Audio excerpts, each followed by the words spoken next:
Coughs coquettishly. Because I inhaled cranberry juice by accident. We're going to court. Because it's a trial part.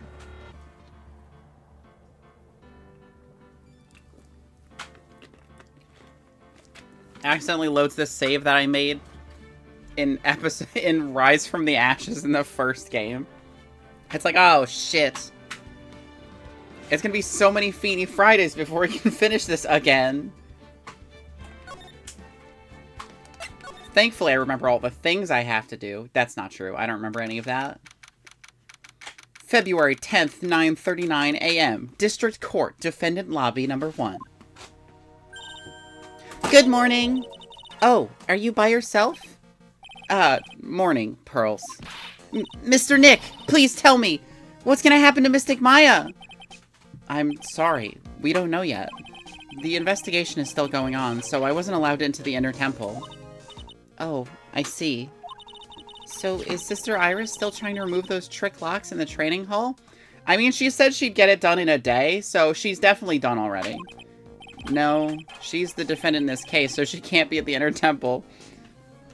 Did she not get them on? Did she not get the locks undone? Her estimate was incorrect? She's required to be here in court. Then how come she's not here in the defendant's lobby? I have to admit, it's kind of strange. If you're looking for Iris, she's in the prosecutor's lobby. Oh, it's Edgeworth. Edgeworth? What's Iris doing over there? She's going over today's testimony with the prosecutor as we speak. Today's testimony? You heard me. Iris is going to be testifying as a witness for the prosecution. Is she not the defendant? How can she be a witness? What? Wait, what? Yeah, exactly, Phoenix. What the fuck are you talking about? Like, oh, fuck, I hit a button. Oh, I think I hit the start recording button by accident. The prosecutor is squeezing her for a confession. Or so I heard. Franziska von Karma. What are you up to? Oh, is she still the prosecutor? Fucking Godot didn't manage to shove her out. Oh, okay, no, he did manage to. Okay. I know what you're thinking, but Franziska isn't going to be the prosecutor today. What? Then who is? Who else would it be but Godot? Godot? Franziska is engaged in some important work at the Sacred Cavern. The Sacred Cavern? You don't mean that she's... Exactly. She has been out there all night trying to remove those trick locks. They really were just like, we'll pull the defendant out of here, even though she's trying to, you know, save a life right now. Just let the teenaged prosecutor do it. With the head nun's assistance, naturally. Okay, well, at least she's helping. She has help from someone who actually knows how to undo the locks. We estimate that the last of the locks should be taken care of in about 3 hours. I hope everything continues to go smoothly and we receive some good news soon. Yeah, thanks, Edgeworth. Prosecutor Godot intends to nail this case shut today. Be prepared to fight like there's no tomorrow. You don't have to tell me that. Touché. I can already see it in your eyes. You're not the same fever-ridden, frantic maniac you were yesterday. It's strange. On the way here, I decided that today would be the end of all this. Oh, okay.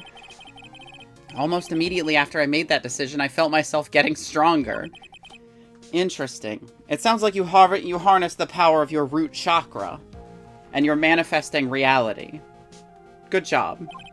Maybe you've passed your cold onto someone else. Literally. And with that, I leave the rest in your capable hands. Partner. Thanks. Gay-ass. What did you say to me? Nothing. I still don't have answers for most of the riddles plaguing this case. The circumstances around the murder of Miss Elise Donham. No, I mean Miss Misty Fey. The impossible flight Larry claims to have seen. And what that woman is really after. I will solve them all and bring this whole tragedy to an end. Oh, so Phoenix is saying that, like, now is the time. I'm just gonna do it. February 10th, 10 a.m., District Court, courtroom number 7th. I said 7th. Courtroom number 7th. You know the one.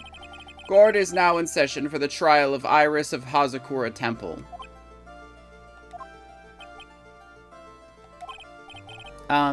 Your Honor? Well, what are you... Who? Me? Well, my little brother came to visit me in my chambers earlier this morning. All of a sudden, in the blink of an eye, he developed a scorching fever and fainted. Therefore, I'll be standing in for him. So, Phoenix passed his fever on to the previous judge. Awesome. I see, Your Honor. So they're brothers. That explains a lot. My poor brother. He looked a bit pale, not to mention sad that he couldn't be here.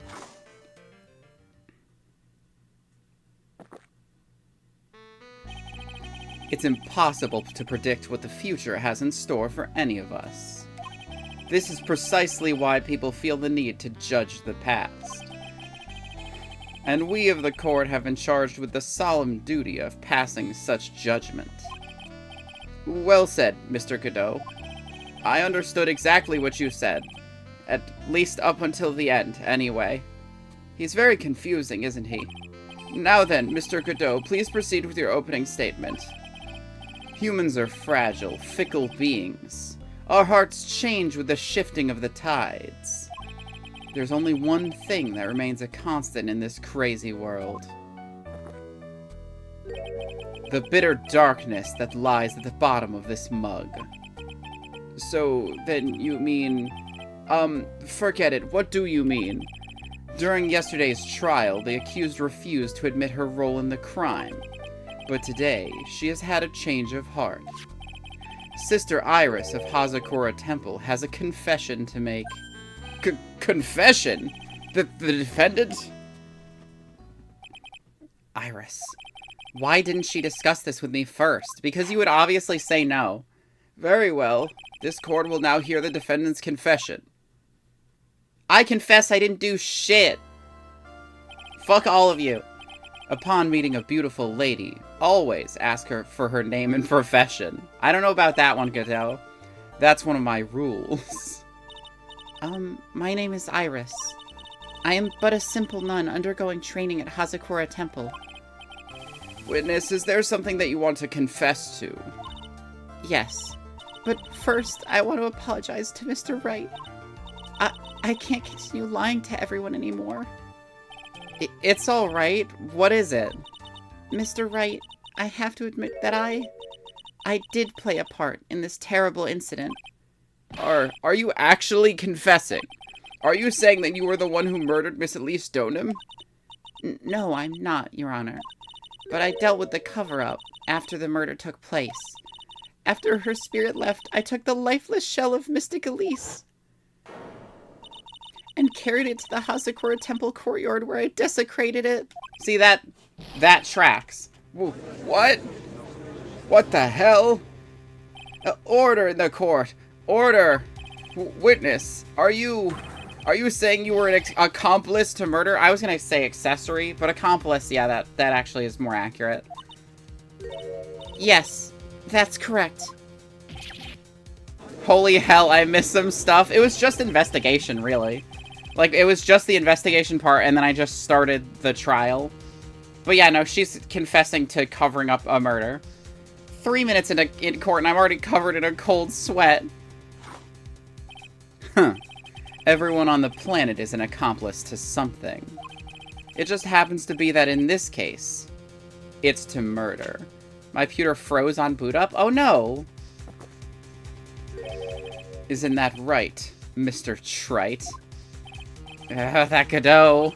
So this is the confession they were conferring about. It pains me to say this, but it looks like Iris's testimony was all a lie. Iris's testimony crumpled up and shoved into a pocket. Pours bleach into his coffee? I bet he wouldn't even notice through the dark bitterness. And then he would die. Now then, little lady, if you don't mind, I've got a question for you. Whose crime were you trying to cover up by your actions? Iris was covering for someone? Yes! She didn't commit the murder, why else would she cover up a murder except to protect someone?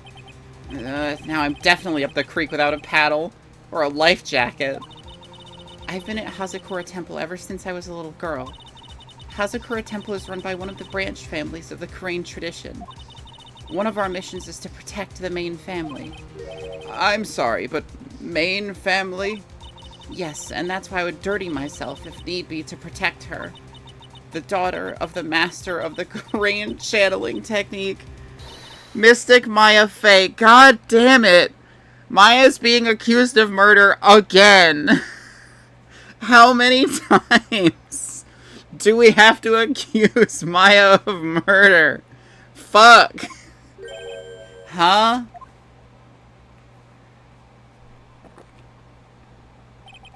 Wake up and smell the coffee, trite. She's naming Maya? The one who is currently still locked in the fucking... She is still locked in the fucking training grounds. What the fuck?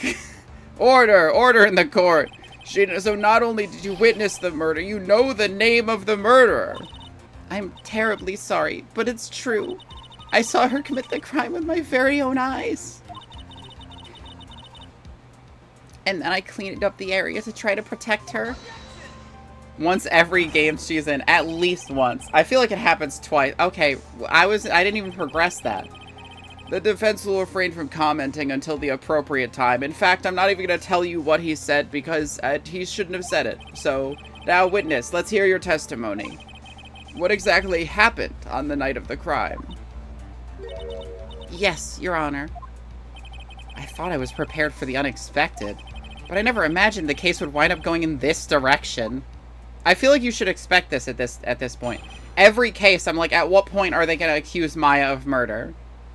Despite the fact that she has little baby hands and couldn't even like formulate the thought to kill someone. I went to the inner temple that night and saw it all happen in the garden. I saw Mystic Elise strike Mystic Maya with her staff. While Mystic Maya was still stumbling, Mystic Elise moved in to deliver a fatal strike. Mystic Maya tried desperately to defend herself and stole the weapon. It was only in self-defense. You can't blame her for it. So it was in self-defense? Yes. Mystic Elise was the one who attacked first. That's why I tried my best to protect Mystic Maya.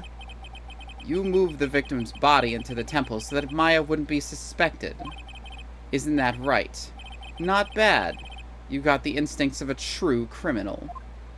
Something's not quite right. I'm sure it was established yesterday that Iris never went to the inner temple that night. And that the person who did go was that woman. Iris even admitted it. Now then, Mr. Wright, please proceed with your cross-examination. The real murderer. Hold it. Hold it right there, Missy. Sister Iris, your testimony has changed quite a bit since yesterday. You stated yesterday that on the night of the murder, you didn't go to the inner temple. Did she now? Too bad for you. What she said yesterday doesn't mean much today. By the way, where were you when she claimed that she didn't go? It was in the inner temple's training hall? A private conversation between the two of you does not constitute testimony. That would be properly described as hearsay. What do you have to say, witness? I just couldn't tell him the truth at that time. Mystic Maya, she's your girlfriend, isn't she? Why does everybody think this? She's like fucking 7 years younger than Nick and a minor. I think. I'm pretty sure she's a minor. Why does everybody assume this? No, she's like 16, right? How old is she? No, she's 19. Okay, so yeah, she is like 7 years younger than Nick. Still, way too young. Actually, is Nick older now? I remember him being like 26. Oh, is he not here? Oh, we don't have him in here. Okay, well, I can't check right now. I'm pretty sure he's like 26, 27. I didn't want to be the one to break it to you that I saw her commit murder. Actually, wait, how old is fucking... Okay, she's 25. Okay, that makes more sense. There. We all understand how difficult this is for you. I think he was 23 in the first game. So he's like, what, like 28 now? 26? Okay, I can never remember how many years fucking are passed between all these.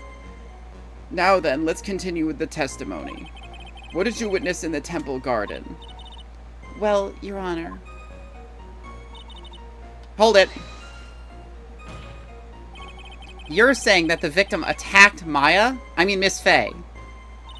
Yes, it was a truly frightening scene. Mystic Maya was struck hard on the head and looked like she was going to collapse. What were you doing at the time? Why didn't you stop them from fighting? I'm terribly sorry, Mr. Wright. I was frightened. I couldn't move. I couldn't even speak. I was in such shock. That's perfectly understandable, my dear. This doesn't sound right. I don't believe this testimony for a minute. What happened after that? Please continue. She moved in to deliver a fatal strike? Yes, I'm sure of it. She threw down her staff and reached into her robe for a weapon. It was probably a book, to be honest. Wait a minute. What was this weapon? It was some kind of dagger. A dagger, huh? And Elise Stoneham tried to stab her with this weapon. To kill Miss Faye. Yes, exactly.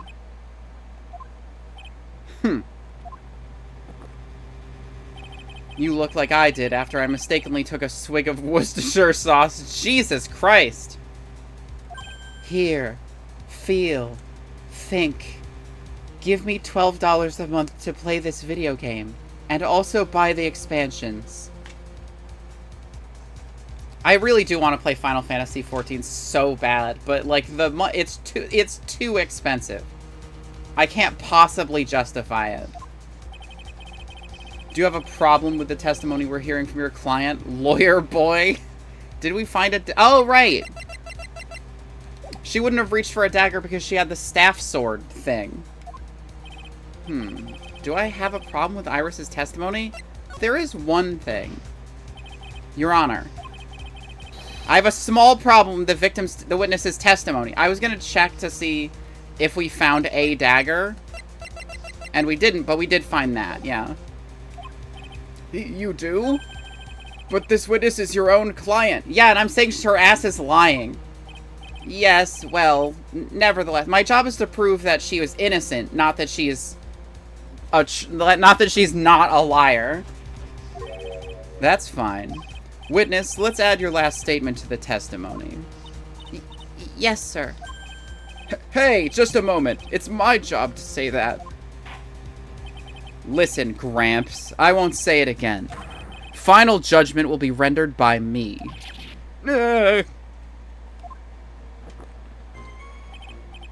Maybe one day we can get a judge that's worth, like, a single shit. Okay, now, let's continue. Suck a fart, Godot. She threw her staff away.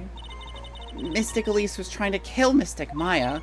I think that's why she wanted a more lethal weapon.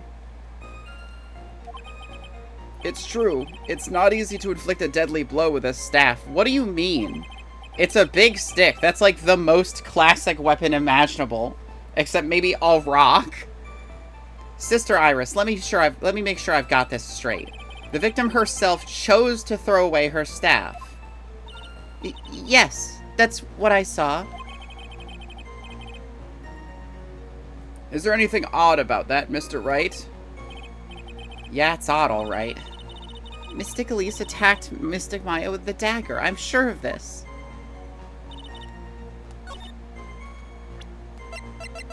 Blast! Sister Iris. There's 2 whole branches of martial arts that use different types of staves. Yeah, true. There's something strange about your version of events. Huh?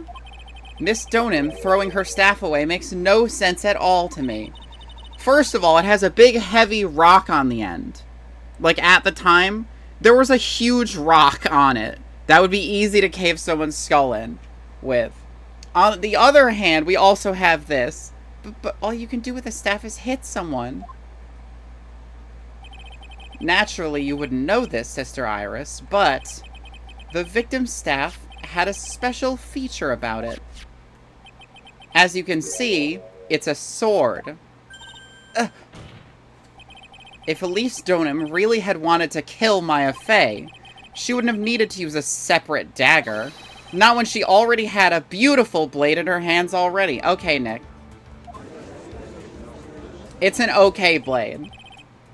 Well, Sister Iris, what do you have to say? That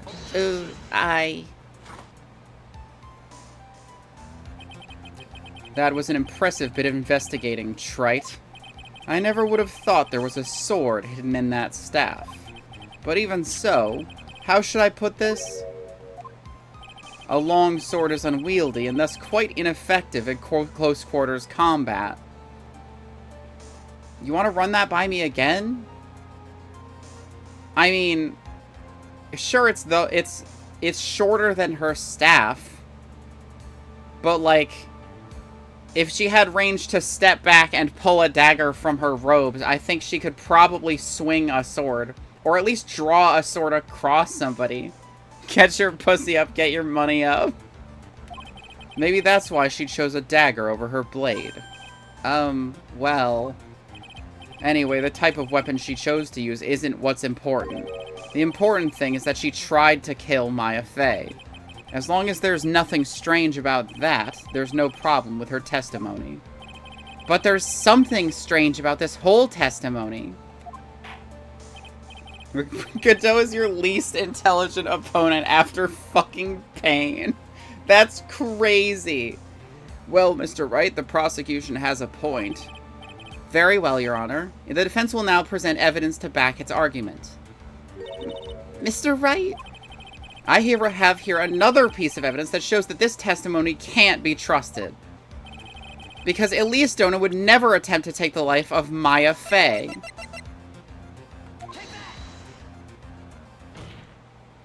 Elise Donim would never have attacked Maya Fey. How can you be so sure? Because the victim's real name was not Elise Donim. Her real name was Misty Fey. Fey?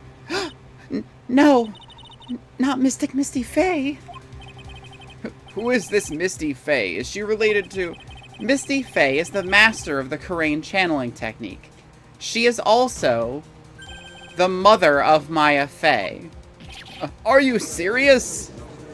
That's crazy shit. Is it really true? Mr. Wright? Was Elise Donim actually the great Mystic Misty? There's no doubt about it. Looks like Iris had no idea. I can hardly believe it. The idea that she would try to kill her only daughter, one she hasn't seen in 17 years. Perhaps the prosecution can offer some explanation for why she would do such a thing. Ugh. Order! Order in the court. Upon first hearing the witness's testimony, it seemed natural enough. However, in light of some... So you didn't get to eat lunch? Oh no! Have you at least eaten since then? Oh, you had it when you got home? Oh, okay. But I'm still hungry. I mean, that makes sense. You haven't filled the backlog of nutrients you were supposed to have. In light of some facts that have just been presented... One, that the victim supposedly threw away a sword during a fight. And two, that two people battling to the death were mother and daughter. Despite the facts being believable when taken on their own, when taken together, the entire story seems difficult to believe. Unshrimp. Oh, hydrate. Cranberry juice.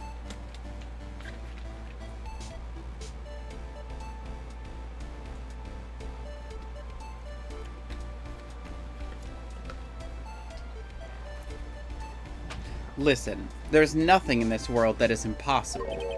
Except for one little thing. Yes? What is one little impossible thing? You still don't get it.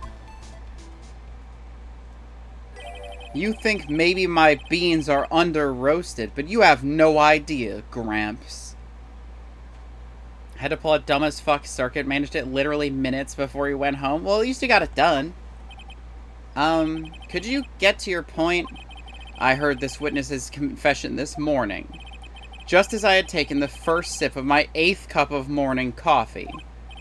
You're going to ruin your health, my friend. Anyway, after hearing this woman's confession, I had a detective who loves to investigate sent to the scene of the crime. And he discovered this little beauty. Is that the dagger the witness testified to seeing? Obviously, Your Honor. But do you not notice something else? Now that you mention it, if you look closely, there appears to be blood on it. That's so spooky. Where did you find that? I didn't see that when I investigated the crime scene. Did you investigate the pine tree at the crime scene? Huh? The pine tree? The dagger was stuck in the backside of the pine tree when the last blow was struck, ending the violent battle between the two women. This little baby was thrown in the direction of the back of the pine tree. Which means the blood on the dagger belongs to the victim, correct? Huh. Were you even listening, old man? Where's a pine in this image, honestly? I first heard this confession this morning. I like that this specifically hinges on the fact that you can only view things from one angle. Just as I had taken the first of my 13th cup of morning coffee. You're increasing the number of cups. Didn't you say you was your 8th just a few minutes ago? I didn't have enough time to get the blood analyzed on such short notice. In any case, the court will accept the dagger as evidence. Furthermore, I ordered that a blood test be performed on it immediately. This is my sweetheart. Make sure you treat her right. Bailiff, get this piece of evidence to the crime lab for testing immediately. Now then, the testimony we've just heard had numerous unbelievable aspects to it. However, after having found the very dagger the witness spoke of, I believe we can consider her testimony to be credible. Your AC is not cooling your apartment? That's not great. Cute girls never lie. Ever. But that's one of the tricks that cute girls can pull. It's one of their greatest abilities. I guess you wouldn't know, Godot. You never got the manual. In any case, witness, if you could please testify again to this court. About what, Your Honor? About the incident you saw. The battle between the two women. A cute girl who lied killed you, dumbass. What? Yes, Your Honor.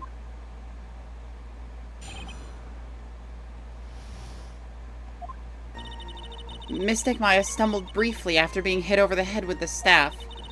But then she dodged Mystic Elise's next attack and stole her weapon. Suddenly, Mystic Elise was the one on the defensive, with her back against the stone lantern.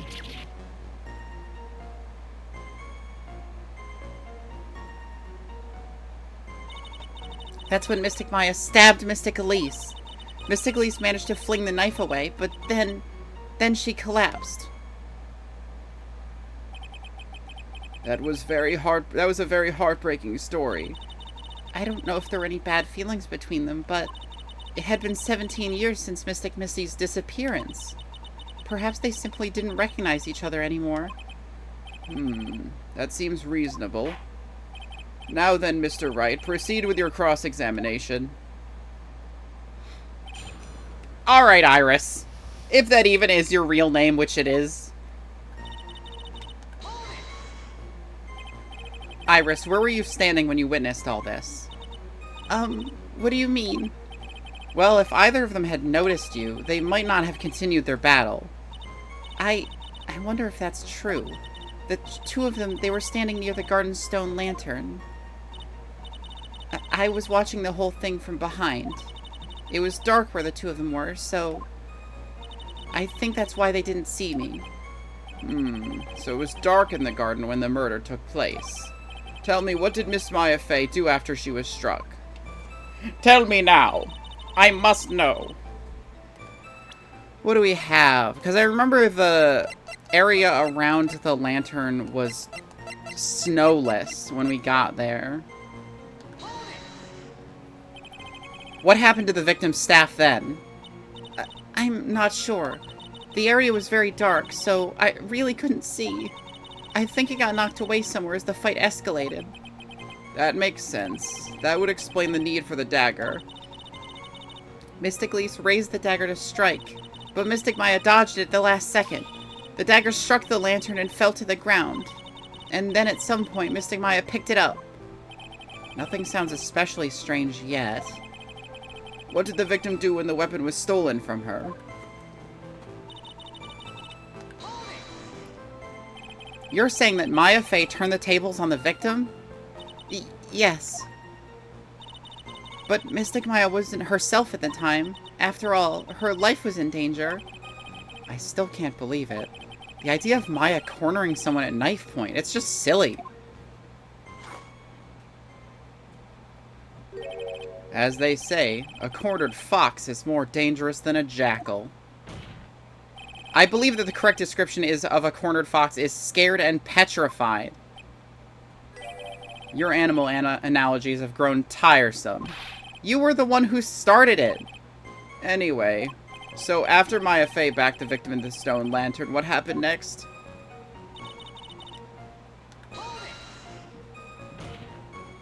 Are you absolutely certain that's what you saw?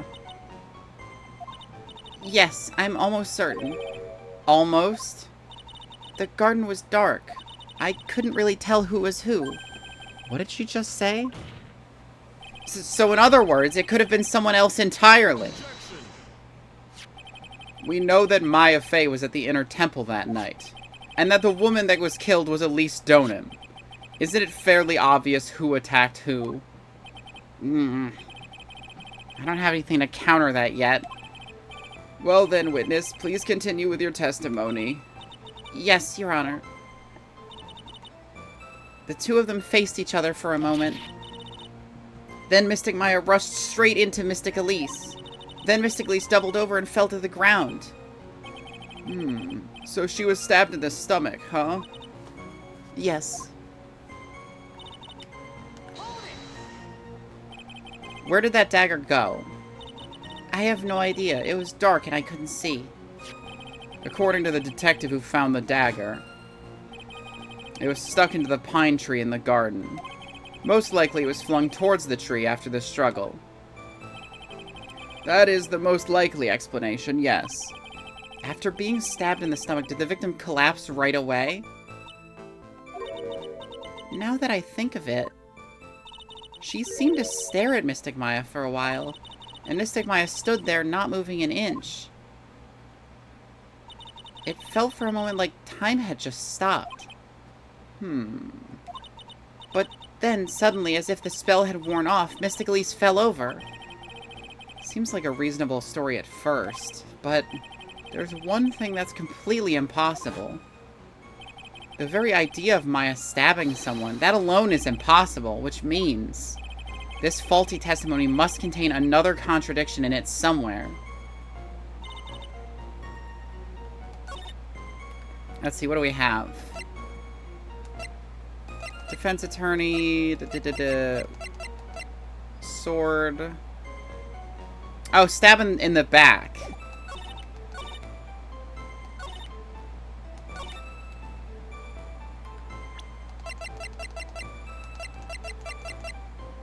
This might be it. Give the victim's staff. Orders from Morgan Fay. Grape Sody?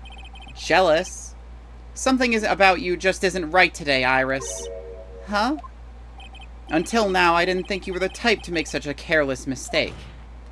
However, the testimony you just gave contains quite a few contradictions. Well, what do you mean? What's so wrong about my testimony? According to you, Maya Fey stabbed the victim while she had her back to the stone lantern. Yes, that's right. But in that case, the victim would have been stabbed in the stomach, right? Yes, I think so. But, according to the autopsy report, the cause of death was due to blood loss from a stab wound in her back. This proves that the victim was stabbed from behind, not from the front. Sister Iris, it appears that another seed of doubt has sprouted from your testimony. Activate the wind tunnel. Fucking give her a blast. What is the meaning of this, Mr. Wright? Huh. It's simple. People are like books. We've all got a front and a back. You get my drift? Is that all you have to say? I can also say that darkness loves to play with the human mind. Could you please knock it off with the cheesy proverbs and illogical metaphors already? The point is, too much of this testimony just doesn't make sense. Throwing away useful staff, the people fighting being mother and daughter, and now she falsely claims the victim was stabbed in the stomach. There certainly are some inconsistencies. Well, Iris, how about it? Well, it's just... If you ask me, you're just being too naive about the whole thing. What do you mean?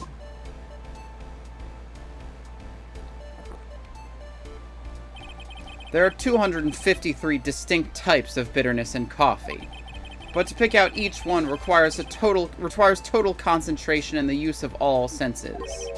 Were you really concentrating on what this witness actually said? Prosecutor Godot, explain yourself. The witness was quite unambiguous about her own ambiguities when she said that the garden was dark and she couldn't see clearly. So you can't do it, blind man? Yeah, no. He can only determine 200 of them now. A human needs one thing to see clearly, and that is light. Light. By the way, did you know? Hazakura has a rule on nights on nights when an acolyte is at the inner temple training, the stone lantern in the garden must be kept lit. I did wonder what the stone lantern was there for. Well, if that's true, should the witness have been able to see the crime more clearly? Thank you, Judge, for the first logical statement out of your face. Ever. Normally, yes, Your Honor, but according to the head nun, Sister Bikini, on the night of the crime, it was impossible to light that stone lantern. Impossible? It hadn't been used in a long time, the wick was no good. In other words, it had to have been nearly pitch black in the garden that night. There could have been a faint light coming from the training hall, but that's all. Most enlightening. Yes, that illuminating fact has chased all the contradictions away. If the staff was dropped, it would be difficult to see. It also explains why they didn't recognize each other. We can't see the demons that lurk in the night. That's why humans are weak. Isn't that right, Trite? No. No way. Stupid. Order, order, order. Here, Your Honor. Let me present the stone lantern into evidence. Maybe it will rekindle the flame of truth in your mind. Was not lit the night of the crime. Okay. Why is the judge just sitting there with that look on his face? What's wrong, Your Honor? Was that flame too hot? This lantern. There's something written on it. Well, why? It's written in blood. Oh, boy. So the judge didn't know about that yet. Written in blood? Godot, did you also not know about this? It says Maya upside down. Or Ana. En bleu. What the? Do you not remember? I remembered that it was there. Oh yes, that's right. After being cornered and then stabbed by Mystic Maya, Mystic Lise didn't fall down right away from the maid case. Maid case.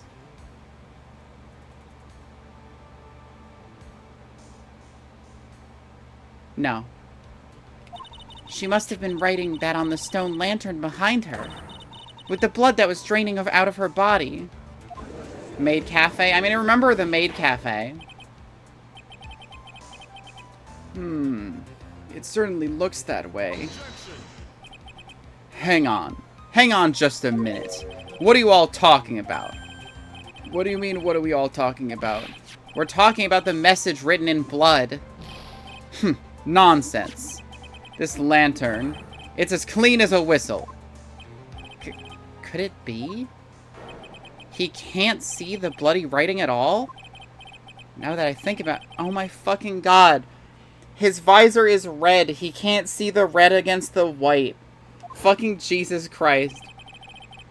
My eyesight is pretty messed up. Even with these huge goggles on my head, I still can't see everything. So that's what he meant by that. In any case, this is obviously an important clue. We now know that the crime scene was dark, and that the victim scrawled this message on the stone lantern. Well, Mr. Godot, anything further? Mr. Godot? Oh, okay then. Let's move on. Godot is literally shaking, and somehow I don't think it's from caffeine overdose.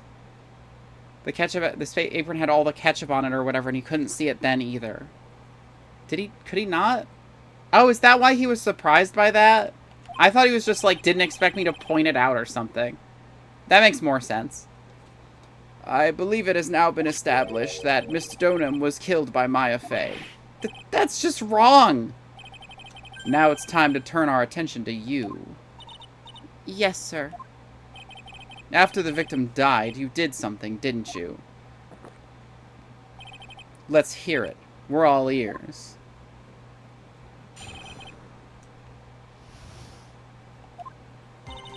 After Mystic Elise died, I called out to Mystic Maya. I thought it was my duty to protect the future master of the Karain tradition, so I removed the body from the inner temple by myself. I dragged it behind me all the way across Dusky Bridge. Then I used the snowmobile to carry it back to Hazakura Temple, and...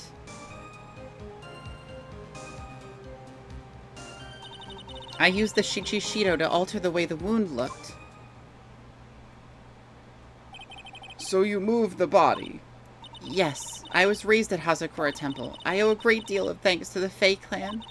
But even so, I never imagined that Elise Donham was actually Misty Fey. I've committed a terrible sin. A terrible trick of fate. I believe you're looking for a twist of fate, Your Honor. I intended to return to the inner temple after taking care of the body, but... You were spotted by the head nun, correct? Yes, and that's why I couldn't go back. Your story makes sense, I suppose. Mr. Wright, go ahead with your cross-examination. Yes, Your Honor. Sister Iris's cover-up.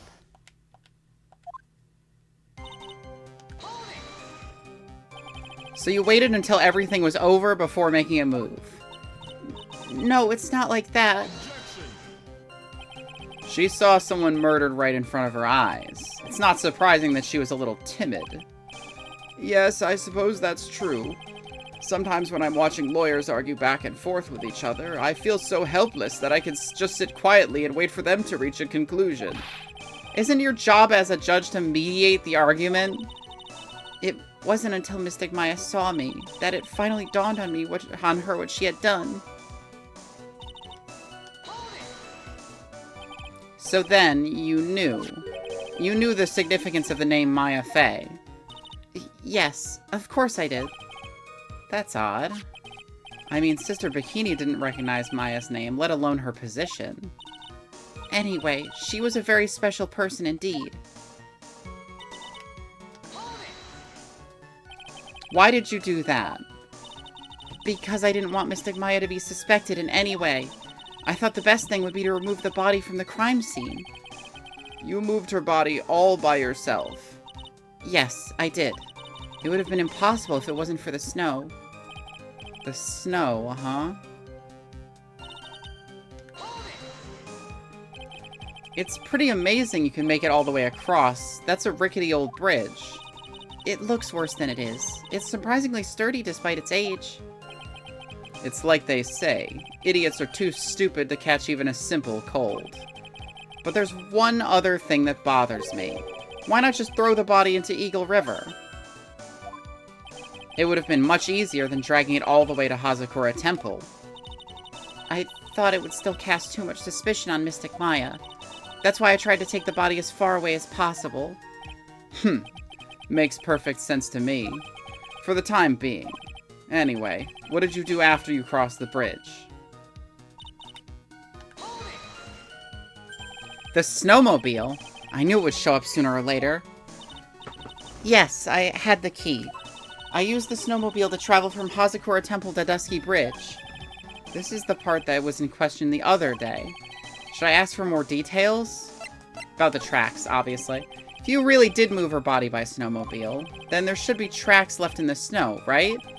Well, yes, naturally you would expect tracks. This picture was presented at yesterday's trial. Are these the tracks from that ride? Yes, I think they are. But I can only see one set of tracks here. I don't see what's so strange about that. Snow was still falling when I left Hazakura Temple. I see. Snow was still falling, huh?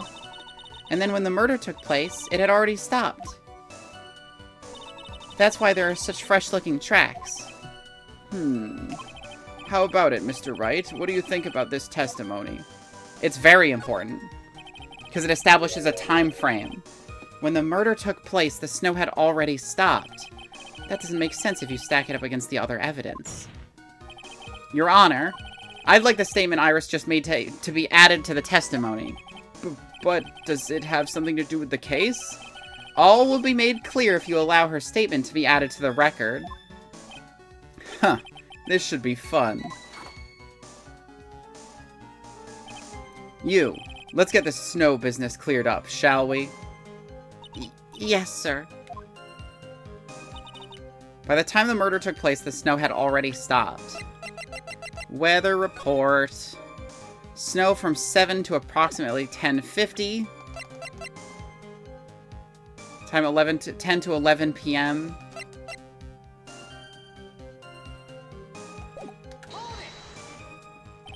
There have been a lot of contradictions in your testimony so far. This time, are you sure it's all true? Yes, I am. When the murder happened, the snow had already stopped. According to you, that's why the snowmobile tracks were so clear. That's right. I'm certain of it. I think I've trapped her this time. I see how you think. Snow, huh? What is going on here? If the snow really had stopped by the time of the murder, it'd mean there's a bigger hole in her story than the movie The Grid Revelations. What? Bigger hole in her story than the movie? Like, are they referring to the Matrix? Or, like, the Matrix? What holes? What plot holes are they referring to? Well then, Mr. Troy, is Revelations the second or third one? Because the second one, I guess I could see. The third one kind of wraps everything up nice with a bow. Well then, Mr. Trite, perhaps you'd like to share your theory with us. Let's see what's up your sleeve. Or rather, at the end of your index finger. I don't want to believe it, but I don't think my logic is failing me. Iris is trying to pin the murder on Maya. But why would she want to do that? There's only one reason I can think of. The Matrix Revolution, I guess?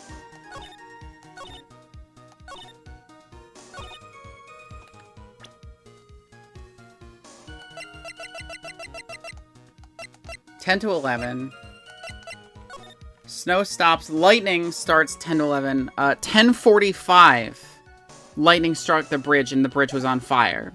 So if the murder took place and the snow had already stopped, then she couldn't have possibly made it across the bridge because it was on fire. Really? What do you mean?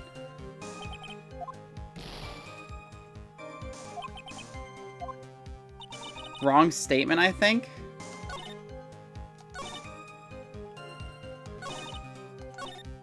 By the time the murder took place, the snow had already stopped.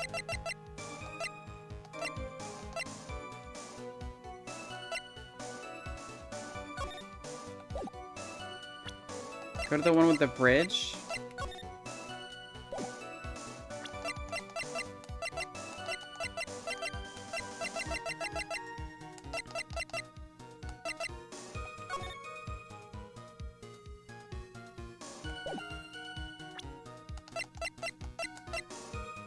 Gravy.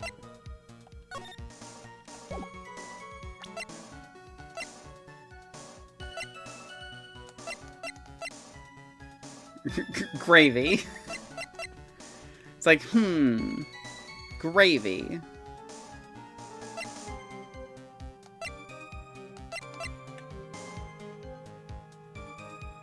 Is it the autopsy report? I feel like it's not.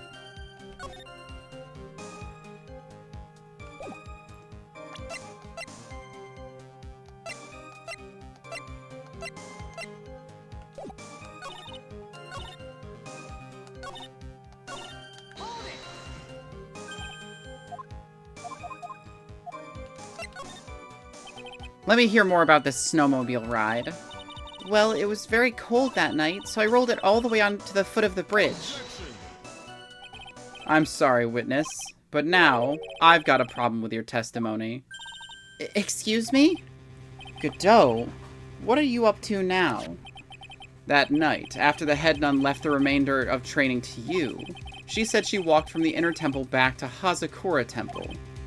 Yes, I'm fairly certain that's what the record indicates. Let's recall her comments on the subject. Maybe when I made it back to Hazakura Temple. It was there, by the main gate. The snowmobile, I mean. The snowmobile was in front of the main gate. This is one of those contradictions, wouldn't you say? Order! Mr. Godot, why are you pointing out contradictions in the witness's testimony? Let's just say I like things to be neat and tidy, okay? Well, maybe Sister Bikini missed it. Yes, maybe she didn't see it.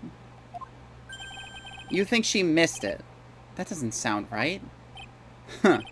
Whatever. Even I don't think this is decisive enough to warrant any more time or effort. It's just...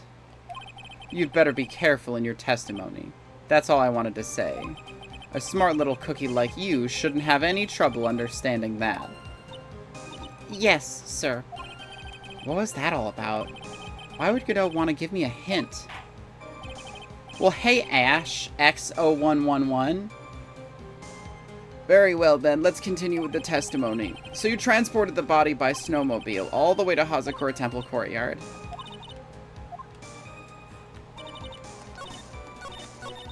So this is the only added thing. I guess I'll press this, because I haven't pressed it yet. Is that what you were doing when Sister Bikini saw you? Yes, that's right. She probably thought the worst. Probably. More like definitely. I see. So Sister Bikini mistakenly thought you were the one that murdered Miss Donim. I'm so sorry. Please forgive me. It's my fault that this case has gotten so confusing.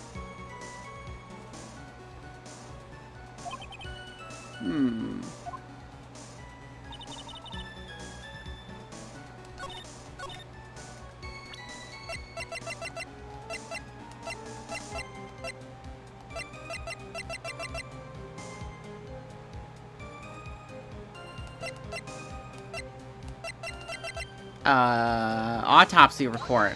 Nope. Piss.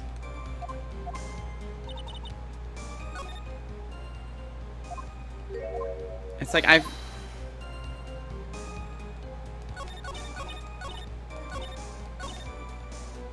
What's going on with the case right now? Iris is trying to pin the murder on Maya, And there's mention of, like, the snow and when the murder took place and all that. And I'm like, okay, we'll present the weather report that says there's no way she could have gone over the bridge if the murder was when she said it was. And that's not right. So I'm like, I'm very confused. This time, are you sure it's all true? Yes. Certain of it. Snow. What's going on here? Bigger hole in her story than the movie The Grid Revelations.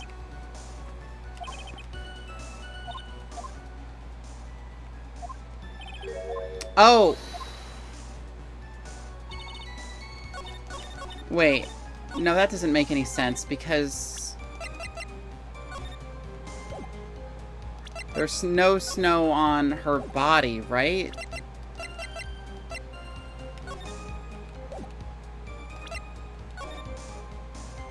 Yeah, there's no snow on her body, so that doesn't contradict anything.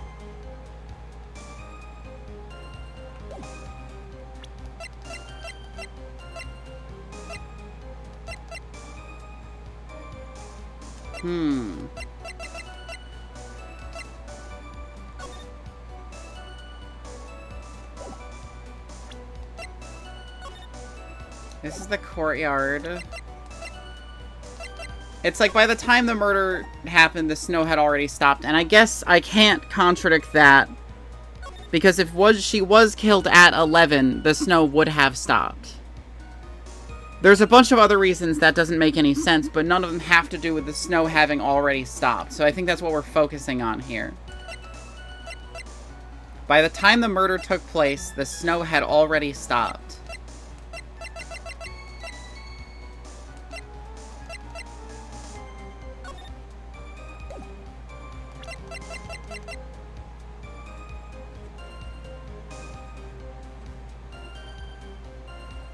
Like, that seems right, because the snow is under the blood, which is what would happen if the snow had already stopped.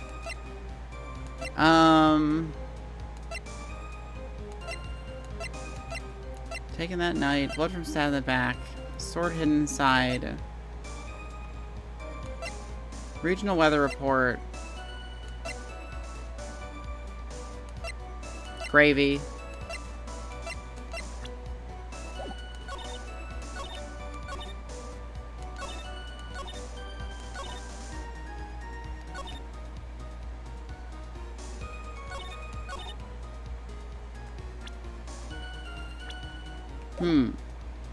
I know there's something wrong with this statement, because there's no way she could have known that. Or at least Bikini didn't know that. When we talked to her.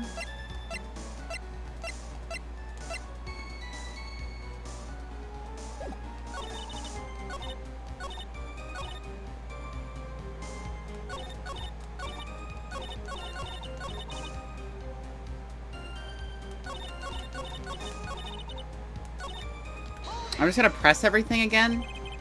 Where not like that. Dawned on her what she had done. So you knew.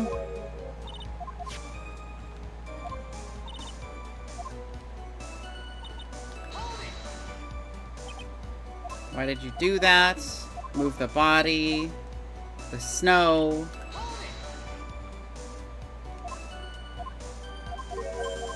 Why didn't you dump it in Eagle River? Use the snowmobile to carry it back. I guess I haven't done the no pressing. Iris had the keys to the snowmobile. There's nothing strange about that. Continue with the testimony. Okay, so that's nothing new. Use the Shishishido to alter the wound.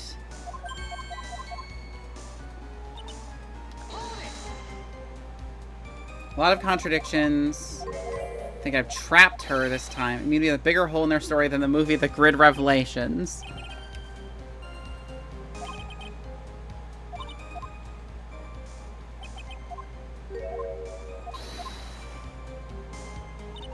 If the snow had already stopped at the time of the murder, what would be true? That isn't true.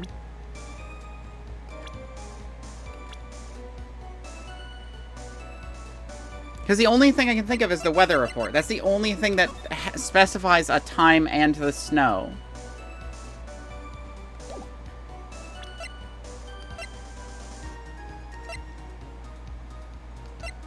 Body fell 10 feet after death. That's weird, but like...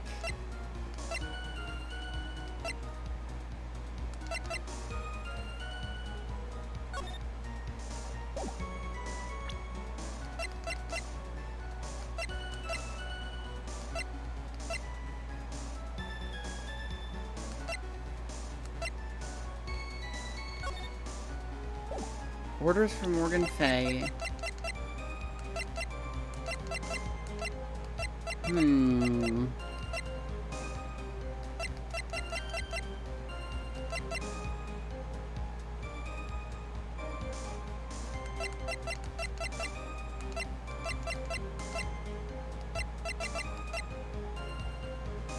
I'm very confused as to what I could possibly present to prove something. You focusing on the word snow too much? Really? They literally have mentioned snow 3 separate times during this specific statement. Like, if I press it, it's just like snow, snow, snow, snow, snow, snow.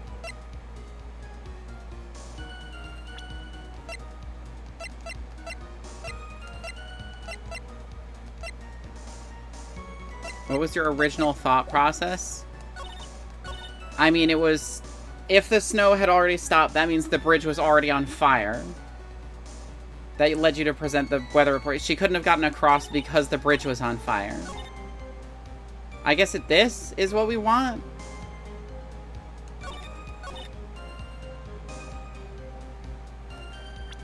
And it's like I could present the weather report for this because she has the other statement. I feel like I should be able to fucking present this on either of those statements. You claim... See, because usually the game doesn't let you jump thought process. Usually it's just like, okay, so the snow had stopped. Prove that. And then you can prove something else. It usually doesn't let me connect 2 dots. You claim that the snow had already stopped, or at least when you reveal something and you need to prove something, generally you have to present on the new statement. I don't know. You claim that the snow had already stopped when the murder occurred, but I'm sorry, Iris. That just isn't possible. What? This is the weather data from the night of the murder. According to this, the snow didn't stop until 10:50 p.m. But you couldn't have crossed Dusky Bridge at that time. Why do you say that? Because 5 minutes before the snow stopped, Dusky Bridge was struck by lightning and had caught on fire. What did you say? The bridge, it was on fire? You don't mean to say you didn't know about it? It was because of that lightning strike that the bridge burned down. What? But it can't be. It looks like you still haven't figured it out. No matter how hard you try to deceive or conceal the truth, you can't pull the wool over the eyes of a real defense attorney. Wind blast. Order, order, order. The bridge was already on fire when the incident took place. That's right. The inner temple was already totally cut off from the outside world. He just keeps casting fucking low-level wind magic on her ass. There's no way you could have crossed the bridge, body or no body.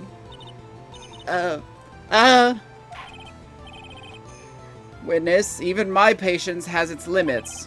Any further lying and I'll find you in contempt of court, and then send you to jail, I guess. Do you have anything to say for yourself? The only person here that's truly contemptible is you. Old man. Me? How dare you? Whether this witness lied or not doesn't mean squat right now. I kind of think it does. Squat?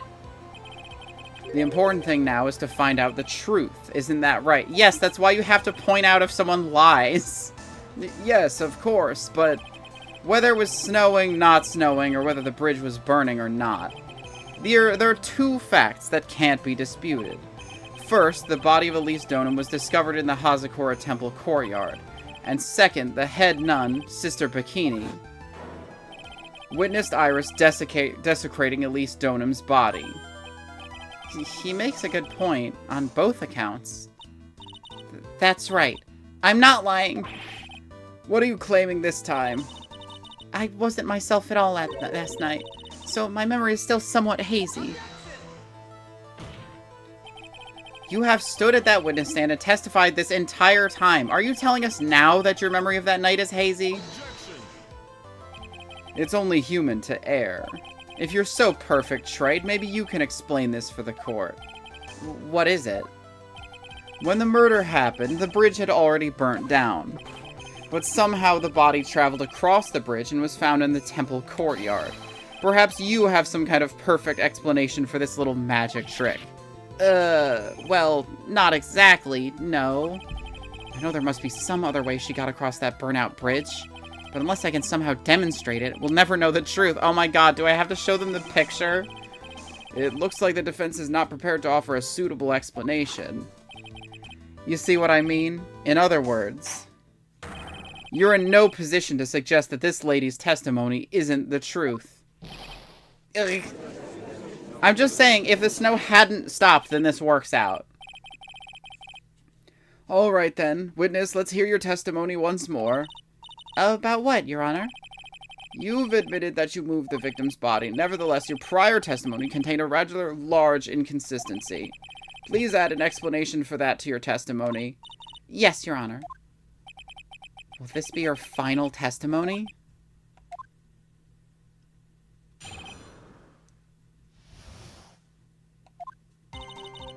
Other than walking over the bridge, there's no way to move the body. So I must have just gotten confused, I guess. Was the snow still falling, or had it stopped? Does it really matter that much? Are you saying that there's a way to cross a burning bridge? God damn it, I'm gonna have to show the picture. So it was just a misunderstanding, I see. This is a photo of of Dusky Bridge after it burned down from the lightning blast. It was taken on the morning after the incident.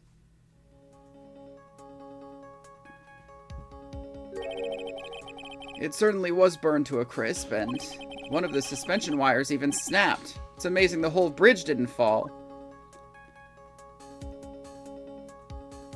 Suffer like a G did. Clearly it would be impossible to carry a corpse across a bridge in this condition. What if you threw it? What if you fucking hurled the corpse? Unless I do something to discredit this testimony, it's gonna be deemed as the truth. And Maya will be accused of murder. Trite, I'm only gonna say it one more time. It's only human to err, and only humans can spot the errors of our ways. The more sense he makes, the less sense he makes. Alright, Mr. Wright, please begin your final cross-examination. Moving the body. Yes, but if the snow had already stopped when the incident took place, I couldn't have crossed the bridge. Naturally. But I think it's just like Mr. Godot said. The body did make it across somehow. But you seem to be quite sure of yourself when you gave your testimony.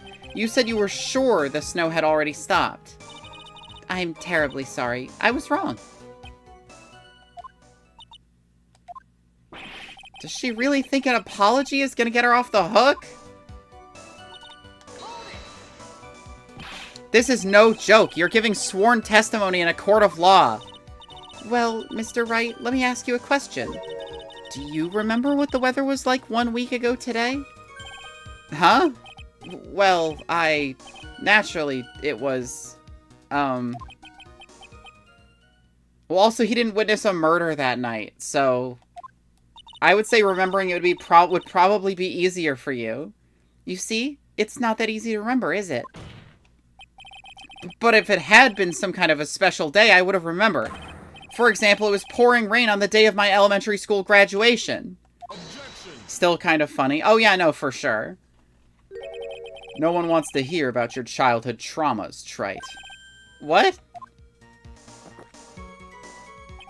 By the time the murder took place, the snow had already stopped. If you insist on obsessing over that one statement, let's see the proof.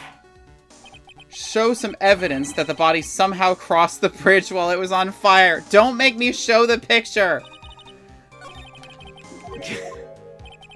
Even if I don't know the exact answer yet, it's okay. I'll start by examining all the evidence, see where it takes me.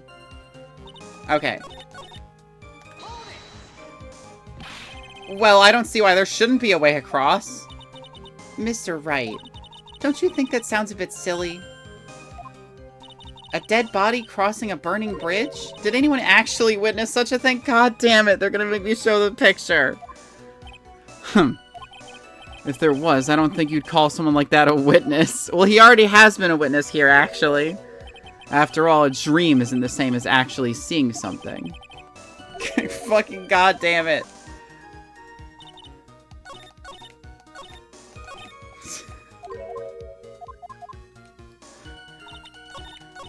It's time.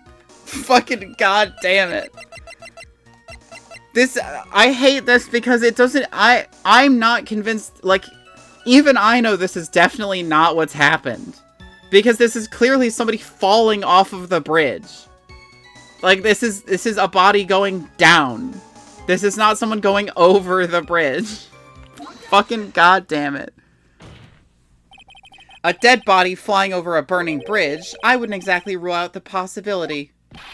What? Huh. You're saying it's possible? Don't make me laugh. The only thing that's possible about your claim is that it's being pulled out of thin air. I don't know about that. In any case, we have a witness who did see it happen. Preposterous. Who is it? Who is this witness? I can't check it out here. I've got to keep on the attack and go, go, go. Miss Elise Donham's brilliant and highly gifted apprentice, Larice Donham. Brilliant? Highly gifted? Apprentice? Remember what he said in his testimony? That night he was at the Mountain Shack Heavenly Hall. And that's when he witnessed the event. I hate that they keep showing me this picture. Yes, I know he saw it upside down. I know that's why the picture is upside down. Stop showing me this image. I think you've all seen this sketch before. It's an exact drawing of what he witnessed that night. The target audience is like 12. If I was 12, I would not have beaten the first game. I would have gotten so frustrated by how stupid everyone is. Are you serious? Today's not April Fool's Day, is it? Mr. Wright, are you seriously claiming the victim flew through the air? And you're using this pathetic scribble to support your argument? Uh-oh. The judge looks like he's about to blow a gasket. Well, Trite, there's nowhere for you to hide now. Other than looking like it was drawn by a 6-year-old. This is a good drawing. Like the color composition is very nice. The fire is rendered well. Like, he uses multiple colors to show the fire. Sure, the bridge is not, like, accurate, and it looks like teeth, but, like, the purple sky, the orange flames, and fading into yellow on the... Like, it's legitimately pretty good. Like, he clearly drew it in crayon, but, like, still. Yes, I'm pretty sure it does, and I'm gonna prove it. Listen, I know your tricks. You're trying to turn this whole thing upside down. Oh my god. Fucking Godot. Godot gets to point out that the sketch is upside down and I don't. I'm gonna fucking strangle him. I'm gonna strangle him. If you're so eager to turn this case upside down, why not start with this sketch? Upside down? Why did Godot say that? Alright then, let's hear the defense's theory. What exactly is this sketch trying to show? I don't think old Whiskerface is gonna forgive any more mistakes. Alright, Phoenix, look carefully and think it over. This sketch drawn by Larice Donham is... evidence of nothing, a complete contradiction, or exactly what happened. I'm gonna say it's exactly what happened. It's just upside down. Of course the victim was flying through the air. You can see it right there in the sketch. Whoosh! Save, Catgirl? Okay. I'll save after I lose this health. You know, you're starting to remind me of yesterday's witness. What? That was the last thing I wanted to hear. Do you have any evidence that the victim flew through the air? Just so you know, we haven't discovered a giant human catapult at the Inner Temple yet. That was my other thought. Like, they fucking launched her. I wish they had. Even if you're a lousy lawyer, at least you're 1 cup's worth of entertainment. I think we should skip the penalty this time. Let's go! There must be some way. I just know it. There must be a way to use Larry's sketch to show the truth of what happened. Now I will save. Because it looks like I'm not getting penalized. Alright then, the witness will now return to her testimony. Yes, Your Honor. Wait. So they want me to present it again? And go through the whole rigmarole?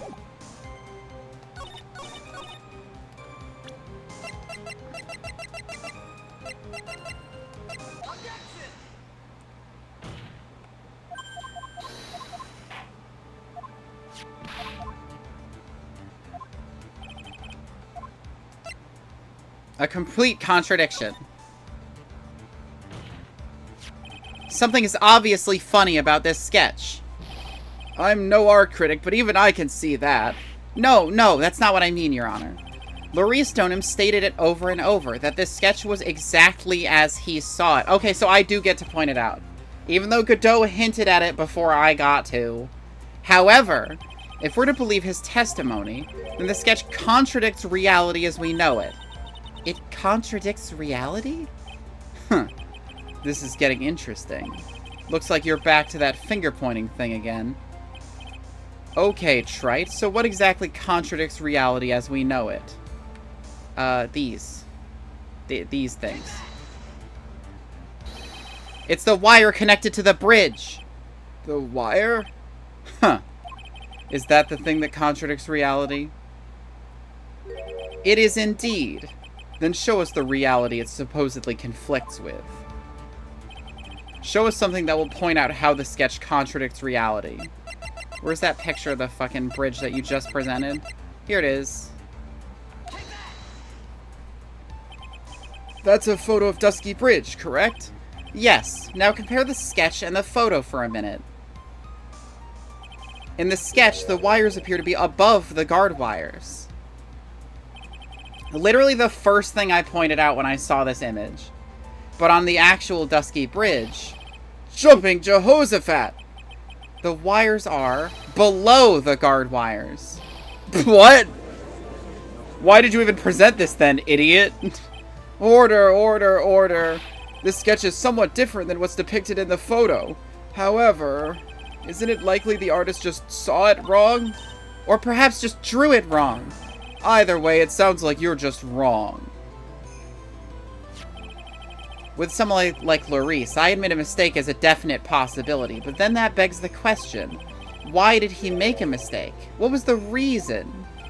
Are you saying you know the answer to that? Listen, think back, alright?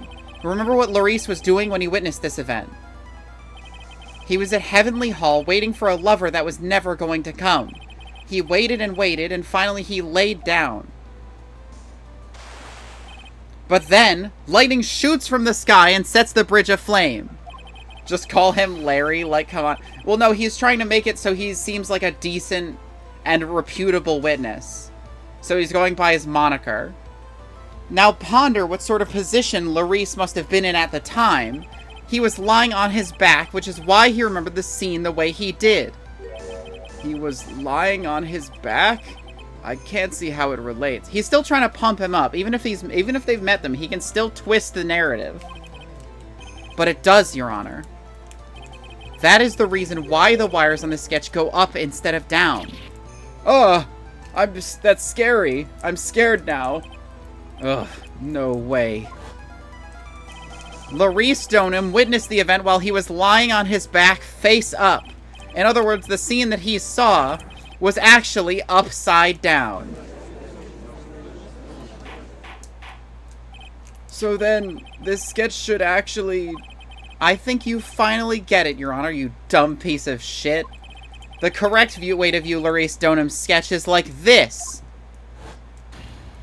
Brad, 2 beers, 2 oranges, and some chips and manga. Set the fuck up. Honestly. Like, if he had a kotatsu, he'd be set. This is how it should actually look. The victim's body wasn't flying above the bridge. It was actually swinging below. That's right. Just like a pendulum. That's why the fucking wire wasn't attached. They cut the wire to swing the victim across. Ridiculous. Order, order, order. Of all the things to say, a pendulum? The bridge was burning to a crisp. There was no way to get across it. Pursuit, yeah. But if the body had been found at the inner temple, it would have caused problems. This is where the criminal decided to take a gamble. They used the burning bridge to get the body across to the other side. And a pendulum was the only way to get it done. Let's think about this for a minute, shall we? Dusky Bridge is about 20 yards long, which means it's about that far from the inner temple to the opposite cliff. Yes, that sounds right. In order to cover that distance with a pendulum, you'd need a rope at least 10 yards long. To get a rope that long, you'd have to plan ahead. The lightning strike that night can only have been an accident, so it doesn't make sense that the culprit would have prepared the rope beforehand. So then, they didn't have to get the rope ready. The rope was already right in front of them. What? I'm saying that it was just a matter of using what was already there. In that case, Mr. Wright, please give us an explanation to support your theory. What makes you think the criminal had the rope on hand to create a pendulum? Kerblam! Act of God spoils the purpose of perfect murder once again. Maybe God is good if he's doing this shit. Just like fucking up murders. And the meaning of this is, if you want to know where the rope came from, it's hanging right there in front of your glorious beard. Ah! Don't mention my beard. It's scary. This is one of the wires from the bridge.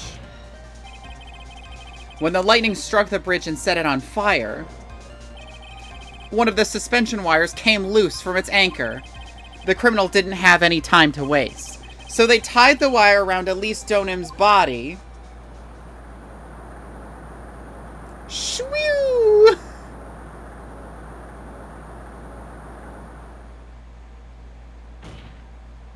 Because there was simply no other way to move the body.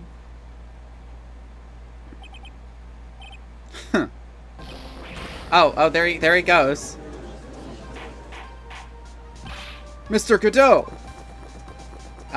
How much coffee is in that mug? Is that thing bottomless?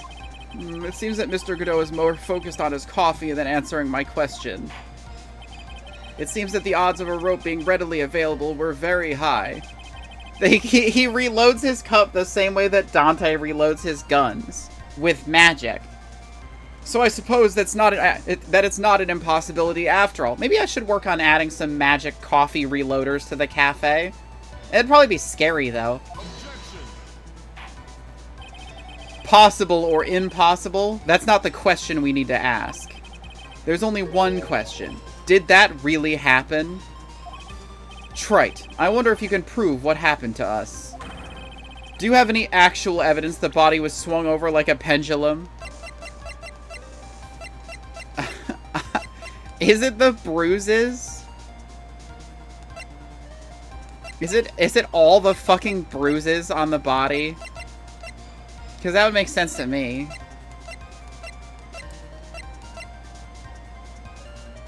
I mean, this would also probably, like, that it was knocked off when they swung the body over. I'm gonna go with the bruises. Before I present my evidence, let me review what we know so far. According to this photo, one of the wires snapped. Hydrate time. Delicious cranberry juice.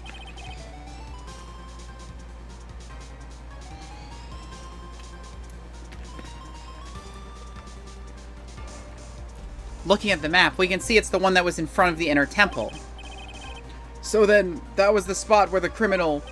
Yes, precisely. Now let us consider the body's movement by looking at the overhead map again.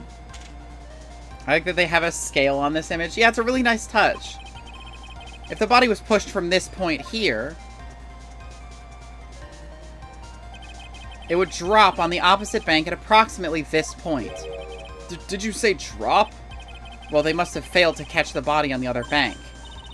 What? What makes you think something like that happened? Because I have evidence that suggests her body dropped some distance. What kind of evidence? Take a look at this autopsy report. It says here that her body fell about 10 feet after her death. 10 feet, huh? That's most likely the height difference between the two sides. The body overswung due to forward momentum, but then came loose and fell about 10 feet. And then, as a result of the landing impact, this crystal sphere was knocked loose. Yeah, so I probably could have presented either of those things. That's... Yes, that's this blood-stained amethyst crystal. It's the one that came off of Miss Elise Donim's staff. And even more important is the place where this crystal sphere was found. I usually use the autopsy report, though. Yeah, it's more immediately connected to the testimony that you're like the question you're answering. Indeed. I believe it's already marked on this overhead map. The crystal was found... Ah! So fucking scary. Dear, my god, I need to quit this job. Fuck. Precisely, Your Honor. In the very spot where the pendulum would arrive if given the right amount of speed. This explains your theory quite well, Mr. Wright. You have provided us with the way the body could have been moved that night. What the fuck was that noise? An impressive deduction, Mr. Wright. Most impressive. Oh, it was that. Ow. I thought this cold coffee might help cool you down. Well, at least it's cold. What is the meaning of this, Mr. Godot? And how did you have that much cold coffee in your mug? You just drank, like, so much. Maybe he only drinks cold brew. That was a dark and bitter guess you made, Trite. But you forgot about one thing. Oh, and what would that be? The aroma. Huh? A coffee's most reliable accomplice is its deep and profound aroma. The rest of the court doesn't speak Coffinese. Can you elaborate a bit more? I know he talks about how they're hotter and darker than the flames of hell a few times. That's a fair point, yeah. If the criminal had sent the body to the other side, like you say, then naturally there must have been an accomplice lying in wait to catch it. Yeah, and I was about to explain that. That was Iris. An accomplice? The criminal wasn't able to cross Dusky Bridge. So who collected the body? What do you have to say about that, Trite? It was Iris. Mr. Godot is correct. This can't be the work of a single person. Well, Mr. Wright, you know what you must do. Yes, Your Honor. The body couldn't have made it to Hazakura Temple without an accomplice. Very well then, if you please, Mr. Wright. Who was the person that received the body on the Hazakura Temple side? I want to say Iris. But it could be Dahlia. I think it's Iris, though. It can only be you, Sister Iris. Huh? But I don't see why you're so surprised. The only way to transport the body from Dusky Bridge is by snowmobile. But with her bad back, Sister Bikini could never pick up a body like that. Dahlia's dead, though, isn't she? The profile says deceased. Yeah, well, you know, there are people that channel the dead hanging out around here. And anyone with dark hair that channeled Dahlia would just look like Iris. You're the only one that could have managed it. Trite, were you even listening to the witness's testimony? On the night of the crime, this little cutie pie was on cleanup duty in the Inner Temple Garden after the mother-daughter bloodbath. I haven't forgotten, but have you, Mr. Godot? This witness was also seen at Hazakura Temple, desecrating the corpse of the victim. And we have a witness for that one. Bitch. Strange indeed. It's almost as if, on that night, the defendant was in 2 different places at the same time. That's what I've been saying. Sister Iris, let me ask you something. Why didn't you mention it when you first gave your testimony? Mention what? The pendulum, of course. Using the sketch drawn by an eyewitness, I have established how the body was moved using the burnout bridge, which means it's now a fact that this occurred, something you should have already known. No, I had no idea. I didn't know anything about a pendulum. But the body couldn't have been passed along to the other side without your help, so you should have known about it. In fact, it'd be impossible for you to be clueless about this whole thing, unless you're not really Iris to begin with. What?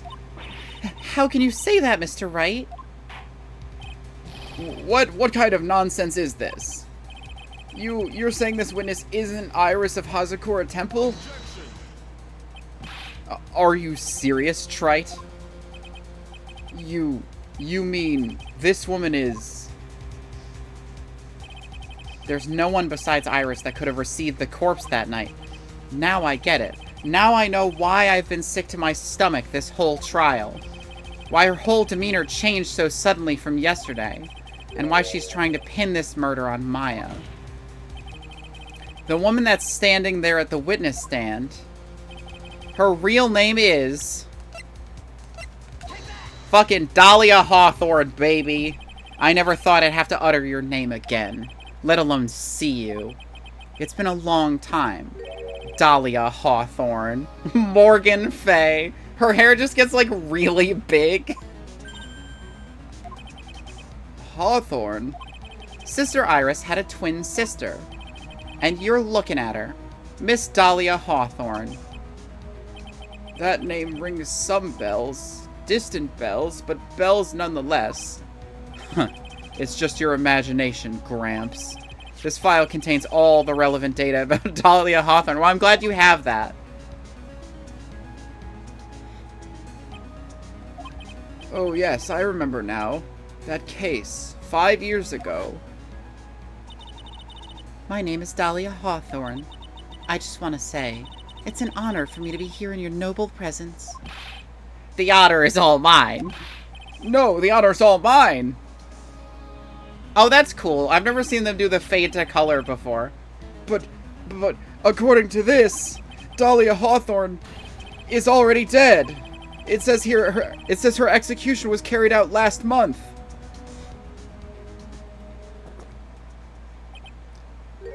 So what?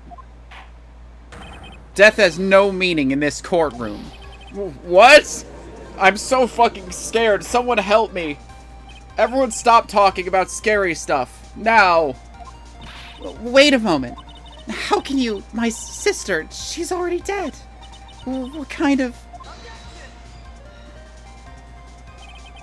You, of all people, should already understand. After all, the blood of the master of the crane channeling technique flows within that body. Oh, is this Maya? Did Maya read the letter from Morgan Fay and then channel fucking and channel Dahlia before Pearl could? The crane channeling technique? Now, where have I heard that? That's right. You're not Dahlia Hawthorne herself. You're the spirit of Dahlia, currently inhabiting the body of a spirit medium. What an exciting story. Exciting, but quite impossible. You're asking us to buy that Dahlia Hawthorne just happened to be channeled by someone on the very night of the murder to a temple where her twin sister Iris was? Well, if you're gonna put things that way, then yes. Audience going, what the fuck is he talking about? You're supposed to believe a coincidence like that just happens? Naturally, it was no coincidence. The whole thing was part of a plan from the very beginning. It's all written right here in these instructions. Well, I didn't even have to present them. I was ready to do it, but okay, Phoenix, you can handle it. Well, what's that? These instructions were written by your mother, Morgan Fay. And part of the plan called for Dahlia Hawthorne to be channeled. That night, there were 2 irises at Hazakura Temple. 2 of them. Even the time of the channeling was planned out. As soon as you hear the lights out bell, in other words, 10 p.m. However, Iris was seen before dinner time. That means the Iris that was at dinner was the real Iris. And the Iris who gave me this hood in the main hall was also the real Iris. Meaning that the Iris Sister Bikini saw at the inner temple was someone else dressed as her. Namely, one Dahlia Hawthorne. Do you even know what you're saying, Trite? I mean, Godot would, of course, follow very easily, considering he was a friend of someone who could do the crane channeling technique. The judge, I'm surprised, is following. But he can barely follow normal logic, so the fact that maybe he's just better at, like, crazy shit. This whole maybe he's good at suspension of disbelief, and not, like, actually puzzling things out. This whole channeling the spirit of Dahlia Hawthorne business. Yes, it's true that you found plans that talk about it. However, there's one thing that's perfectly clear. The witness currently standing in the witness stand is the real Iris. What? I mean, that would make sense. I don't know why he accused her of not being the real Iris, except to present the possibility of Dahlia being there. But she didn't know what happened at the inner temple. And she didn't know about the bridge being on fire. She would have to. Calm down and remember what you know about the night of the crime. After meeting Sister Bikini, the Dahlia Hawthorne that had been channeled would have been stranded at the inner temple due to the lightning strike.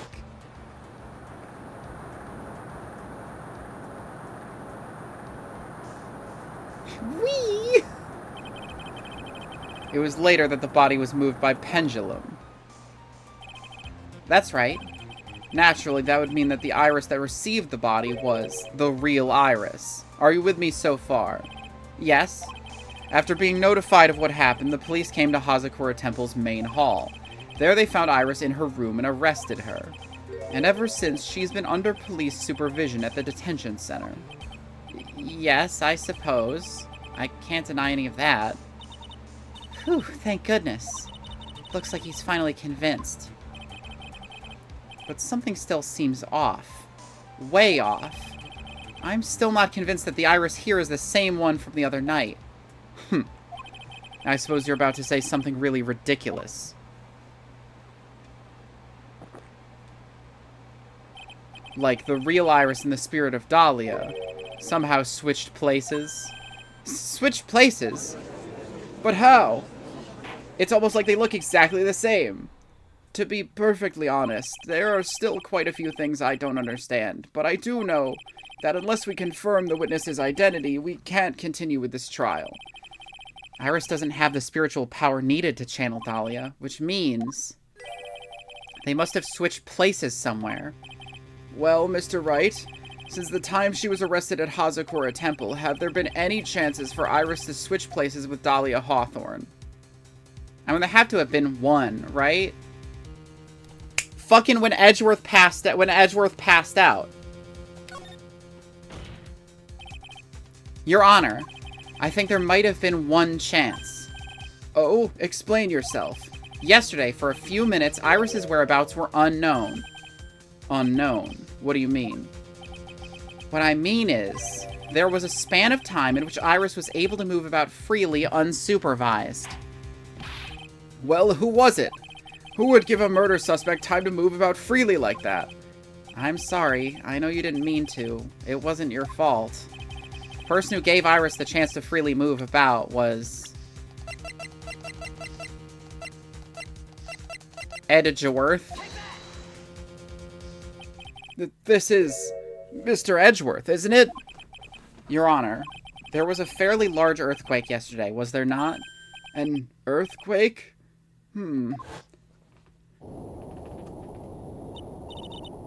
Earthquake. Oh my goodness. The inner temple. This kind of tremor might. We all remember what happened. I don't have to do Sister Bikini's voice. And Edgeworth was sad. And she got away. Yeah, you know. Well, the whole thing. We went to the inner temple right away. And it's true, Iris was already there. However, they had already switched places by that point in time. When I arrived at the training hall, I was met by none other than Dahlia Hawthorne. That's quite enough already, Mr. Wright. Now see here. No judge in his right mind would consider the idea of spirit channeling and... Be quiet. It's been a long time, Mr. Judge. That voice. Guess I'll have to ask again. Upon meeting a beautiful lady, always ask for her name and profession. L plus ratio plus it's a grudge match now? That's one of my rules. Dahlia Hawthorne, and my current profession, permanently retired. You never had a job? So you're not gonna bother hiding your identity anymore, huh? Why should I? After all, I'm dead. There's really nothing you can do to punish me. What is going on here? Dahlia Hawthorne. I never thought we'd meet again, and I never thought we'd meet like this. But this time, I'll end it. For her, and for myself. To be continued. Right fucking now, baby.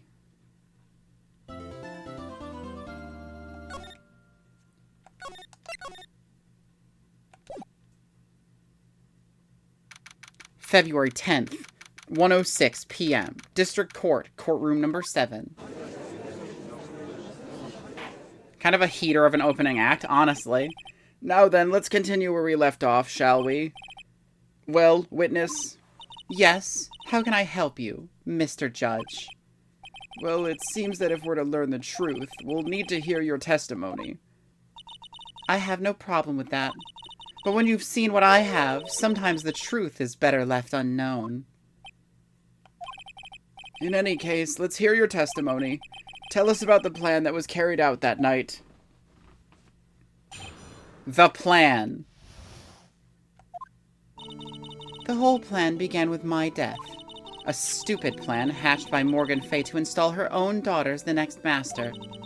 But for it to work, Maya Fay would first have to die. The idea was for me to kill Maya and then have the blame pinned on Iris. The plan went wrong, but it seems to have succeeded anyway. So that means you really are... Wait a minute. Did you just say the plan was to kill Maya Fay? Yes. You have a problem with that? Don't give us that nonsense. There's no way that... Watch yourself, Trite. If you've got a problem, solve it during cross-examination. That's one of my rules. Mr. Godot is correct. And by the way, that's one of my rules as well. To kill Maya? Could it be true?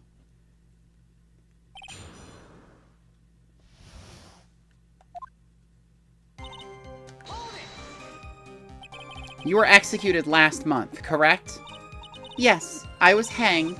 It wasn't exactly pleasant. How did you manage to discuss the plan? When did you talk with Morgan Fay? Last year. She was transferred to the same detention center as me. Since I was on death row and she was my mother, it was actually pretty easy to meet with her. I see. So that's when you discussed the plan? Huh. Are you crazy? At first, that woman was planning to kill me as well, even though I'm her own daughter. All to make Pearl Fay the master of Khura'in? She's a cold, twisted woman. She thought she could finally regain her lost honor. The honor she lost when her younger sister Misty took her place as the master.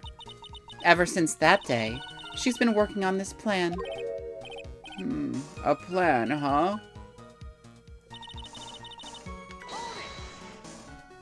You're talking about Pearl Fay, is that correct? Yes, though at first she had high hopes for the two of us. You and your twin sister, Iris. That's correct. Fortunately, neither of us had much spiritual power. That's why we were abandoned by her, along with our father. Abandoned? The only person I ever really cared about in life was myself. My sister was a nuisance, so I convinced my father to leave her at an old temple. You mean Iris? Yes, my father remarried a woman who also had a daughter. The less children you have, the more money there is to go around, right?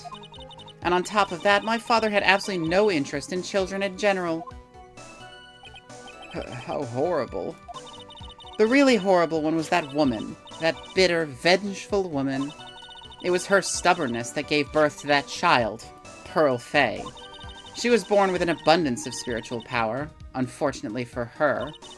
Morgan Fay heaped all of her broken hopes and dreams onto that poor child's back. All because of her pathetic dreams of having her bloodline become the main family.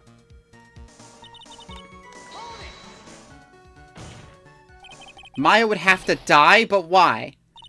For our bloodline to succeed as the main family, thus making Pearl the new master, the remaining descendants of the current master had to be taken care of. But Pearls would never agree to a plan like that. She adores Maya. How sad. You still don't get it, do you? What Pearl wanted had nothing to do with it. Morgan didn't care one bit about Pearl. The only thing she cared about was the position of the master. That's all. That's ridiculous. She was willing to sacrifice anything and anyone to achieve her goal. The life of her daughter, and naturally, the life of Maya Fay as well. How could anyone do that? She keeps all her evil inside of her hair. You were going to kill Maya. Pearl didn't need to know anything about it. All she had to do was follow the instructions in the letter and channel me. Then I would have simply used her body and finished the job. The Dahlia smug angry sprite is pretty good. It's pretty excellent.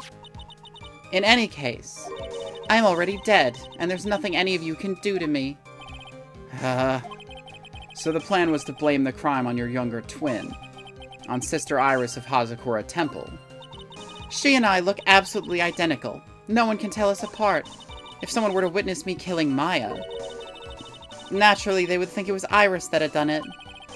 And the witness in this case was the head nun, Sister Bikini.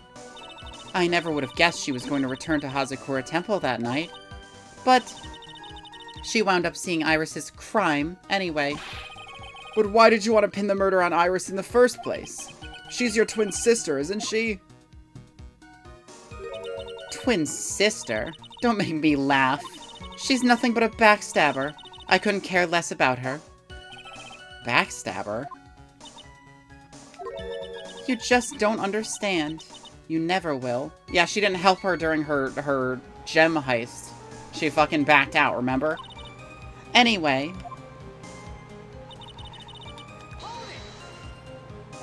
You think the plan was a success? You heard me. Just as that woman had hoped, Maya Fay is dead. Now the title of the master will pass on to Pearl Fay. That's absurd. Maya's just... She's just trapped inside the sacred cavern. Really? You're as foolishly optimistic as ever, aren't you, my darling Feeny? Do you want to know the truth? Ever since we met, I've despised you. Your sniveling naivete and your pathetic faith in other people. I just want to know one thing. What did you personally think of Morgan Fay's plan? I told you already, didn't I? It was a stupid plan. It had no point, no value other than fulfilling her own greedy desires. Yes, it was certainly nothing to be proud of.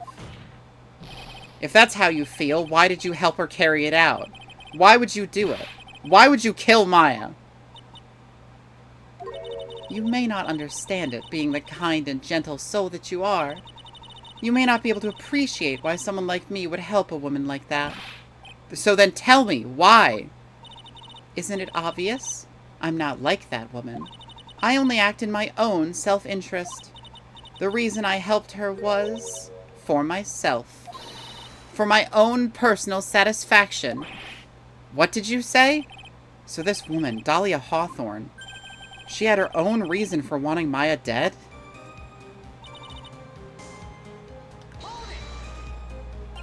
Obviously, it's because you were helping Morgan Fay.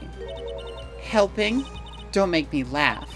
From the day I was born to the day I died, I never helped anyone. I lived for myself and, in the end, died for myself. I thought that was obvious. So she wasn't actually cooperating with Morgan. She was just using Morgan and her plan so she could accomplish her own goal. All I wanted to do was to kill Maya Fay. That was the only way I could think of to get revenge. Revenge? Looks like I have no choice but to present that piece of evidence. I can't believe it. She meant to kill Maya. Gotta keep a cool head, and I need to get more information out of her. It's the only way to understand this plan and what she was after as well. I have to present that piece of evidence. I mean, the only person I can think of that she would want to get revenge on is Mia.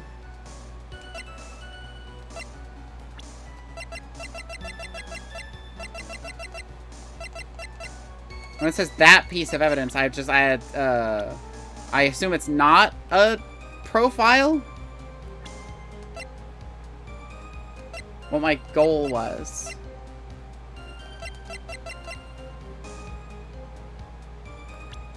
I'm gonna hit her with Maya. Yeah, or Mia. Could it be that your actual goal had nothing to do with Maya Fay herself? As I said, none of you have the power to punish me anymore, because I'm already dead. Well, I had the same problem, you see. You can't punish the dead, and you can't take revenge against them either. You wanted to take revenge on someone? I was sentenced to die because of that woman, Mia Fay. I somehow knew this was it. I wanted to send her a message. It was at her hands that I suffered my first humiliation. I wanted her to feel the same pain she made me feel. Sadly, when I realized revenge was impossible, I gave up. And the reason it was impossible? Was it perhaps because Mia Fay had already died? Yes, and I realized there's only one way to take a revenge against the dead. And how do you do that? Even when the body dies, the spirit, the ego, it lives on. Forever. I wanted to take away the person that Mia Fay loved most. I wanted to kill her with my own hands. That would be the one and only way I could take my revenge against Mia Fay. That was the reason I helped out with that woman's plans. Just for that? For that you would kill Maya? Your goal was no different than that of Morgan Fay. Yes, but it was for me instead of her, just as hers was for her instead of me, so we're very different. As they say, the apple doesn't fall far from the tree. What a cruel plan. Cruel, cold, and heartless. Don't waste your time preaching to the dead. I've already told you, there's not a thing you can do to me. That night. At about 9:30 p.m., I materialized into this world. I quickly pinned my hair up and put on a demon-warding hood. Then I picked up the staff that was by my side and left Hazakura Temple. So it was at least Donam who channeled her after all. That ridiculous head nun never noticed a thing. She left Maya Fay at the inner temple and wobbled back, clutching her poor old back. What did you do then? That kid was easier to handle than I had hoped. I caught up with her in front of the stone lantern. Then I took out the dagger I got from the storeroom and...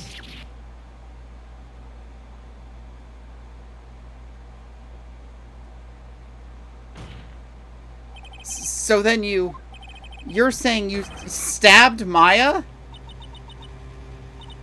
It's strange, but I don't have a clear memory of what happened after that. What does that mean? No clear memory? I don't know. I think I was stabbed. You were stabbed. At the last minute, Maya Fay must have stabbed me. I'm sure of it. That's not like her at all. Maya wouldn't stab at a French fry with a plastic fork. Yeah, she eats that shit with her hands. Anyway, I suddenly lost consciousness. But before I did, I scrawled her name on the lantern. Just as I was passing out, I wrote Maya behind my back. I had hoped it would cast suspicion on her. I can't believe she was thinking of that until the bitter end. That's where my memory temporarily stops. It stops? I don't have any memory of actually killing Maya Fey with my own 2 hands. My very last memory was Maya's terror-filled eyes. When I woke up after that, I was in the sacred cavern surrounded by darkness. You were in the sacred cavern? The entrance was sealed with one of those trick locks. Somehow I had been trapped in there. But how did you wind up in there? I'd like to know that myself. Anyway, I was worried. I didn't know whether or not Maya Fey was dead, and I swore I wouldn't return to the underworld until I knew I had killed her myself. For a ghost, you're one tough cookie. I wanted to get out of there and make sure she was dead. But I couldn't do it. I couldn't get out. The trick lock stopped you, huh? I didn't know how to remove it. So then you're saying you were actually confined against your will inside this sacred cavern? Yes, I wanted to get rid of that annoying lock as soon as possible. But it wasn't easy. I kept getting interrupted while I was working on it. Interrupted?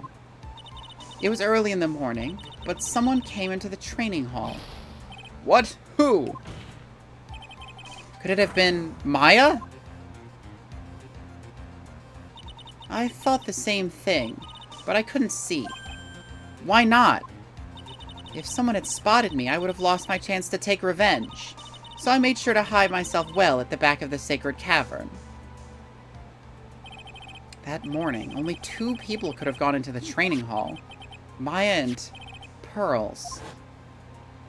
Pearls went there to cover the hanging scroll in gravy. Still, I finally managed to remove the lock, but I was too late. What do you mean by that?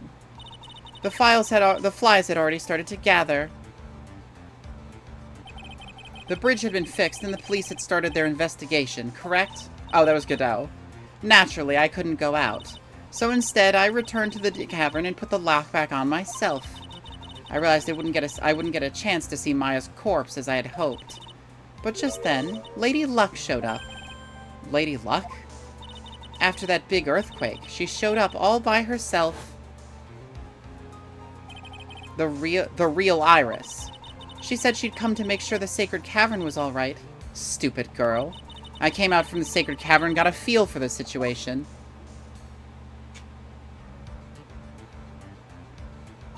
And I locked her away in my place. Yeah, so she's definitely being channeled by Maya. I had finally learned exactly what I had hoped. It was then that I learned the plan had actually succeeded. What do you mean your plan had succeeded? I had misunderstood one thing, you see. That night, the one that had summoned me had assumed that it was Pearl Fey. I had assumed that it was Pearl Fey. Well, of course you assumed that. It was written in the instructions. But I was wrong. The person that had actually called my spirit back was Misty Fey, the picture book author. What? Well, that's really the only possibility, isn't it? After I lost consciousness in the garden, it was her body that was left lying there. Maya Fey, I wasn't able to kill her with my own hands after all, but even so, I made her commit the most vile sin a human can commit.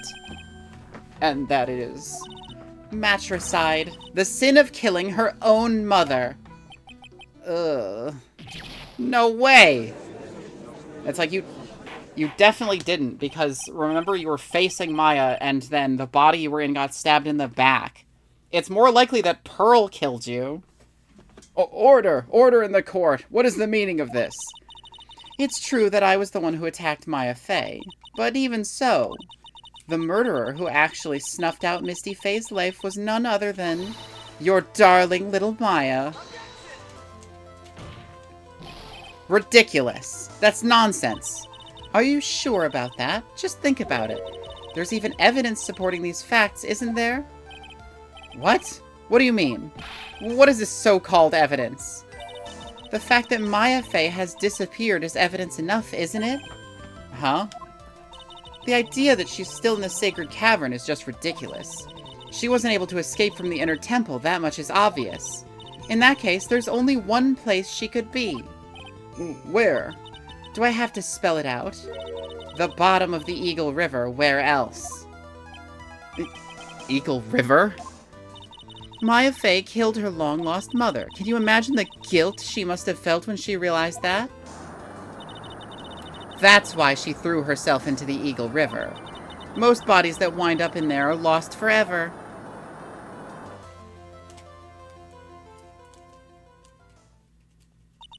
So, what do you have to say now, Feeny? Ooh.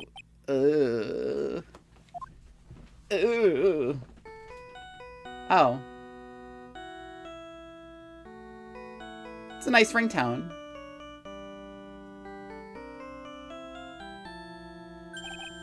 Oops. Sorry, that's my phone. What kind of ringtone is that?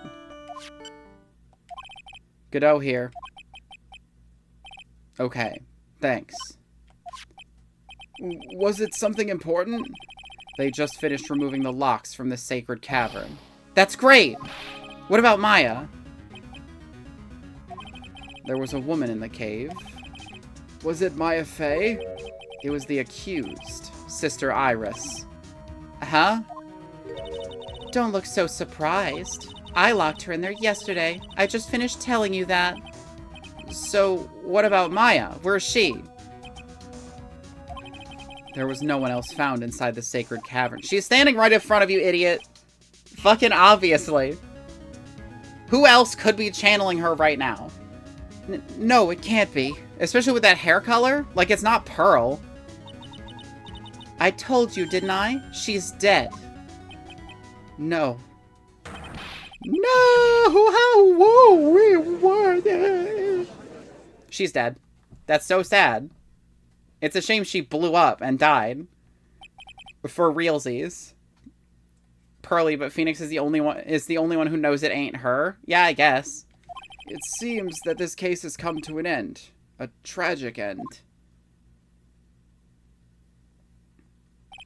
Sadly, it appears the killer of Elise Donim, also known as Misty Fey, was her own daughter, Maya Fey. Overcome with guilt for what she had done, Maya Fey jumped to her death in the raging waters of the Eagle River. Why do you guys assume that this is immediately correct? It is fucking just speculation by a murderer. It can't be. Huh.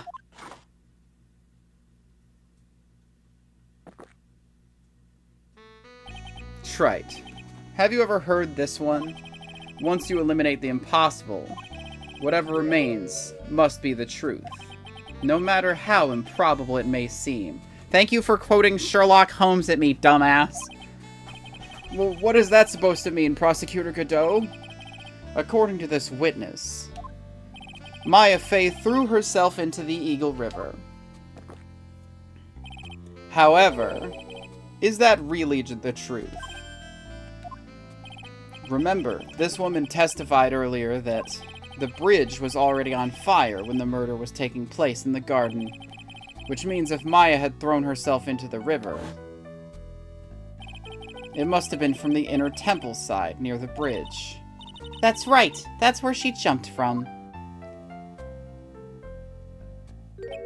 But that's impossible, because she would have landed on the rocks. It's impossible to jump into the river from there. What? Don't get your panties all twisted up, trite. Just relax and think through the whole thing again. So it's impossible. Maya couldn't have thrown herself into Eagle River? Well, Mr. Wright, Miss Hawthorne claims Miss Fey threw herself into the river from the inner temple side. Do you have any evidence that refutes this claim? It's right here, baby. Look at those rocks. She couldn't have cleared that. It's impossible to jump into the Eagle River from the inner temple side. No one knows that better than this witness. What did you say? 11 years ago, you jumped in the very same river. Just take a look at this overhead map. As you can see, below the cliff on the inner temple side is a big rock shelf. Oh, you're right. She wouldn't have reached the river if she had jumped off from there. In other words, if she had jumped, we should have been able to see her body in this photo. Windows alert jump scare. So you finally figured it out. No! Not the wind attack! I hate the wind attacks! Stop doing that! Order! I'm not even weak to wind. Why do you keep hitting me with that move? You're just playing with me. Maya Fey's body is at the bottom of the Eagle River. There's nowhere else she could possibly be hiding. Dumbass! Who do you think is channeling you right now? Miss Hawthorne, you ever heard this one before? Once you eliminate the impossible, whatever remains must be the truth. Yes, just a few minutes ago. Maya Fey wasn't inside the sacred cavern. We now know that she didn't throw herself into the Eagle River. Correct. That eliminates all the most likely possibilities. Now, although it seems improbable, there's still one other place she could be. Whoa, what? What is this one possibility you're talking about? That's obviously a bluff. So where's her dead body, then? Finally, I think the pieces are falling into place. Normally, the living have no way to punish the dead. But I think there is a way to give Dahlia Hawthorne the ultimate punishment. Imagine I tell her that Maya is the body that she's in right now, and she just stabs herself in the throat. That'd be really dark. But, like, if I was Dahlia Hawthorne and I was like, I want this bitch dead by any means necessary, I would just find a way to kill myself. Like, right there. That easy as shit. No problem. It's like, idiots, you just gave me the option to kill myself and destroy Maya immediately. Shall I tell you, Miss Hawthorne? Shall I tell you where Maya is this very instant? Maya Fey is in this very courtroom. There's only one possibility left. Namely, she's right here in this very courtroom. What? Maya Fey is here? You say she's here in my courtroom? When they do the quick ones, I always mix the voices up. Dahlia Hawthorne. I seem to recall that you said, I had misunderstood one thing, you see. So what? But I think there's one more thing you misunderstood. What do you mean? Tell me something. At this very moment, who is channeling Dahlia Hawthorne? Why, that's obvious. It's Pearl Fey, the pathetic little sniveling runt. Have you looked at your fucking hair color, dumbass? You're wrong. Pearl's tried, but she couldn't do it. Look, we've all witnessed someone channeling someone else. Their hair color always stays the same. I've never failed at channeling someone. This is the first time it's happened. Isn't there any explanation for why you couldn't channel a spirit? She's never met Pearly? Oh, that's true, I guess. It could happen if someone else was already channeling the same spirit. Someone called me before Pearl did? Again? But who? Morgan has black hair? Yeah. Pearl's even tried again on the day after the crime, but she couldn't do it. What could that mean? I think the truth is becoming clearer to you right about now. Am I correct? It wasn't Pearls that channeled you. There was someone who called you before she could. This is an easy one. Pearls couldn't do it, and Misty Fey is gone. There's only one possibility left. Come on already, I can't stand the tension. Dahlia Hawthorne. The person channeling you right now must be Maya Fey. What? Kills myself, I guess? But how could that be? Remember what this witness Dahlia Hawthorne said about her goal? She said that her goal was to kill Maya Fey. Yes, that's right. But if Maya channeled to the spirit of someone that was trying to kill her... Well, Gramps, what would happen? Could it be... It looks like you finally understand, Your Honor. Well, I don't. What are you going on about? What I'm going on about is the reason Maya channeled you. And there's only one reason. To protect herself from you. To protect herself? From me? Yes. On the night of the crime, you were only interested in one thing. Killing Maya Fey. The path back to Hazakura was closed off and there was nowhere for her to run. So the problem then became, where would be the safest place to hide? You mean, that's when she channeled me? All this time you thought that you had been channeled by pearls. That's why it never occurred to you that Maya's hiding place was you. And also the sacred cavern. No, don't say that! I like that sprite. That's a good one. You're saying that I, Dahlia Hawthorne, was played for a fool? By that little whelp? Maya Fey killed herself. Isn't it obvious? I like that she put her hair back up. There was no animation for it, but she clearly did it. Sorry, but no. It would have been impossible for her to jump into the Eagle River. This was the only avenue of escape open to Maya. The only way that Maya could disappear from the inner temple. I don't believe you. A stupid little girl like that who has never been out in the real world? She could have never come up with a plan like that. Who could have ever given her such a brilliant idea? Well... me, of course. Mia! Mia Fey. It's been a long time, Dahlia Hawthorne. So it's true. It was you. Yes.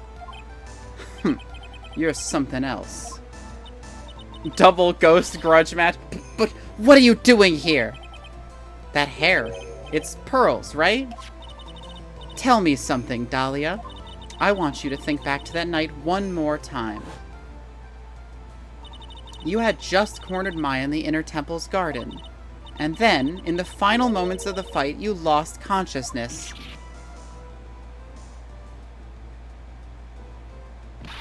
I was stabbed by Maya Fey. Actually, Maya lost consciousness at the same time as you. She did? Not terribly surprising since she was about to be killed. When she woke up, she was in the training hall. That's when Maya decided she needed help, so she channeled me. She explained in a memo the situation she was in. She asked me what I thought she should do. She did that? I can't believe it. Of course, I didn't have all the details, but one thing was perfectly clear, and that was, I knew that you couldn't be allowed to wander free. Free? What do you mean? It was a race against time, so I wrote down 2 things that Maya had to do. Channel Dahlia Hawthorne as soon as possible, and lock herself in the sacred cavern until help arrived. So it was Maya who put that lock on there. Yes, but why did you order her to do those 2 things? If she hadn't done it, Dahlia Hawthorne would have been channeled by someone else. By one Pearl Fey. Pearls? Yes, Pearl didn't properly understand the plan, so all she was trying to do was follow her mother Morgan Fey's instructions. If she had succeeded in channeling Dahlia Hawthorne's spirit, things would have turned out very badly, to put it mildly. So that's how it was. Dahlia Hawthorne would have used the body of Pearl Fey to kill Maya at all costs. Yes, it certainly sounds like that was the intent all along. How dare you! I won't forget this. Why not just admit it, Dahlia Hawthorne? Your little plan was nothing but a big failure. Yes, another failure to add to the pile of shame, wouldn't you say? What do you mean by another? Think about it, Dahlia. Remember all your past crimes? Not a single one of them was a success. They all ended in failure. What? How dare you? 11 years ago. 0 and 3. Real. The fake kidnapping. Your very first crime. I mean, she did get the gem, though. You got your hands on a $2 million diamond, but...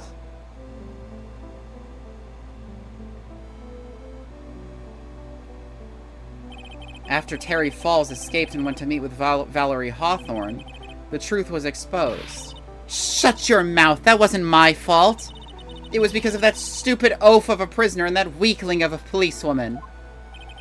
And then, 1 year later, you tried to kill me. Well, I'm still alive, but...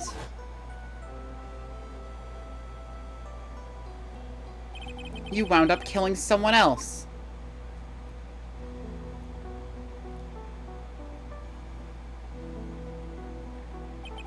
As a result, you were sentenced to death. Cranberry juice. Hydrate, redeem. It's one stupid move after another for you, but it's no longer funny.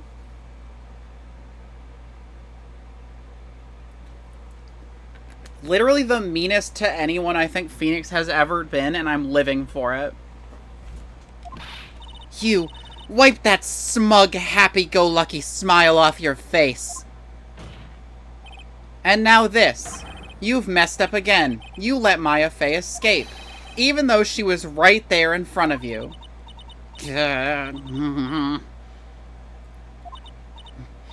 Mia Fey? Mia Fey! Mia Fey! Mia Fey! You spinster! I was supposed to kill Maya Fey like I swore I would. And if only you had gotten this spiky-haired jerk the guilty verdict, I would have been hanged to death. True. But I think you finally understand, Dahlia Hawthorne. You will never defeat me. What? What did you say? Whether you're alive, dead, or somewhere in between, you will never defeat me. As long as I'm around, you're destined to lose for all eternity.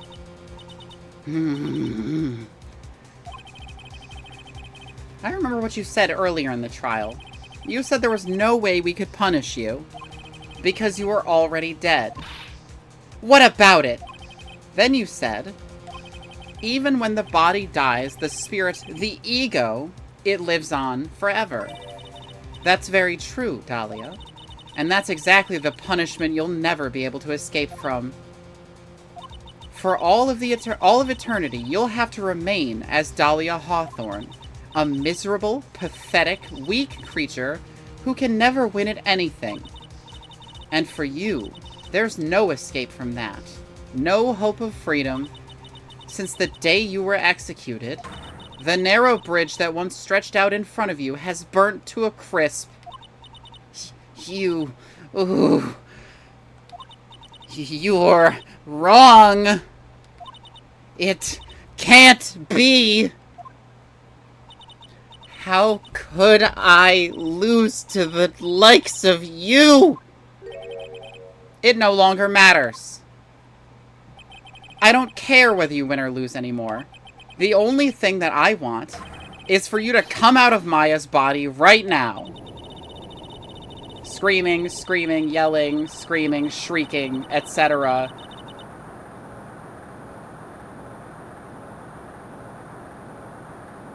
Spirit severing technique. Yeah, there she goes.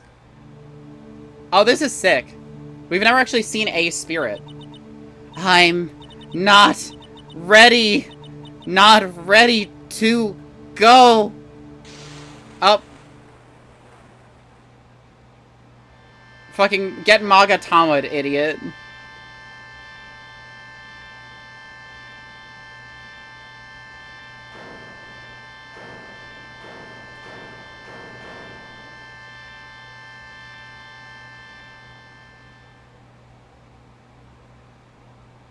I gotta say, Dahlia Hawthorne as a villain, cool as shit. Having a villain carry over through, like, multiple cases, and even through death. Oh, there goes Maya. Very cool. Cool as hell.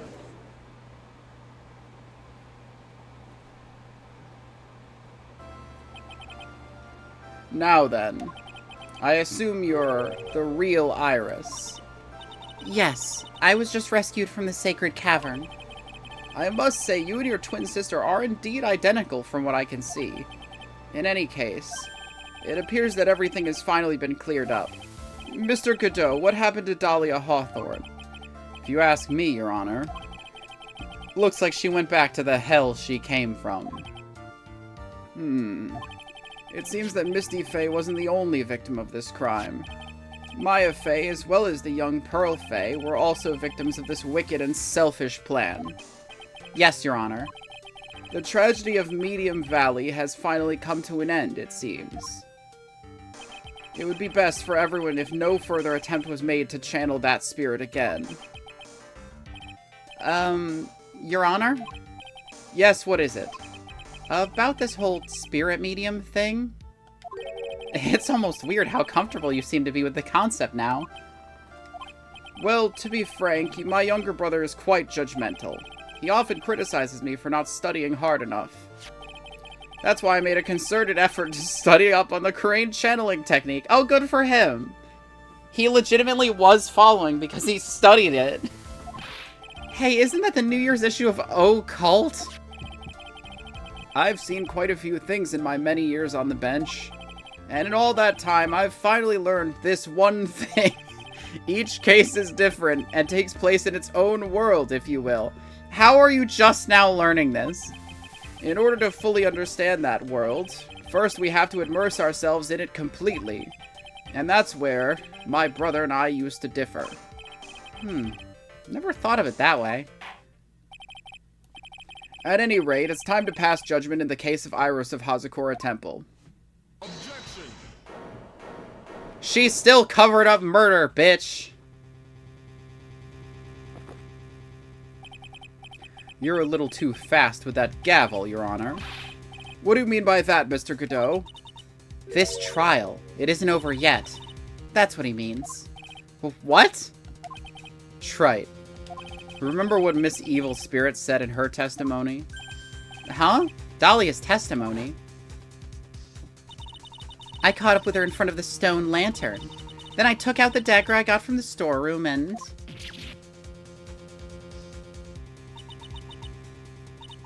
It's strange, but I don't have a clear memory of what happened after that. I think I was stabbed.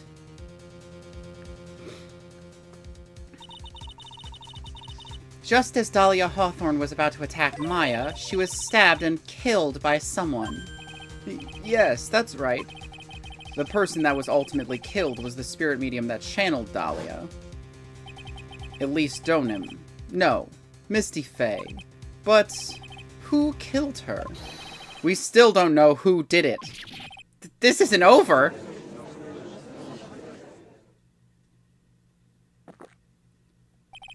Unless someone else is found guilty, the accused is still on trial. We can't let her walk until there's evidence that proves her innocence. No way! But this court isn't prepared for any further testimony. The prosecution is ready to call our final witness. Final witness? This one will clear up the whole mystery. The mystery of who killed Misty Faye. Indeed. Is it really all right, Mr. Prosecutor? Of course it's all right, Madam Attorney. Very well then. Who is this final witness? Isn't it obvious? There's one person who saw the whole event and will put the final dagger in this case. Someone who saw the murder take place? The very person who saw her mother killed in front of her own eyes. You mean Maya? You can't! She can't testify after what she's just been through!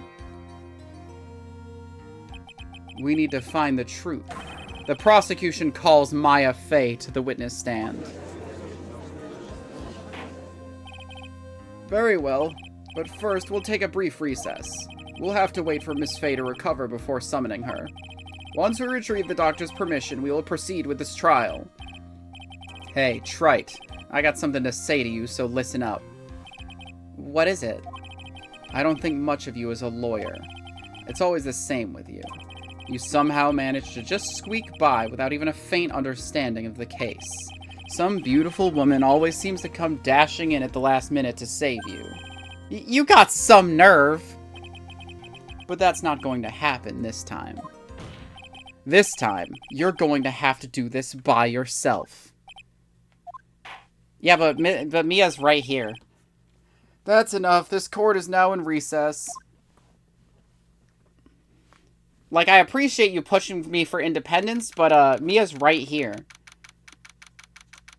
February 10th, 2:56 p.m. District Court, Defendant Lobby Number 1. I'm truly sorry about everything. We were working so hard to defend me, but I was missing all day and we didn't even have a chance to talk. She's right. When I met Iris at the training hall yesterday, they had already switched places, and Iris was inside the sacred cavern.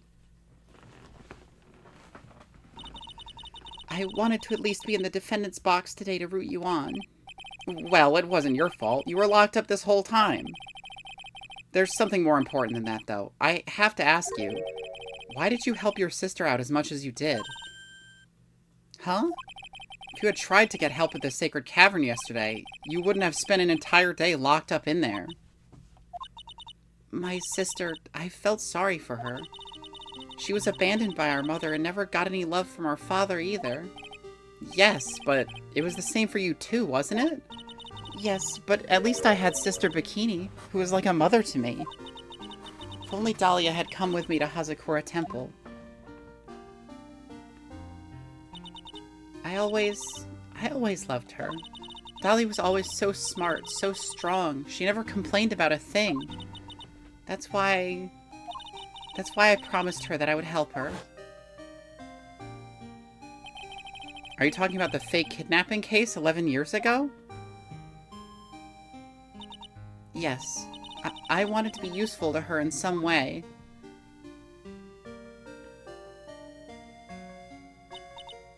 But as usual, I was too cowardly. At the last minute, I ran away. Because of that. Dahlia's stepsister, Valerie, ended up...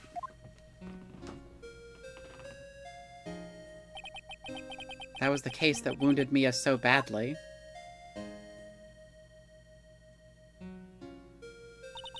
But things didn't end there, of course.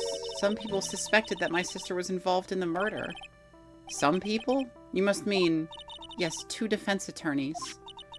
Mia Fey and Diego Armando. After poisoning Mr. Armando, who was getting too close to learning the truth. See, there we go. Dahlia even tried to kill the person who unknowingly hid the poison for her. You. That's right. Iris, there's one more thing I have to ask you. Yes, what is it? On the night of the murder, the person that cleaned up the corpse of the victim, Elise Donim, was it really you? Yes, it was me. That night, after I rang the lights out bell, I went back to my room. At around 10:30, I received a call on my cell phone. There's a problem. Come to the Inner Temple right away. I got on the snowmobile and headed for the Inner Temple, but the path to the Inner Temple was cut off. The path to the Inner Temple was cut off, right? Exactly. We can't just leave the body here. So you've got to do this exactly as I say. Got it?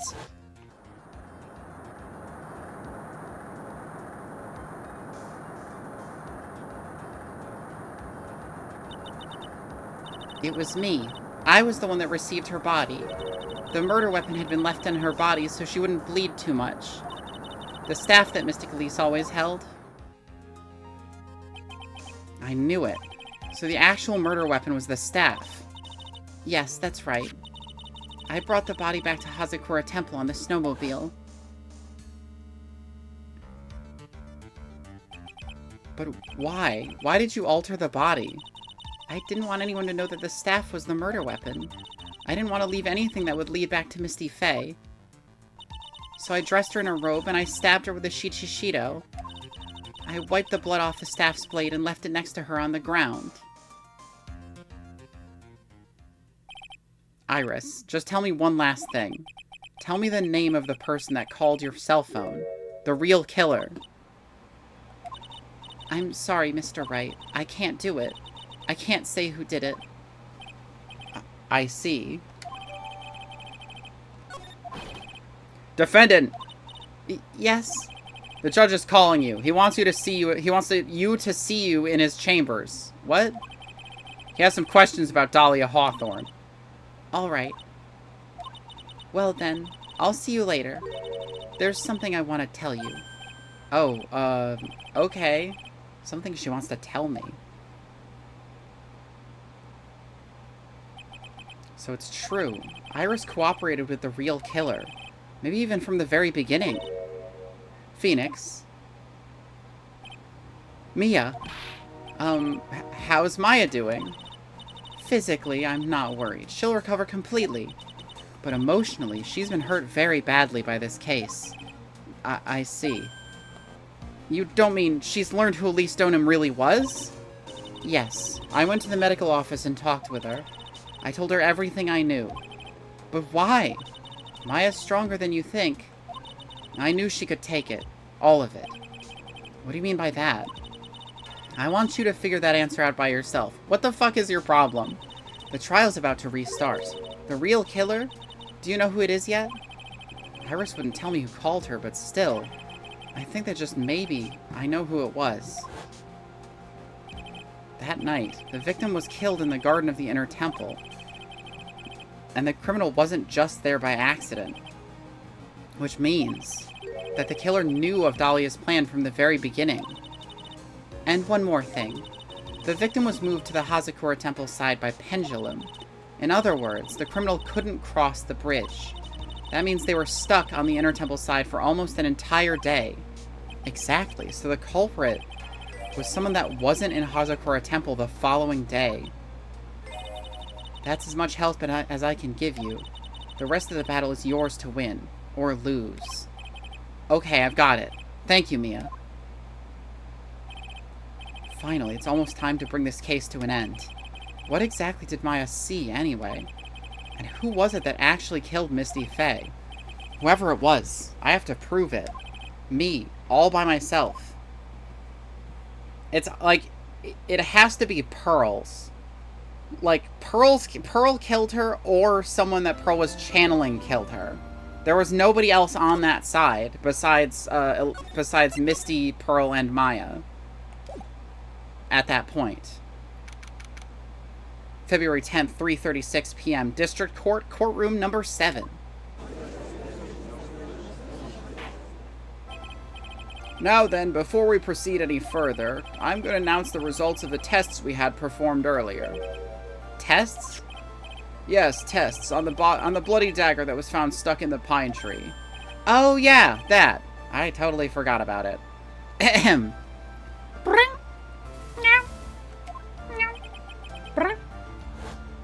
That's the weapon that Maya Fey used when she fought the victim. So what are the results? Was it the victim's blood, or...? Due to time constraints, the full test wasn't possible. However, based kitty noise, thank you, I'm here all week. There's one thing we can say with certainty. The blood that was on this dagger was not the victim's blood. That is all. Now then, let's restart this trial. So it wasn't Misty's blood on the dagger. Then whose was it?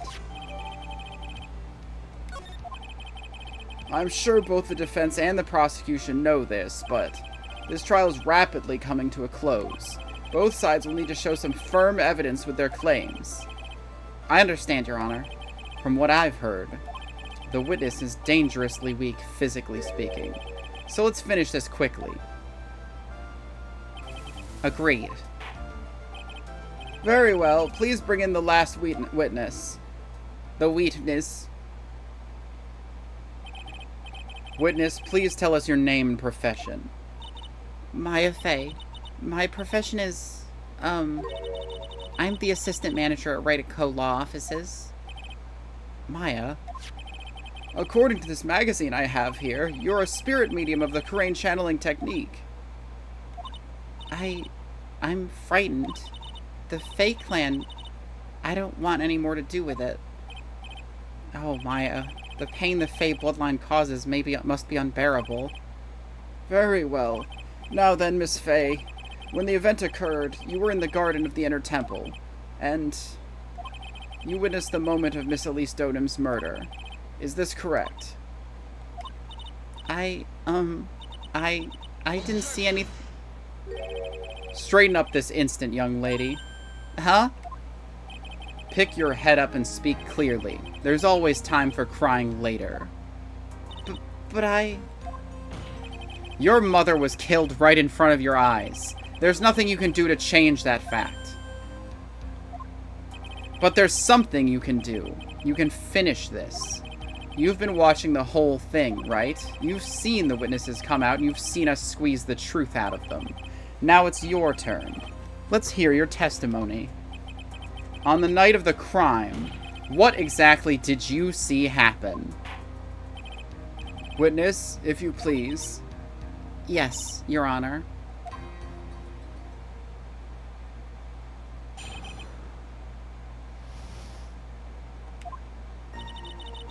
I was passing through the garden on the way to a spare prep room when it happened.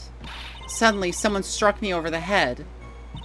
I stumbled and ended up against the stone lantern. I think I screamed, "Help me!" Then something warm splashed over me. That's when I lost consciousness. So you were struck on the head. I suppose it must have been this staff. Maya, the person who hit you. It was Dahlia Hawthorne, wasn't it? I'm sorry, Nick. I couldn't see. I don't know who it was. Maya, think hard. Sorry, Nick, but I really couldn't. Can't say it was an especially good night for young ladies to be walking around alone. It seems that it will be hard to determine the criminal through testimony alone. Very well then, Mr. Wright. Please begin your cross-examination. Maya, hang in there. She doesn't look well at all.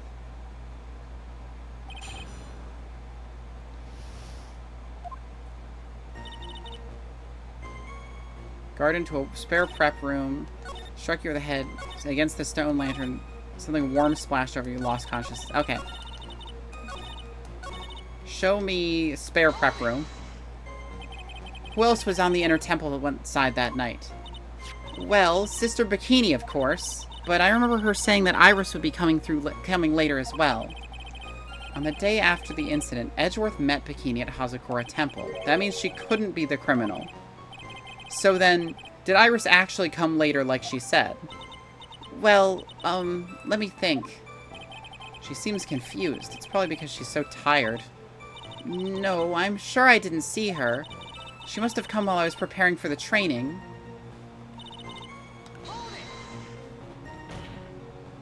Who did it? Who hit you? Well, I didn't see who it was. I was hit from behind. You didn't see the person? But after that, your attacker was in front of you. How could you not see who it was? Oh, let me think for a sec. I'm sorry, I just can't remember. Maya's really having a hard time. What should I do? Press her harder! We must know! Come on, Maya, this isn't making sense. Why didn't you see this person? Well, let me think. It was, Oh yeah, that's right! It was dark, that's it! It was dark? It's not good to have too much light around when someone's undergoing spiritual training. Come to think of it, there was earlier testimony to that effect as well. So it was dark in the garden on the night of the crime. Which is why she didn't see her attacker. I thought maybe she was trying to hide something, but I guess not. Judging by the testimony thus far, the identity of the attacker was most likely the spirit that was channeled by Elise Dotem, Dahlia Hawthorne. Very well, please continue with your testimony. What happened after you were struck on the head? After you were beamed on the dome? What happened afterwards? My attacker was in front of me, blocking off my escape, I think. You think? After getting hit like that, I was in a state of panic. There were only two things rolling around in my mind at the time. Well, now this is beginning to get interesting. So, what were the two things rolling around in your mind? My name is Maya Fey. 1 + 1 = 2. You see, for some crazy reason, I was afraid I was going to lose my memory. I know it's odd, considering my life was in danger, but that's how it was. I mean, that happened to Nick in either this game or the last game. No, it was this game, I'm pretty sure. So that makes sense. That's not odd at all. Your actions are understandable given the circumstances. So what did you do then? It was the tutorial of 2. Oh, that's what it was. You think you screamed, but you're not sure? Listen, I was a complete wreck. It was dark and I couldn't see my attacker. Was it a man, a woman, an adult, a child? I had no idea. I was scared out of my wits. Believe me, my dear, I'm certain I would have soiled my robes. I thought this person might attack me, so I... Anyway, I'm pretty sure I screamed. I thought it was my last hope. Wow, it sounds like the poor little Maya really was out of her mind. But I wonder what she meant by last hope. What do I do? Do I press her for more details? You better fucking believe it. Wait a minute, Maya. What was this my last hope stuff? What? What do you mean by your last hope? No. That's what you said. You said my last hope. Huh? What? I said what? Look, you were facing an attacker that you couldn't see and you screamed, right? You screamed, "Help me." Yeah. But you testified that you screamed that because you thought it was your last hope. Oh, well, you know, that's like... What do you call it when that happens? Maya's not doing so well up there. Oh, yeah, Oh, that's right. I remember now. I was facing my attacker, but that's not who I was screaming at. What did you just say? Yeah, that's right. It was the person behind my attacker that I was yelling at. That was who I was screaming to for help. What is it now? I messed up. I didn't mean to let that slip out. Huh? Witness, are you absolutely sure of what you're saying? Behind the attacker, there was another person? Yes, she was stabbed in the back. Thank you. Who are you? It hits you with a book. Why are you hitting me with books? Why are you asking me who I am? I know who I am. I'm Kate. And I'm playing video games right now. Not you, Maya. I am. Well, I meant to keep that part a secret. What have I done? It takes a ton of pressure to make a diamond. That's what I always say, because it's literally true. A ton of pressure? You're in a court of law here. You can't make things up or try to hide things in this chamber. Witness, the information you just presented is vital to the case. Like, just 1 ton. I don't know how much it is specifically. I want you to add it to your testimony.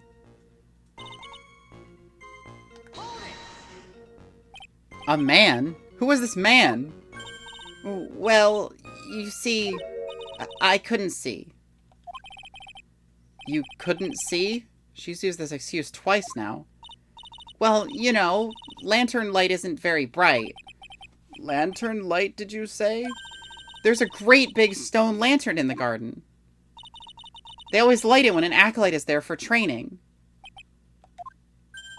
Hey, you know what they say, under the lantern, darkness reigns. So I could see the person that was further away, but not my attacker, who is closer. Plus, there weren't any other light sources in the Guardian at the time.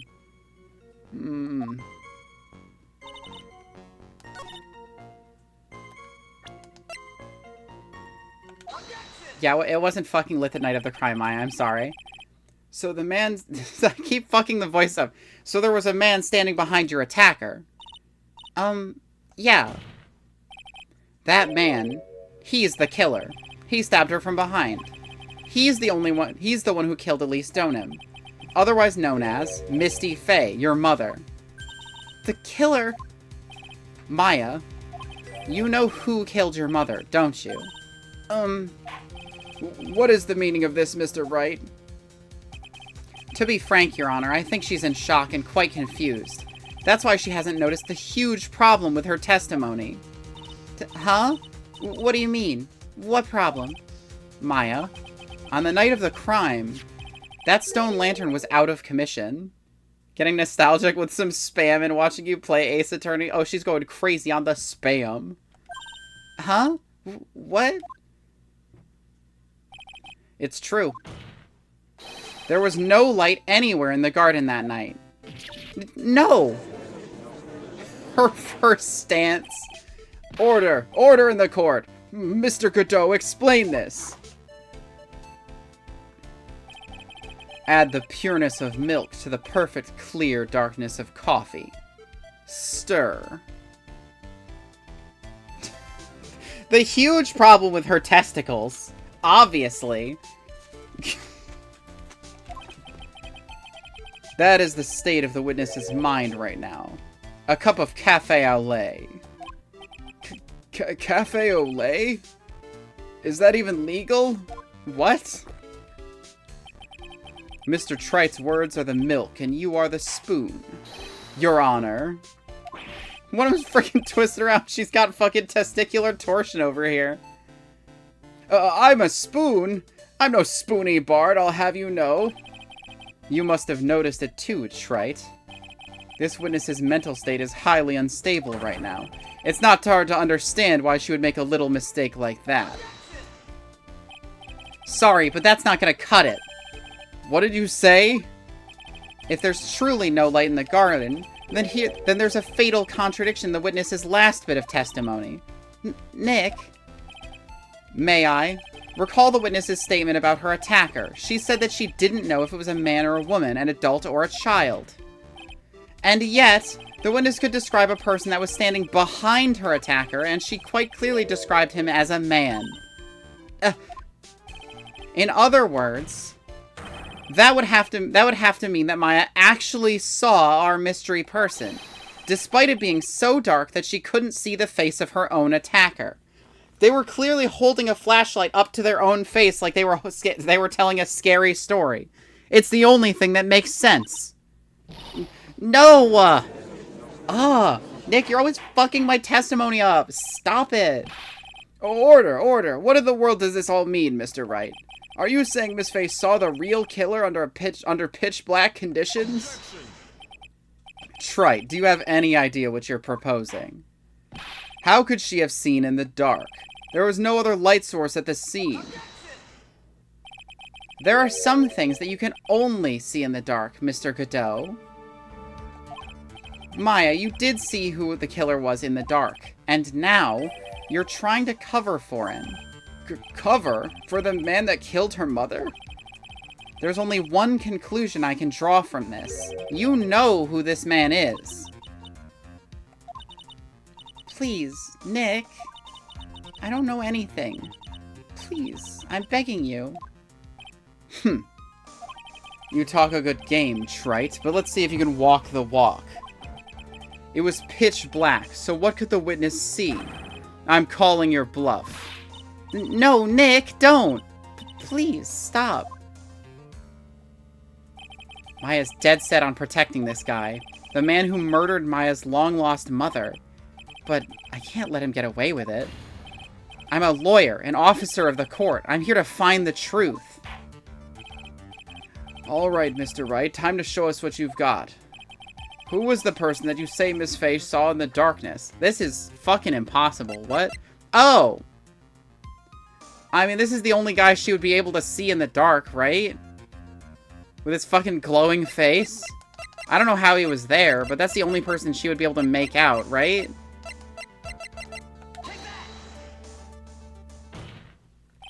Because it was pitch black, Miss Fey was able to recognize the killer easily. I'm sure the court would like to see for itself how this is possible. Yes? What? But how do you propose to show us something like that? It's easy. We just need to recreate the conditions of that night.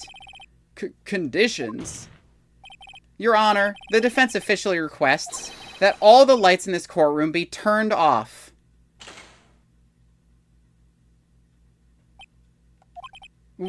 Ooh, this is...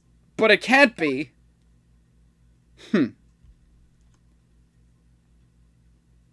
There it is. That was a nice bit of deduction. Wright. I didn't even think that I was actually going to accuse the prosecutor of murder in this case. But it turns out I fucking am doing that. Well, everyone, this is the man Maya saw on the night of the murder. Idiot. It's all, like... I mean, I should have assumed in the last case it's literally always the prosecutor. But I was like, I have no idea how we could possibly tie Godot to this. Why would he even be over there? Order, order, order. It wasn't in 2? Was it not? I'm trying to remember what the last case of 2 was.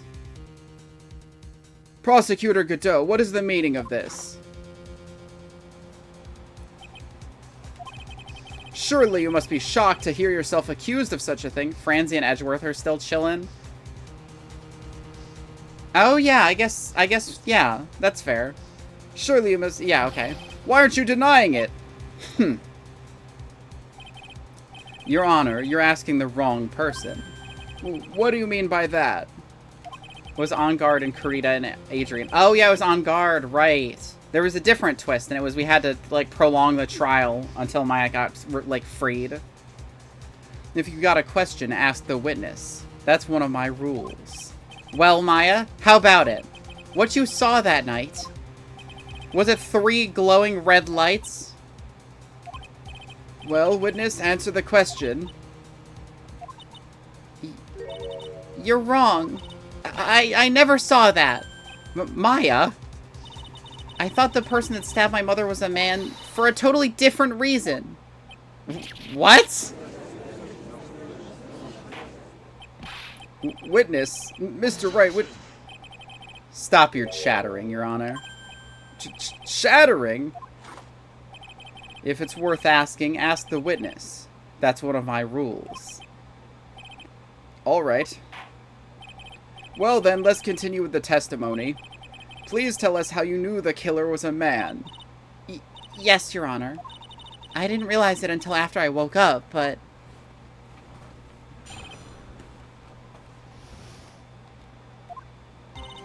When I came to, I was just lying there on the training hall floor. By the time I got back to the garden, the place had totally changed. The torches were lit and the body was gone. And all the snow around the stone lantern had been carefully cleaned up, too. Since the person did all that work alone, I just assumed it was a man. Okay, Maya, a little misogynistic. Sure. So it was after the crime took place that the witness came to think the killer was a man. Yes, that's right. I'm sorry, Your Honor, No need to apologize. It's as Mr. Godot said, you're utterly exhausted. It's only natural you would be a little confused. Also, if you consider the situation you described, it doesn't seem too much of a stretch to assume the culprit was a man. Mr. Wright, proceed with your cross-examination. Maya, you weren't supposed to become a misogynist. I know it's not in your heart. So you lost consciousness when you were in the garden, is that right? Yes, I think it happened when the victim was stabbed. So then the person that carried you into the inner temple... It could only have been the killer. That's what I think, too. So the killer carried Maya into the inner temple. Naturally, the killer must have done it, right? Yes, I think so. But why would the killer tamper with the crime scene like that? There must have been something that the killer desperately wanted to hide. I don't know. The Looks like she doesn't have enough confidence. I think I need to gather some more information before I ask her again. The torches were lit. Yes, that's how I noticed that the whole scene had changed. I'm gonna say it was the killer who lit the torches. I mean, who else could it be? The killer probably lit them since it's impossible to do any cover-up work in the dark. However, if that's true, there's one thing that still bothers me. Why did the killer go to the effort of moving the body? That's true. It's hard to see how it would be of any advantage to the killer. The only one who would gain anything from that would be the only person that was at the Inner Temple, Maya. Very well. Let me hear some more about the condition of the crime scene. So you're saying the killer cleaned up the snow.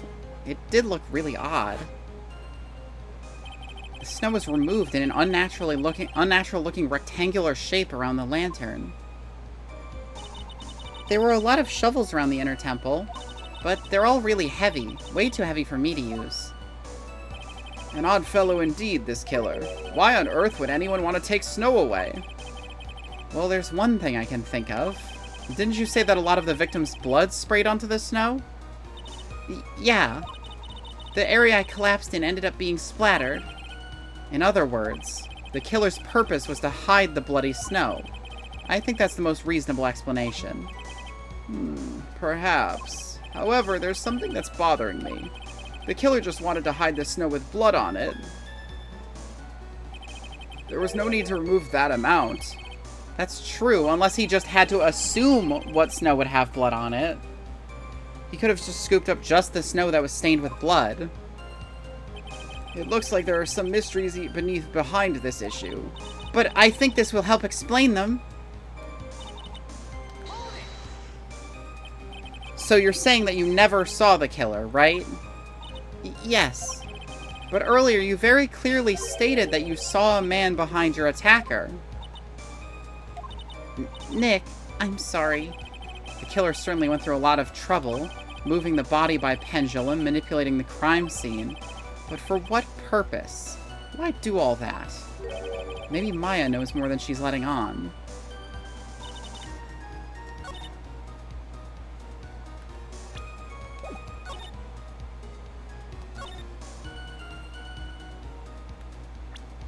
Why else would they do it?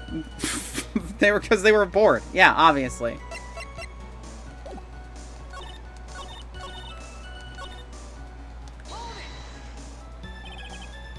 Killer must have done it. The truth is, when I saw the crime scene, I felt something. You did?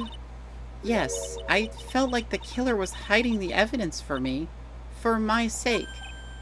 What? Hiding it for you? Everyone knew that I was the only one at the Inner Temple that night.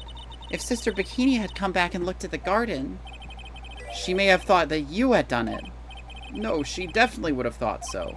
And you're saying that's why the killer cleaned up the crime scene to make it look like nothing had happened? Yes, I'm sure of it. Well, that's certainly an important piece of information. I want you to add that to your testimony. Yes, Your Honor. They did it for your sake. Well, if the body and the blood hadn't been removed, I would have immediately been the prime suspect, right? Yes, I suppose that's true. Yeah, and if that had happened, the body would have caused some other problems, too. If her real identity had come out right then, it would have been terrible.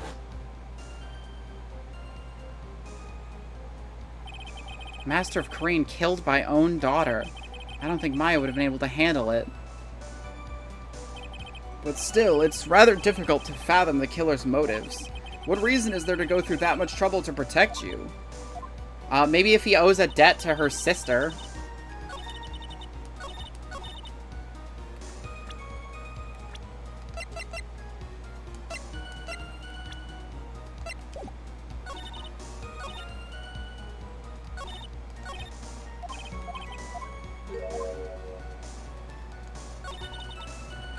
Place had totally changed for my sake that the killer cleaned up the evidence of what happened. But he didn't clean up this. The one with her fucking name on it. For some reason, It definitely couldn't have been that he didn't see it. The body of Elise Donham was carried all the way to Hazakura Temple's courtyard. Then at the garden, the real scene of the crime, the snow that we suspect was covered in blood was scooped up and removed. It's reasonable to believe that all this was done in an attempt to hide the true crime scene. However, there's still one matter that seems somewhat odd. This explains why he reacted so extremely to this. Sure, he couldn't see it, but that wasn't the reason he reacted so extremely. Oh, and what would that be? You must have figured it out by now, Mr. Godot. It's the message written in blood on the lantern. It was written very clearly on the white stone lantern. Maya. If the killer was so motivated to protect Maya from suspicion, then why didn't they wipe the writing off the lantern? Ah, that's so scary that you're right. Jesus Christ, you have to stop freaking me out like that. Fuck. Order, order, order. But, Mr. Wright, isn't it a fact that the killer was trying to cover up the crime scene?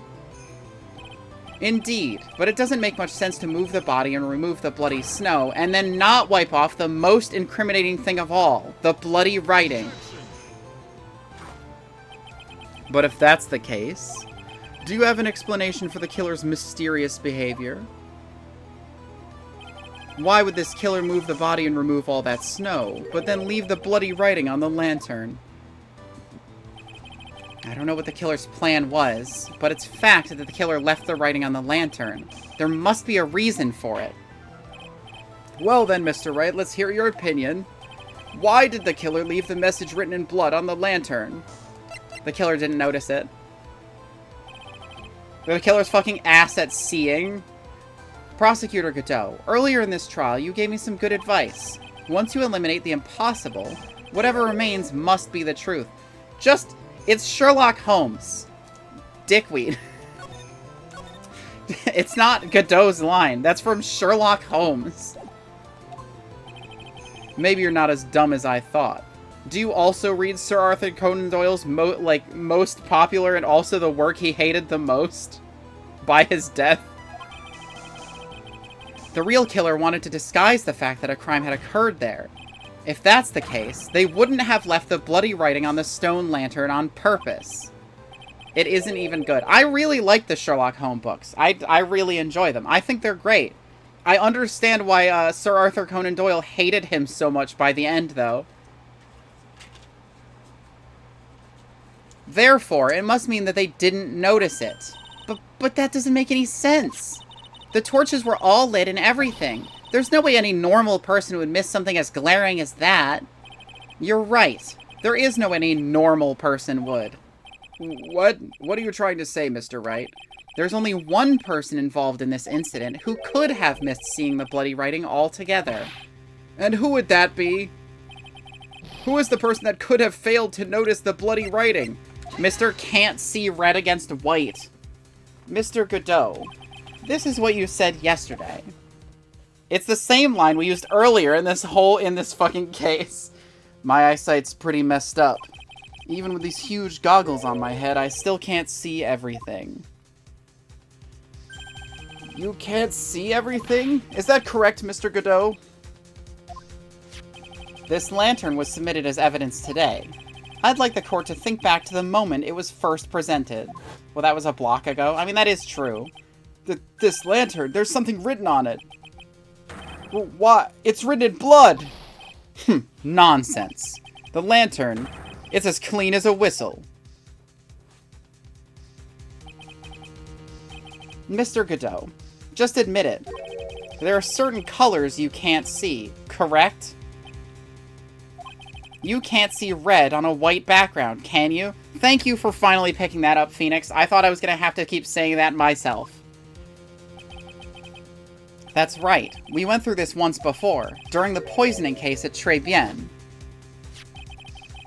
This is the apron of the delightful Miss Bird was wearing at the time, and somehow spilled coffee on. There's something still bothering me, Mr. Godot. Why have you not explained the bloodstain to the court? Bloodstain? What bloodstain would that be? Don't play games, prosecutor. The blood-colored stain that's smeared all over the apron. That's ridiculous. No one told me anything about a blood stain. Yeah, I did forget about that. You could see the coffee on the white apron, but you couldn't see the ketchup, because it was red. It's strange. In a black and white photo, those letters would have appeared black to me. I wonder, why am I the only one that can't see them? So then, Mr. Godot, are you admitting it? Are you admitting that you can't see the red writing on the lantern?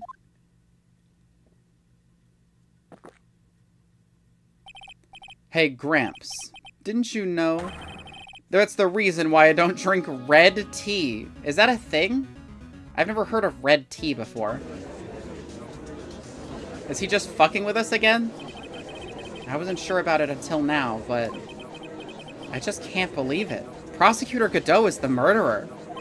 But there's no going back now. I finally figured out the truth. Well, I'm glad it's alright. I like black more still. I mean, black seems to be like the most popular tea in the world besides green, so that makes sense. Mr. Godot, the defense at this time formally accuses you. You are the murderer of Miss Elise Donham, also known as Miss Misty Fey. It's hard to believe this may be true. However, once again, Mr. Wright has brought up a disquieting fact about you. Huh. Just make sure you don't fill out the indictment in red ink, Gramps. Come on. How does a little graffiti make me into the killer? Besides, it's not like it's my name that's written there. I'm certain that the killer wasn't able to see the color red. This is rich. Do go on, Trite. The answer's right there at the crime scene. In the snow. The snow? How so? Well, for example, why did the killer move all that snow? Your Honor, you said it yourself. If he wanted to hide the bloody snow, why not take out just that area? Yes, why didn't he take just that area? Ah! Could it be that he was, like, scary? He did a square for scary reasons? Yes, the killer couldn't see the red blood that had seeped in the snow. I'm not answering the other questions, it's just stupid. And so he had to remove all of the snow. He couldn't be sure of where the blood had landed, so he removed the whole area. Isn't it more likely that the killer couldn't see the blood because it was dark? Not if he lit all the lanterns, dumbass. Not a chance. The torches were all lit. He would have been able to see just fine. It seems that once again, this trial has taken an unexpected turn, to say the least. He also missed the talisman. That is true. Unless he cut it off on purpose to try to hide her identity. Because it was removed, and it was in the garden. Can you explain this, Mr. Godot? He also missed the knife. But that was behind the tree, where nobody could see it. Unless you could view the world in 3 dimensions, which we can't. Well, wait just a minute. Maya? What is it, witness? Mr. Godot isn't the killer. After all, he didn't even come to the inner temple. Until 2 days after the murder took place. He didn't show up until after the old bridge got fixed up. Maya. You can't testify to something like that. Why? What do you mean? I may not look it, but I'm... Ugh! After the murder happened, you didn't even exist. She didn't... I'm afraid I don't follow. Are you senile, old man? We established this just a little while ago. After the murder, this witness was unconscious for a long time. Because she was channeling Dahlia Hawthorne. Oh, that's right. Please, Your Honor, let me add to my testimony. Nick, please listen to me. Maya, do you plan to cover for Godot no matter what the cost? If that's the case, then I've got no choice. Your Honor, let's hear her testimony. If it means we're going to hear the whole truth, I say we should not silence her. Nicely done, Trite. Very well, let's hear the witness's testimony. Please tell us what happened at the inner temple after the murder. Yes, sir. After I woke up, I began channeling and my spirit left me, as it were. But little Pearlie was there at the inner temple, too. She must have done the murder. It was her all along. She's a cold-blooded killer, I tell you. Pearlie was also stuck on the inner temple side that night. The next morning, she looked around but couldn't find anyone. The next day, when the bridge was finally fixed, she was in the spare prep room.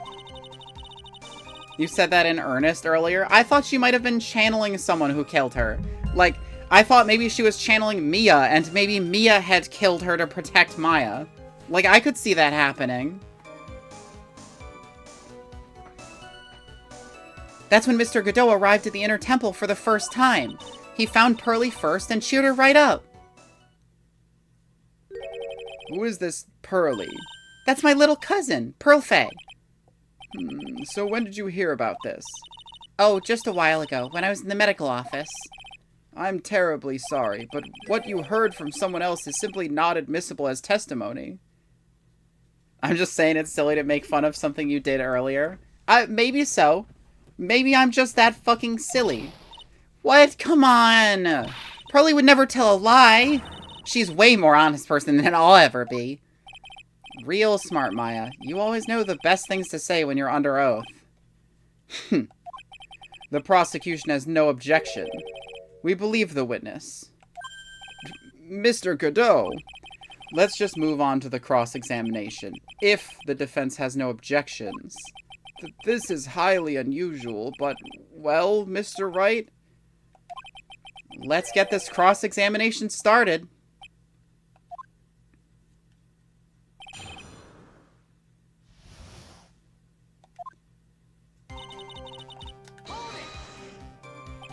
So where did you think Pearl slept that night? In the spare prep room next to the training hall, I guess. There's a rule that you can't enter the training hall during an acolyte's training. But even so, why did she go to the inner temple in the first place? It seems that Pearls became very worried about Maya. She knew that the spiritual training I was about to undergo was very intense. Pearls was supposed to channel Dahlia Hawthorne, but she couldn't do it. That's why she headed to the inner temple. However, Dahlia Hawthorne was already there, possessing the body of Elise Donim. She searched the entire inner temple side end to end. Well, you see, Pearlie gets pretty scared when she's alone, and there weren't that many places to look. She says that she even went back and forth several times. The inner temple side has two structures, the training hall and spare prep room. And there's also a storage shack, I think. That's about it. There was a storage shack, too? Pearls was looking for other people, right? Would she have really examined a storage shack all that carefully? Well, if it was me, that would be the first place I would investigate. So that means it's possible that someone may have been hiding in the storage shack. Pearls didn't hear the sound of them working on the bridge? What do you mean? I was just wondering why she would stay in the prep room. If it was me, I'd at least go out and wait at the foot of the bridge. Oh, well, Pearlie said she was sleeping at the time. She said she was so scared during the night that she couldn't sleep well and woke up a bunch of times. Poor little girl, all alone like that. Well, we know that she had at least one friend in the sacred cavern, Dahlia Hawthorne, who was busy battling with the tricky lock. Trick lock, not tricky lock. She couldn't let anyone see her, so she wouldn't have shown herself to Pearls. What happened after the bridge was finally fixed? So it was your first time on the inner temple side, Mr. Godot. That's funny. Am I imagining things, or did the defense ask me a question? Mr. Wright, please save your questions for the witness. That's one of his rules, after all. What you heard from someone else is simply not admissible as testimony. Those are your words, Your Honor. Touché, Mr. Wright. Oh well. What do you have to say, Mr. Godot? Hot nights and even hotter coffee. That's what I always say. If it hadn't have been for this case, I never would have visited there. A freezing cold temple in the mountains? I think I'll pass. So he had never visited Hazakura Temple or the Inner Temple, huh? You want to say something, Trite? In any case, I have to find a crack in Godot's armor. While I cross-examine Maya, that is. Very well, please go on with your testimony. After fixing the bridge, the policeman came over to the inner temple side, right? Yes, then Mr. Godot. He cheered her up. That's what Pearlie said. She said it was very nice. He was a very nice older gentleman. Thank you for looking after my cousin, Mr. Godot. And here I was thinking you were nothing more than a coffee addict. Cut it out. You're making me blush. This guy is really beginning to get on my nerves, in more ways than one.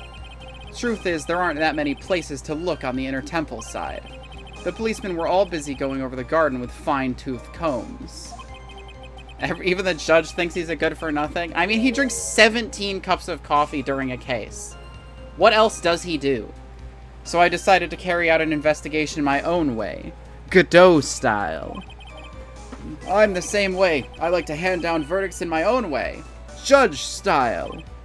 Maybe I should ask some questions, Phoenix style. So you cheered Pearls up.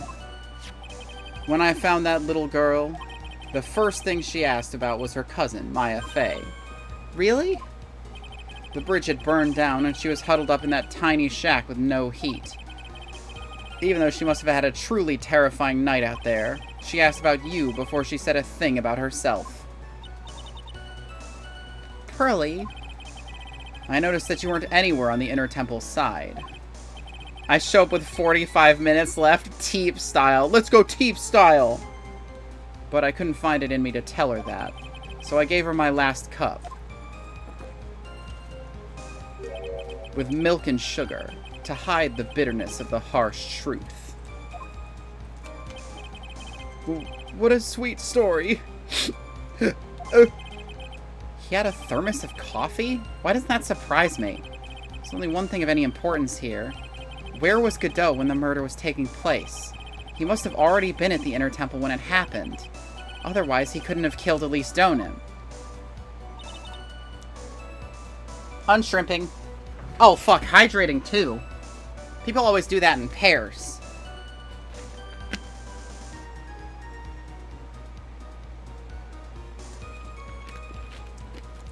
Fucking cranberry juice, baby. So what do we have? Not let the night of the crime. Taking the morning after the crime. Caring about you, 2-hit combo. Hell yeah. Horrible sketch of what he saw the night of the crime.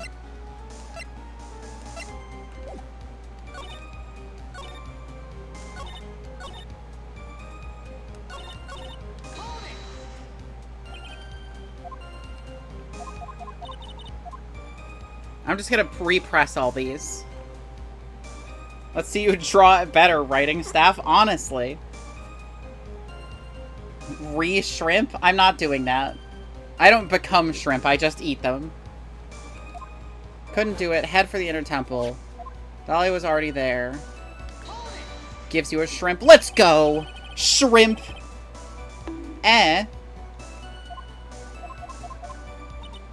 Storage shack. Examine the storage shack. Oh, I need to ask more questions. We should get some next shopping trip. That would be sick.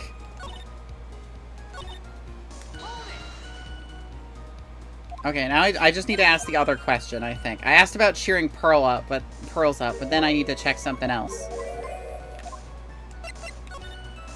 You said that you conducted an investigation of your own. Did you find anything? It looks like my investigation went about as well as yours, Trite. Oh, so really well? After all, I did miss the bloody writing on the lantern. Well, I didn't miss it, so speak for yourself, Goggles. The only odd thing I discovered was the beauty in the training hall. Beauty? Misty Fey, naturally. I think it's funny her name is Pearl, but you never don't call her Pearls. Well, that's what the main character calls her, so it makes sense. It's the one you see the most. Misty Fey, naturally. Clad in her stunning Japanese garb, surrounded by the hue and aroma of Western tastes. What do you mean? I'm in U.S. Phoenix? Oh, yeah. Western taste. Could he find a stranger way to describe gravy? So from there you headed to the prep room. Wait a sec. What did Godot say just now? I think I just found his proverbial weak spot. Maya calls her Pearly? Yeah.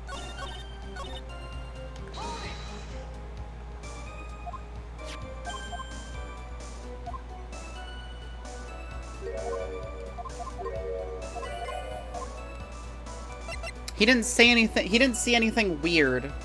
But he found the... Oh! He found the poster of Misty. But he said that Misty was under it, even though she is covered up by gravy, which means he saw it before Pearls did.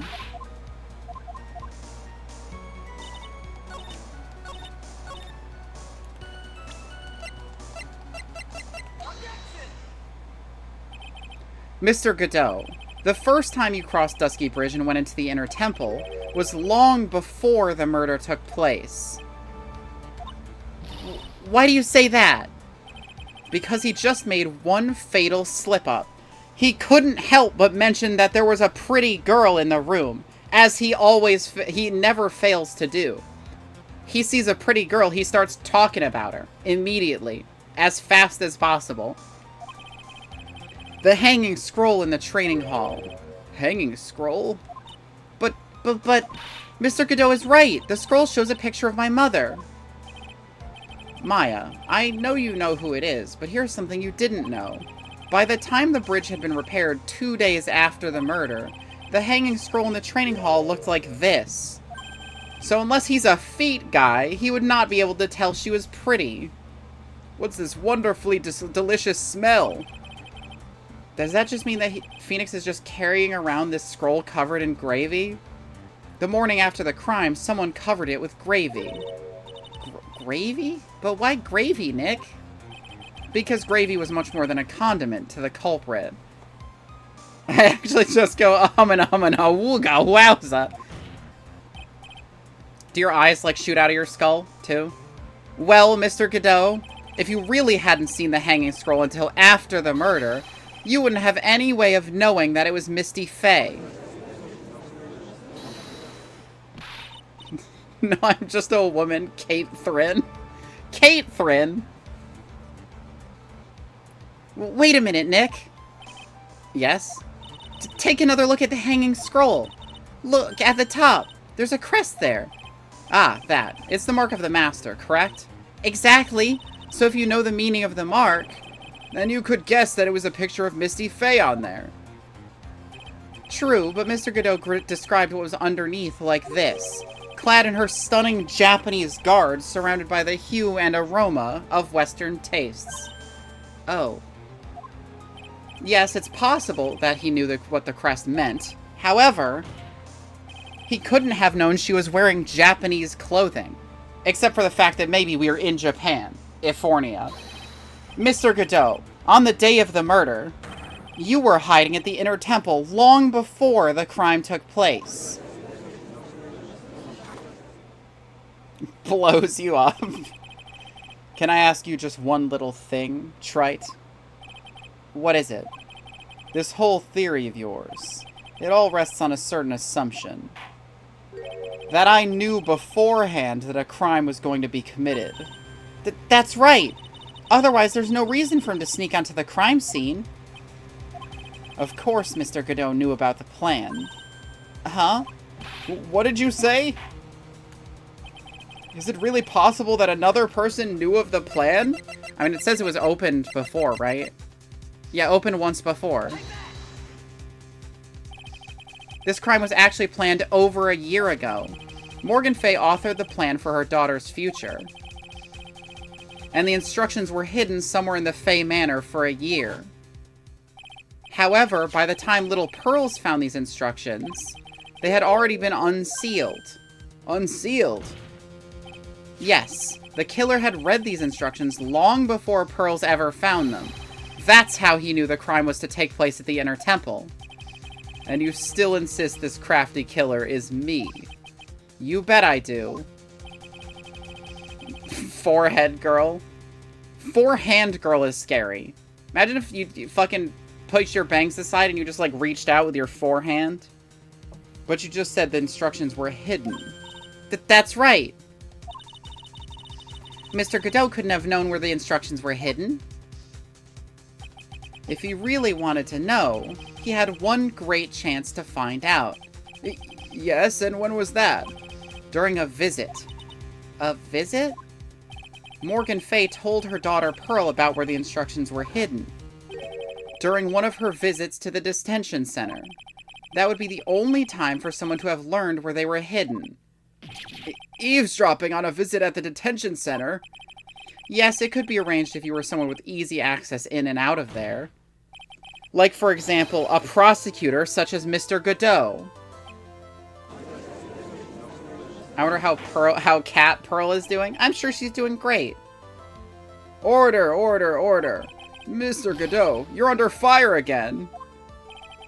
This murder could not have been carried out without prior knowledge. And you were the only one that could have acquired this information before the murder.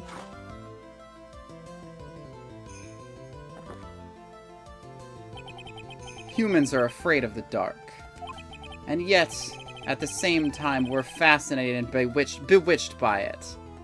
Korean barbecue spam pretty good. Actually has some spice. Ooh, nice. Maybe that's why humans drink the darkness that is coffee.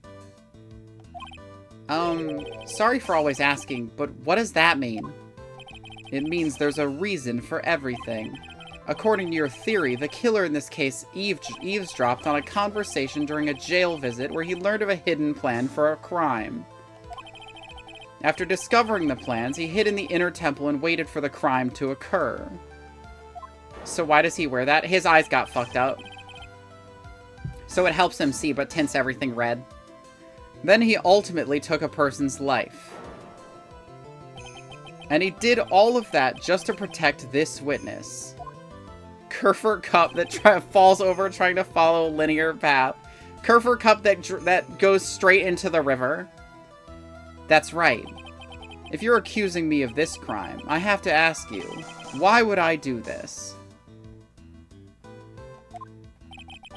This girl is nothing but a stranger to me. I've got no reason to go through that kind of trouble to protect her.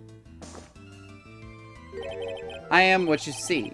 I'm certainly not the type to rescue the damsel in distress. The killer's behavior is certainly extreme, for lack of a better word. Even considering that the killer wanted to protect this witness's life, his behavior is still a little too unnatural. However, you had a good reason, didn't you, Mr. Godot? An unshakable reason that forced you to protect this witness at all costs. I knew it. You figured it out, haven't you, Nick? What, that this guy is fucking... that this guy is someone who knew Mia ages ago? Literally all that's changed is he has laser vision now. Maya, I guess you were doing your best to cover for Godot. Roll your R's. Why? What if Cyclops from Marvel shot lasers the same way Dio does? Well, he compresses liquid in his eyes and, like, squirts them at you? For the same reason, huh?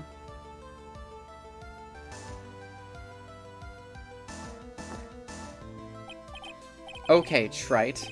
I'm all ears. Let's hear it. It's very simple. Maya Fey is a lot more than just a stranger to you. What's this? There's one person who lies at the very center of this whole story. One person that ties you and Maya Fey together inextricably. Mia Fey Deceased. Which is her full name. There's a very good reason why Maya Fey's life is so precious to you. After all, she is Mia Fey's only sister. Mia Fey. You once worked alongside her. That was when you were a defense attorney. Wait a second here. Mr. Godot is a defense attorney? With your honor's piercing intellect, you must have figured it out by now. The real name of this man who calls himself Godot. His real name is Diego Armando. Isn't that right?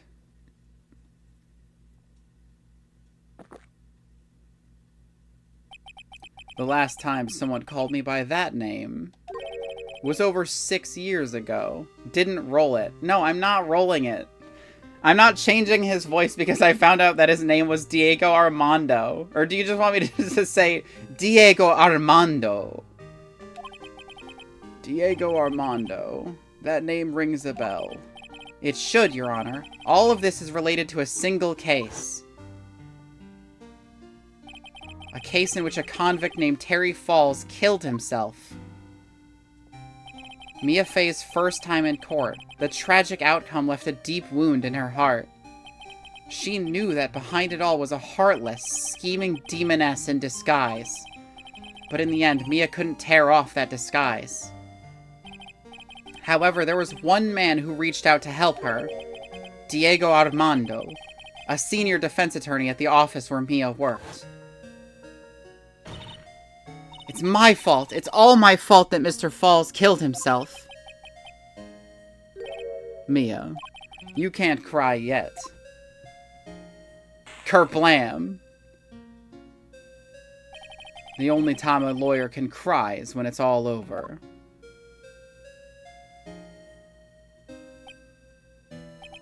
I was moved by her. The way she put all her faith into her clients. That pure, sweet heart of hers. That's why I could never forgive Dahlia Hawthorne. Mia and I thoroughly investigated that fake kidnapping incident.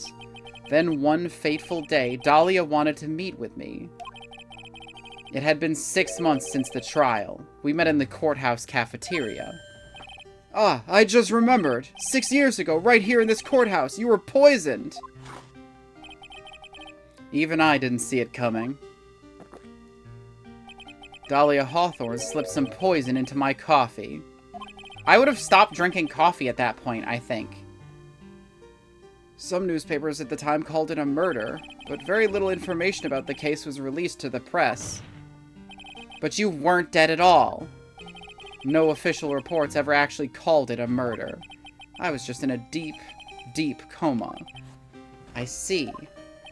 My body shut down, and my life became nothing but a long, deep sleep. That woman's poison did a real number on my central nervous system. I lost my sight, and all my hair turned white due to the damage it caused. All of his hair turned white. That's so funny. It didn't fall out. It just turned white. That's terrible. Apparently it was a miracle that I ever regained consciousness. 5 years had passed since I drank that poison brew.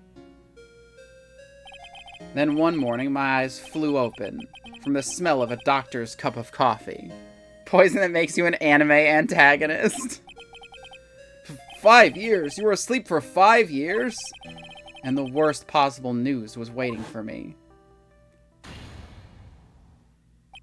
Mia Fey was dead.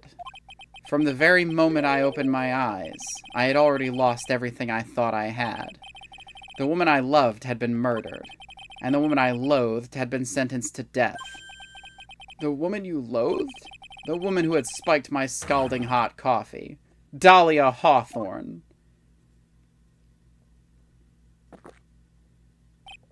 Huh. Good old Mia. She didn't let me down. She got her revenge before she checked out.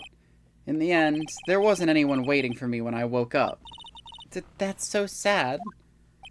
For someone like me, for someone who had slept away their best days. You want to know? I want to know why he drinks something around someone who is known to carry poison and gave said poison to the last dude that started all this. Yeah, I don't know. He just likes coffee. I don't know what to tell you. He can't stop. I'm sure even if he visibly saw Dahlia put the poison in the cup, he'd be like, I kind of need my coffee more, to be honest. I'm gonna slam that shit. There were only 2 reasons left to live. And it was for those 2 reasons that I decided to become a prosecutor. If I may ask, what were your 2 reasons to live? The first was you, trite. Huh? Me? If I hadn't drank that stupid poison, Mia Fey never would have died, much less in the way she did. You were the only one who was there to protect her. He wasn't there. But you let her die. It was all your fault. It wasn't like that. I wanted to see for myself what kind of a man you really were. So that's why you became a prosecutor. My other reason for living? She goes by the name of Maya Fey. Huh? You mean me? You were the only way I could make up for the sin of not saving Mia. 1 year ago, when the Crane Village incident was resolved, it was obvious that Morgan Fey was planning something. Whatever her evil plan was, I was determined to stop it. My role as a prosecutor put me in the perfect position to do something about her. Oh, fuck, my organs. Shit, I'm always saying this when I get poisoned. That's how you overheard Pearl's visit with Morgan at the detention. I love that he can't not call her Pearls, so he has to say Pearl's visit with Morgan at the detention center. I knew that the time was drawing near. Since I knew the plan, I thought I could foil it.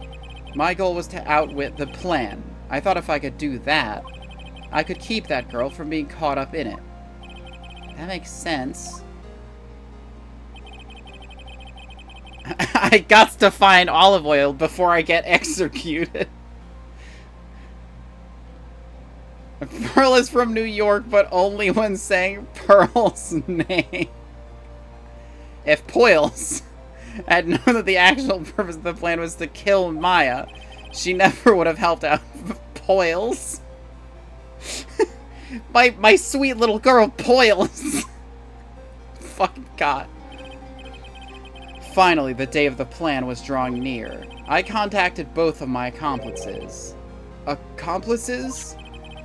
Iris of Hazakura Temple and Misty Fey. I especially needed the help of Iris. She was to take the fall in my backup plan in case we couldn't control Pearl Fey. But how did you contact my mother? She had been missing for almost 20 years. Officially, yes. What? What do you mean officially?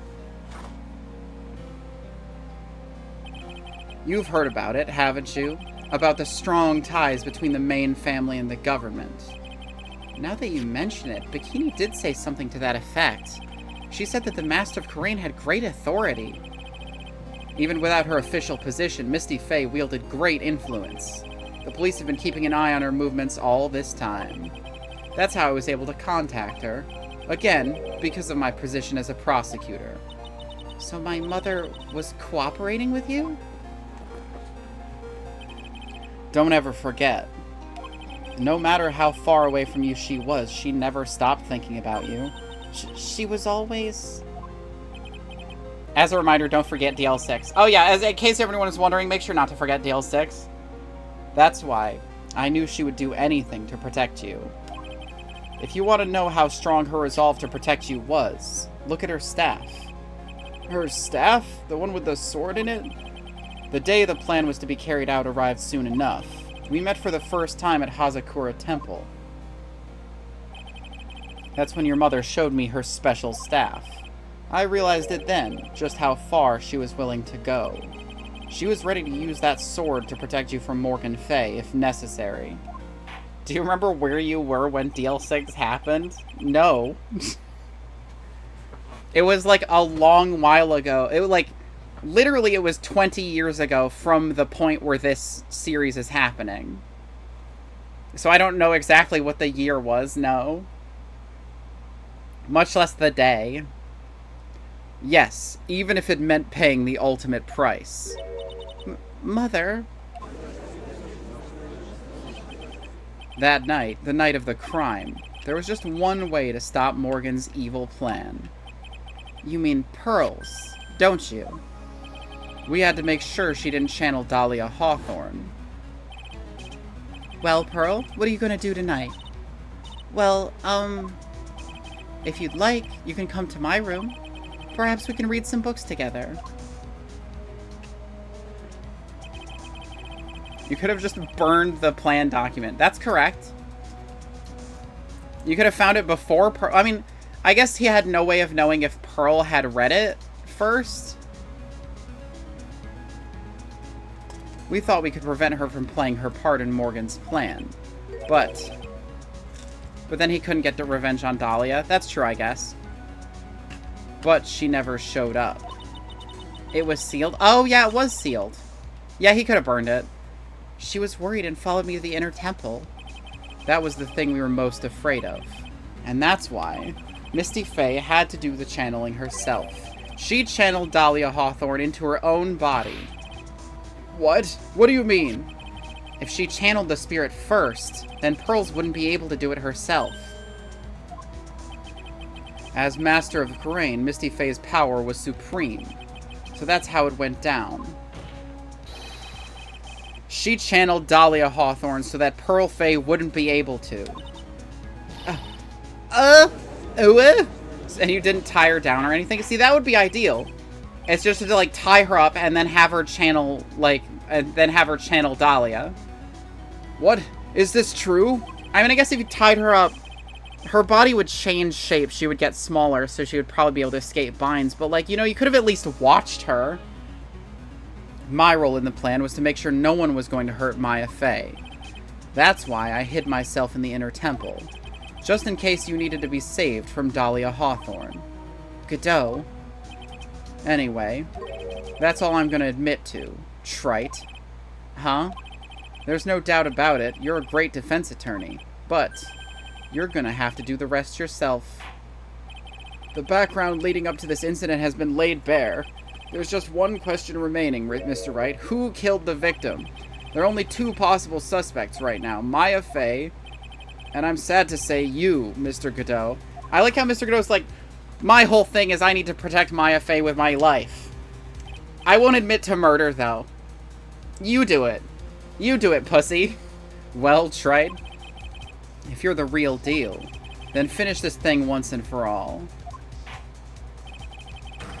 Show us beyond a shadow of a doubt that you can finish this on your own. No, Nick, please don't. Maya, it is either you or Godot going to prison for life and or getting executed. It's not gonna be you. Maya, I heard the whole thing from my sister in the medical office. That's why I have to protect Mr. Godot.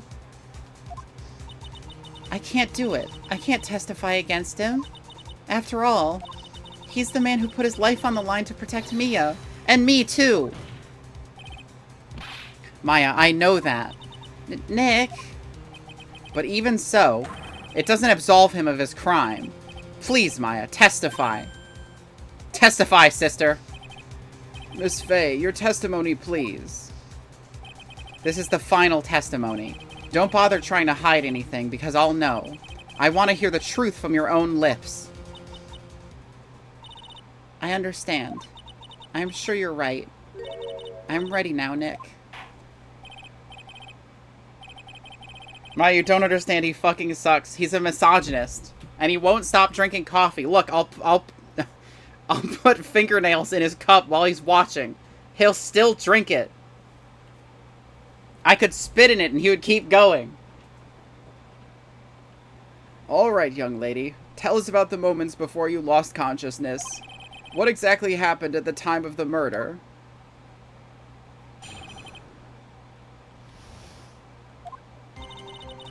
Just before it happened, I think I saw some red lights.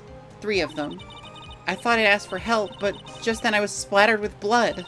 She wasn't dead, though. She struck back at the enemy behind her. Suddenly, the red lights went out and the whole area was dark. Just at that moment, there was a horrible scream. Right after that, Dahlia collapsed and I lost consciousness. These red lights. I thought you said you don't remember seeing them. Yeah, I was lying before, idiot. I mean, I'm sorry. I thought I saw them, but then they disappeared all of a sudden. Things break, Trite. Even the best of theories. Who was it that stabbed Misty Faye? It looks like you still can't prove it. Maya's telling the truth this time, I know it. The rest is up to me. Well then, Mr. Wright, proceed with your final cross-examination of the witness.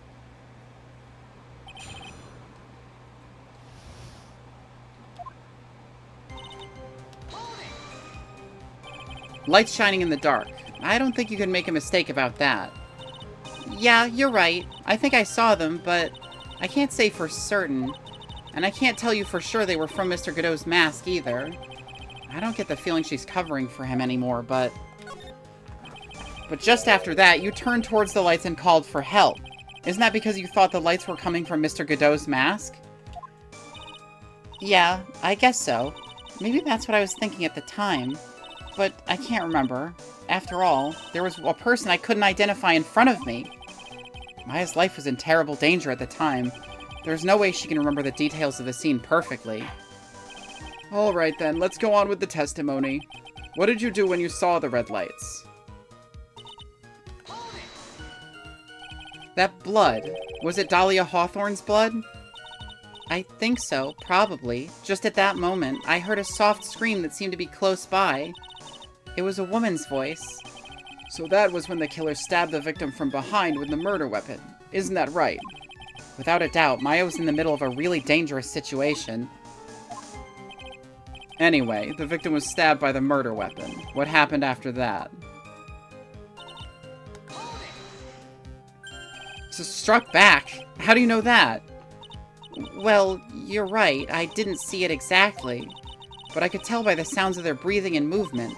And also the smell of blood.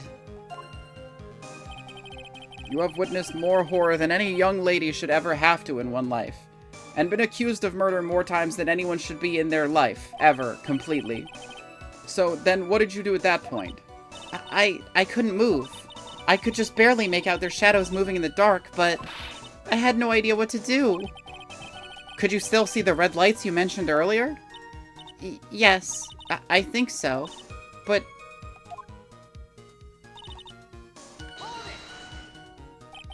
they went out? Yes, suddenly I couldn't see them at all. What could it mean? The red lights were coming from Godot's mask, and they went out right in the middle of a fight. Maybe the mask was damaged. Or maybe it was knocked off. Or maybe the batteries ran out. Right, Trite? Or maybe those little red pinhead-looking lights just stopped working. What could have really happened then? What do you mean by just at that moment? Do you mean the moment when the red lights went out? Yes, that's right. The scream that you heard then, was it Dahlia Hawthorne? I don't think so. I'm pretty sure it was a man's voice. Yeah, it's almost like somebody who could barely see got their fucking mask broken and couldn't fucking see. What? So then, that scream came from the killer. That's gotta be it.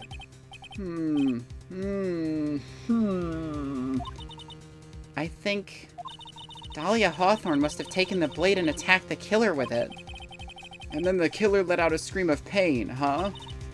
After that, the killer stole the blade back and delivered the final blow, I guess. Well, Mr. Wright, it seems to make sense to me. It sounds like a reasonable deduction, but I still kind of wonder. There's a contradiction. I'm pretty sure Dahlia probably slashed Godot with the knife. Because she didn't know that the staff was a weapon.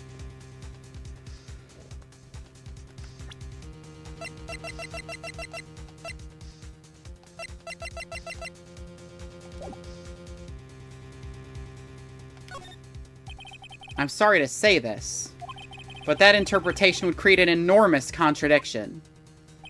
That makes sense. After all, my deductions are almost certainly never correct.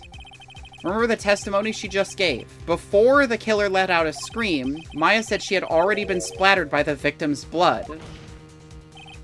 In other words, the blade and the staff had already been plunged into the victim. Is that right? She couldn't have struck back with a sword that was already stuck in her body. The weapon that caused the killer to let out a scream must have been something other than the staff. If you're so sure about that, then don't keep us waiting any longer, Trite. There's only one thing I can think of that could have been used as a weapon here. If Dahlia Hawthorne had already been stabbed in the back by the staff, What could she have used to strike back at the killer? This knife here. Naturally, the dagger the killer brought to the scene of the crime. Oh, that's right, I forgot about that. This dagger was found at the crime scene stuck into a pine tree. Mind sliver. What? Yes, the detective found this morning and brought it to me. Dahlia Hawthorne struck back at the killer with this, and she managed to wound him as well. Just because he let out a scream doesn't mean that he was wounded. I'm not that much of a pussy. I mean, he probably wasn't wounded because he's a badass, or whatever. For all we know, the blood on the dagger could have been from the victim. Yes, that's the only person it couldn't have been from, man. It says so right there. Have you forgotten that the blood has already been tested? Since we learned it wasn't the victim's blood, it must be the killer's blood. The killer must have a wound somewhere on his body. So you're saying the blood on this dagger belongs to the killer? Exactly. A DNA analysis of the blood would prove it beyond a shadow of a doubt. And yes, Mr. Godot, it would prove that it's your blood. He's not some weak pussy. He's awesome and cool and has great fashion sense, probably. I bet he has good taste in coffee and women, too. Nice theory, Wright. Order! Order in the court! Is this the end? Have I done it? Even he won't be able to change the results of a scientific test. Fool, the top of my head has already been replaced by somebody else's head. I'm a chimera, you see. I have different blood in different parts of my body. Let me ask you something, Wright.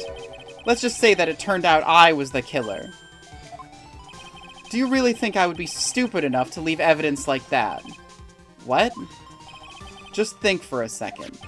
This dagger was found this morning by a detective and brought to me. There was already blood on it, correct?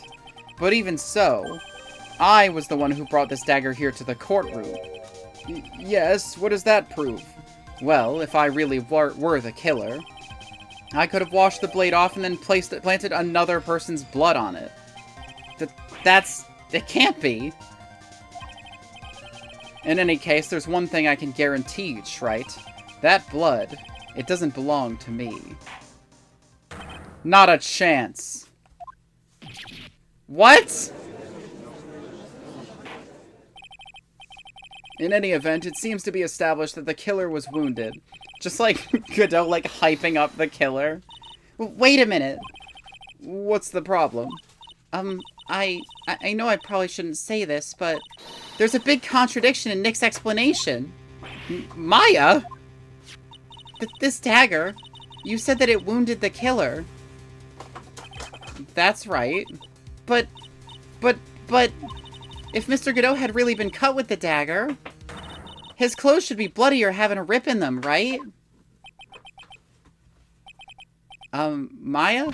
Maybe you just changed his clothes. That solves this contradiction pretty easily. What are you talking about? It's not that simple at all. Remember back to the day of the murder. Everyone that was on the Inner Temple side got trapped there. That's right. Did he kill them like a second ago? The fuck is this? Well, see, the thing is, he wouldn't be able to change because the only clothes on that side of the temple were the like, shrine maiden's garb. So when they saw him first thing with, like, the police and the rest, he would have had a wound. And once the bridge was fixed and the police headed for the Inner Temple, fuck this lady. Mr. Godot was already there waiting for them. He never had a chance to change his clothes.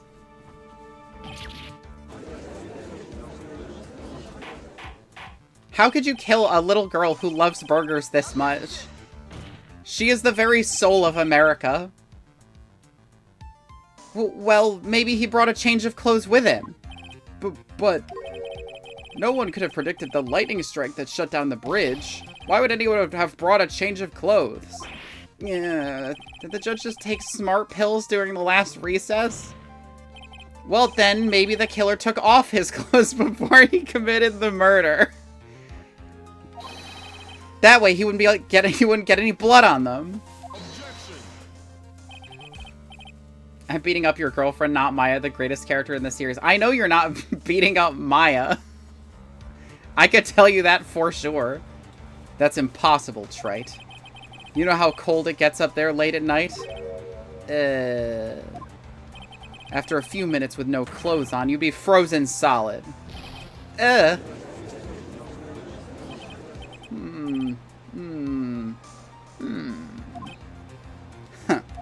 So that's all you've got. What is she, 14? Grow up. She's 19, I guess. I knew you weren't tough enough to finish this. Ugh. Right now, if Mia Fey were here... If Mia Fey were here, she would have closed the book on this case already. If Mia Fey were here... So come on, Trite, can you do it or not?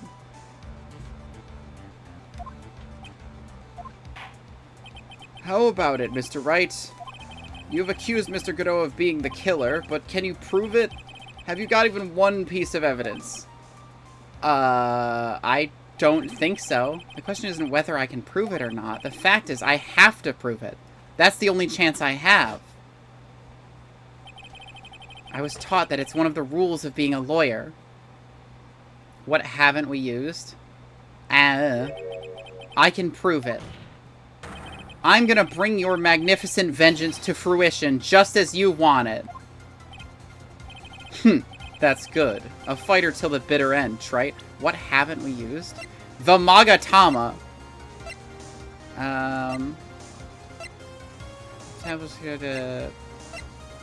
We haven't used this. This was never used. Fuck you. Fuck off, Maya. This is what criminal law is about, pinning that shit on someone. I'm glad it's original cornered. I love original cornered so much. What haven't we used? We haven't used the crystal sphere, I don't think. But we could have before. We haven't used this. It's got to have something in it, right? It looks like it opens. Anyway, I'm just going to save real quick before I get owned.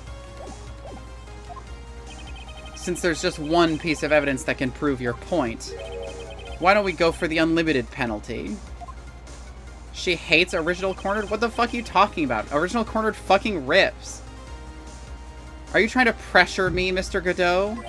Because it doesn't matter to me. I've got the one piece of evidence I need. Give me a break. You've got nothing, Trite. So what do I do at a time like this? It's simple. I've got to think outside the box and approach this from a different angle. Alright then, Mr. Wright. Let's hear what you've got. There's one thing I've demonstrated in the previous cross-examination. The killer was wounded. That was proven by the blood on the dagger. But we decided it was impossible to have hidden such a wound. If he'd been cut by a dagger, there should have been a bloodstain on his clothing. There's one place the killer could have hidden his wound. What did you say? Hidden? I mean, if they knocked off his goggles, it's like, there you go. It's just on his eyes. This is it. My last stand. I need to think about this from a different angle. I don't need to think about why there were no bloodstains on his clothing. I need to show how he hid the wound. Trite is the worst pejorative ever, dude. What the fuck? Well, it's the only one that rhymes with Wright's name. He's out of evidence, not out of options. It's the end of the line. The final stop, Trite. Let's hear what you got. Phoenix wrong is the best, but somebody uses that already. Where's this location where you say the killer hid his wound? The location? How do I point at your eyeballs? Like... How do I point at his forehead?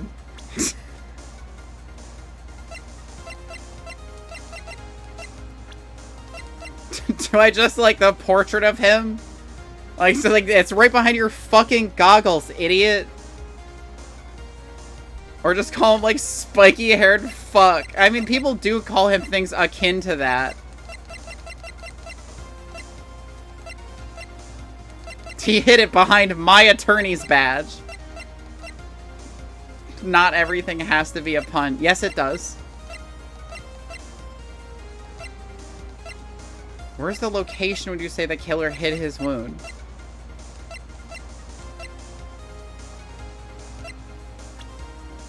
I didn't... You're overthinking it. Am I?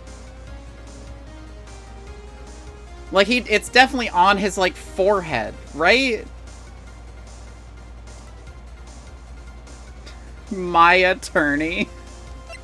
If she was the main character, I think that would be her name.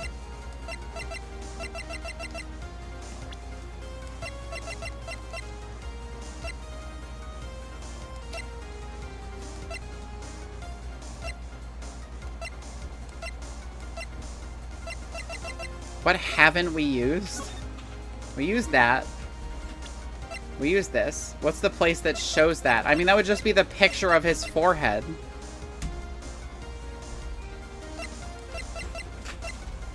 Right? Like, am I insane? Is it not just his picture? Like, it's the only thing that shows his fucking mask. There's one piece of evidence that shows the area? Really? Is it the hood? No, because we used that.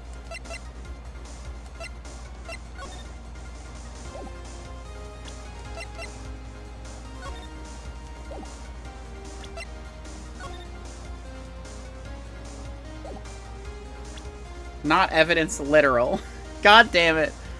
I'm just gonna show his fucking face. If we had one that didn't have the mask, I'm just gonna hit it. I would hit him with that. Huh. I don't know what you're talking about. And frankly, I don't need to know. What do you mean? What I do know is that you'll never be half the lawyer she was. Isn't that right, Wright? What was that just now? Mia? It can't be. You're living on through him? Even as we speak, you're still hiding the wound. Oh fuck, double lawyer blast! It's beneath your mask. Mia's his stand now. During the fight, the red lights given off by the killer suddenly disappeared. Seconds later, the killer let out a scream. That's right, your mask went flying off your face. Mr. Godot, would you mind removing your mask? If you have a dagger wound under there somewhere. Then I'd say this whole case is solved. His fucking mask blew up. He's like, I could cover up the dagger wound by blowing my whole face off. By overloading my mask. Prove that now, bitch. Oh no, he's good.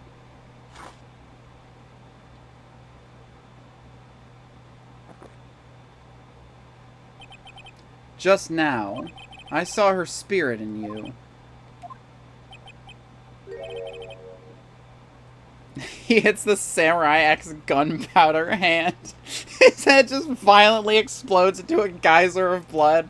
Everybody in the courtroom is just stunned to silence. The bailiff starts screaming. The judge shits himself as he always promised that he would.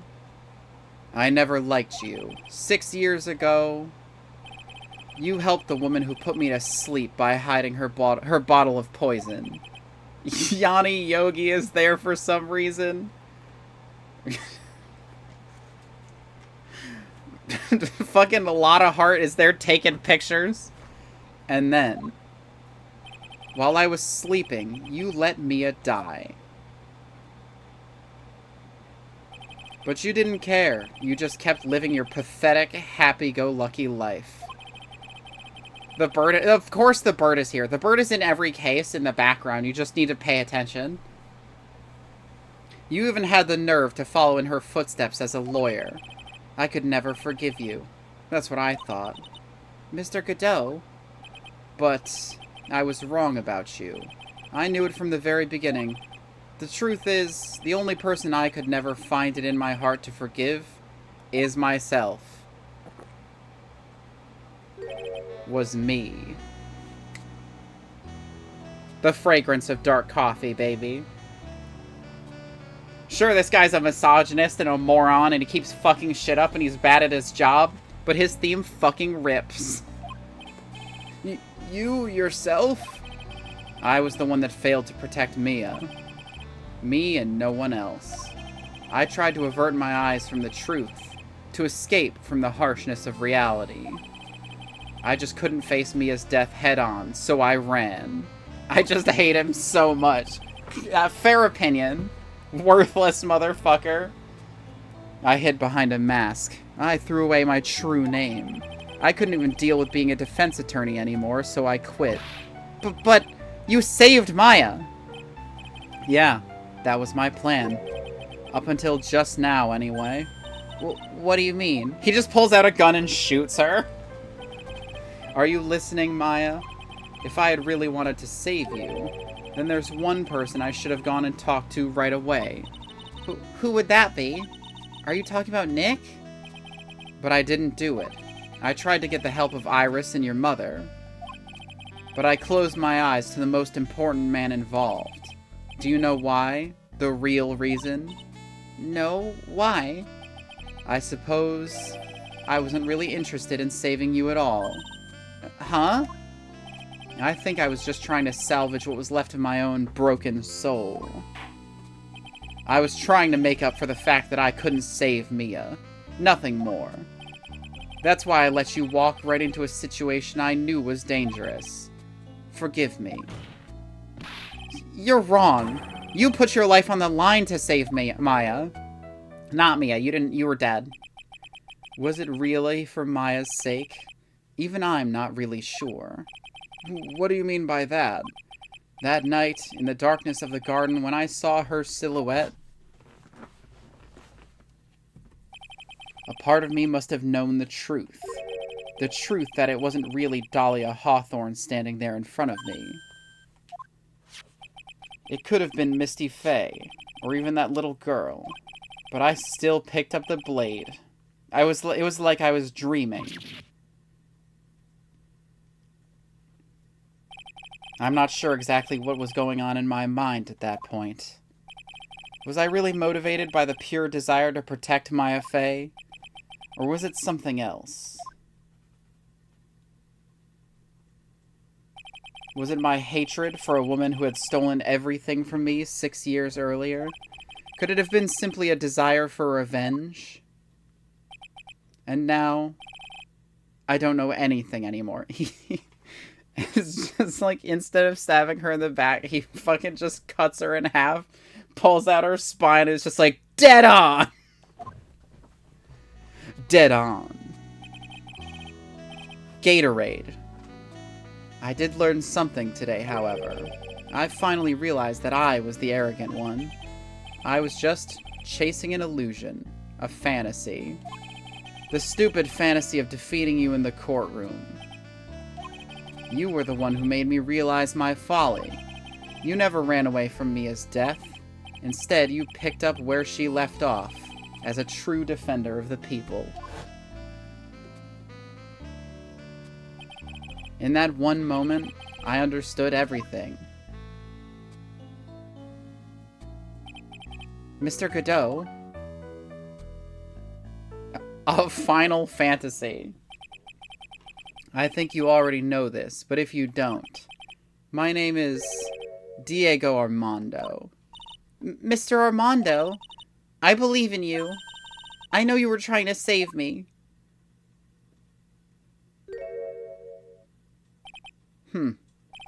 Thanks. Your wound, it's bleeding. It's been bleeding this whole time. It's just been filling up my mask. I didn't notice because I always see just red. Did you forget already? In my world, the color red doesn't exist. These must be my tears. Tears?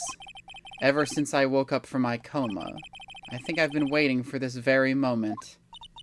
Mr. Armando. What if it wasn't even Diego? He was like, my name is Robert. My name is Red White. It's like, oh, fuck. It was him the whole time. The only time a lawyer can cry is when it's all over. And then he dies right there on the stand from blood loss.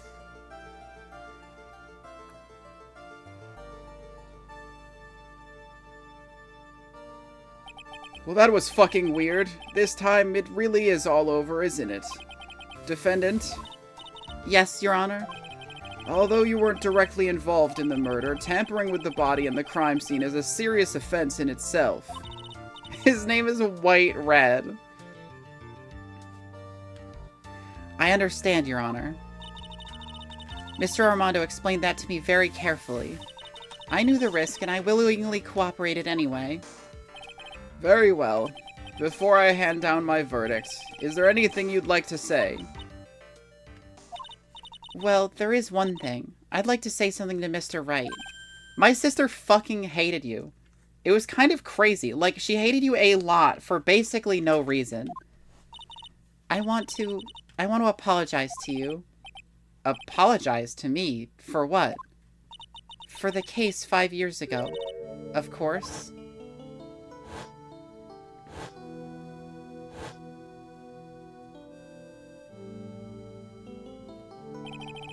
I just remembered.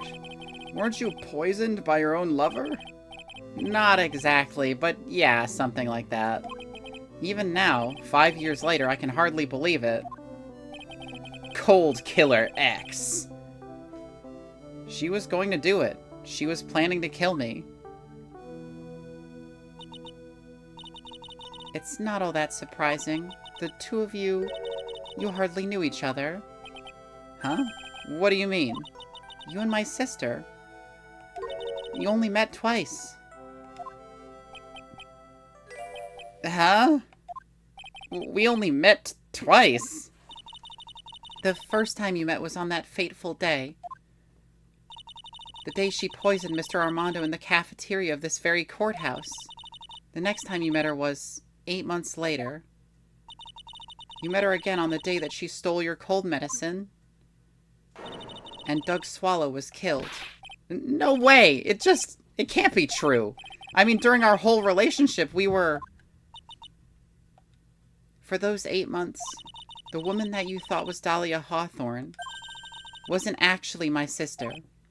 Huh? It wasn't Dahlia. Hey, Phoenix, can you, like, open up your, like, think a little bit for, like, 1 second? It was Iris. I hope one day you can forgive me, Feeny. You mean... That's right. It's a long case? It is a long as fuck case. I lied to you for 8 months. And Bikini had nothing to say about this? But why? Why would you do such a thing? Ever since she gave you the bottle that day, my sister was trying to get it back as soon as she possibly could. Because of the police investigation and their surveillance, she couldn't move about freely. So that's why you... My sister, from the beginning, she was prepared for the worst. Prepared for the worst? She thought that you might somehow discover the truth. That's why she was always ready to deal with you at a moment's notice. You mean she was ready to kill me, don't you? She already had so much to answer for. I didn't want any more sins on her soul. I begged her not to do it, and she agreed to give me a chance. And that's why you came to me. You came to get the bottle pendant back for me in her place. But I couldn't get you to give it back. I failed at something even as simple as that. 8 months passed, and I still couldn't get it back from you. Dahlia just loves murder. We do know this. It's like her favorite activity. Finally, my sister couldn't wait any longer. She didn't consult me about her plans for you that day. It was the first time that had ever happened. I like to imagine that it's just like she didn't consult her about the plans for the day today, so they were just both there at the same time. That was a bit strange, wasn't it? Up until that day, you two were partners in crime, and she would confer with you. I think she must have noticed. Noticed what? My feelings for you. If I had found out she was planning to kill you, I would have done whatever was necessary to stop her, even if it meant her life. Or mine. Iris? You were gonna die for this guy that you met 8 months ago? After spending those 8 months by your side, my feelings towards you, they changed.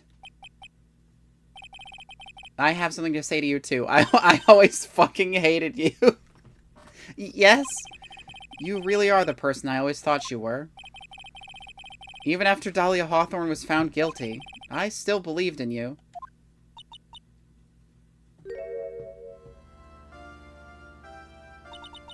Thank you.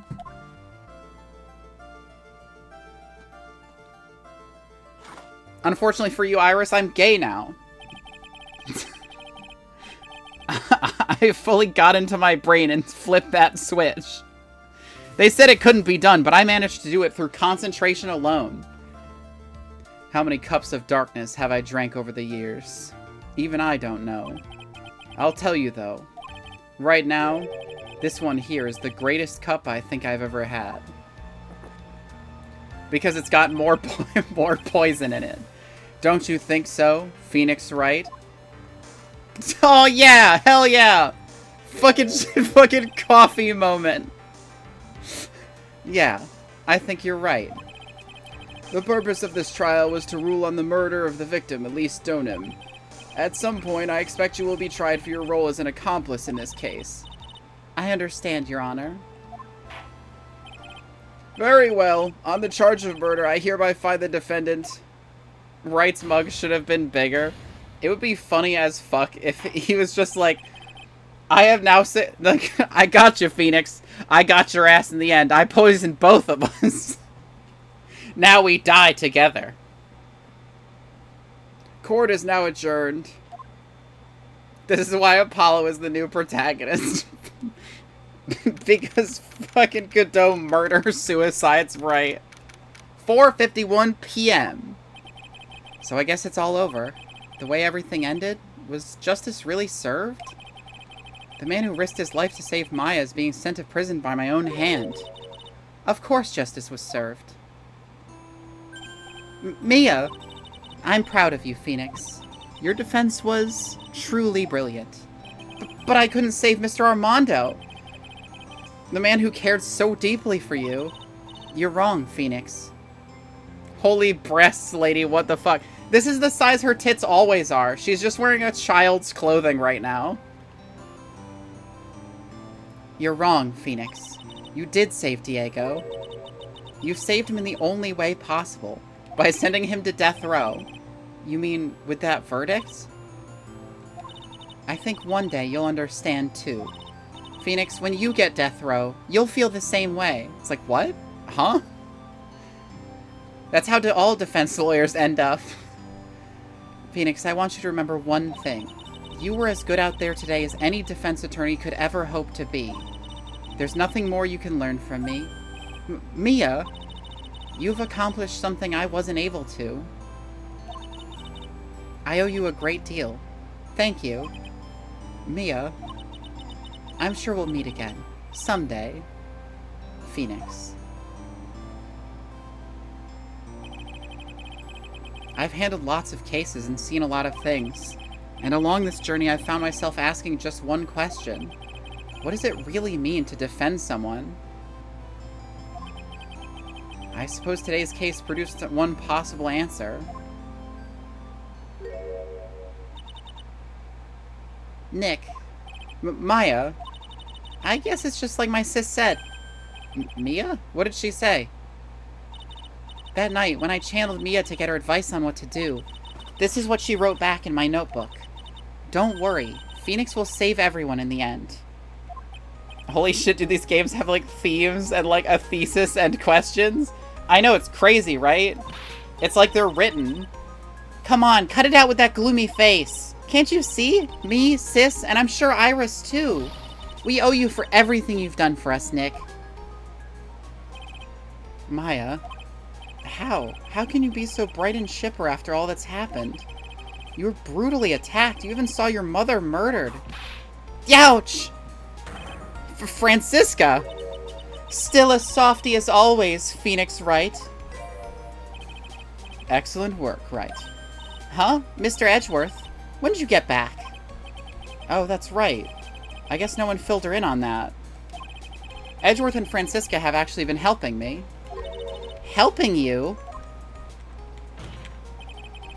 If these two hadn't been here on the first day of the trial, the defense wouldn't have gotten anywhere. Wow, but where were you, Nick? I heard he fell into a river and caught a nasty cold, which forced him to sleep all day. Yes, he laid in bed shivering from his fever with Iris's hood pulled over his head. Oh, ouch. Talk about embarrassing, Nick. You definitely need more training. Anyway, thank you, Mr. Edgeworth. And you too. Francisca? I don't suppose. No, it was Larry again. There's room for me in this group hug, is there? Oh, Larry. What's with the longer than usual face? I realized something when I was reborn. I realized that Larry was never of any use to anyone. Not even once. That's not true. Right, Nick? What? You're asking me? Well, Nick, is it true? I've got a place in this world, right? Huh? Oh, yeah, of course. I knew it. Everyone would be better off if I were gone for good. No. Oh yeah. Those portraits you painted, they were really good.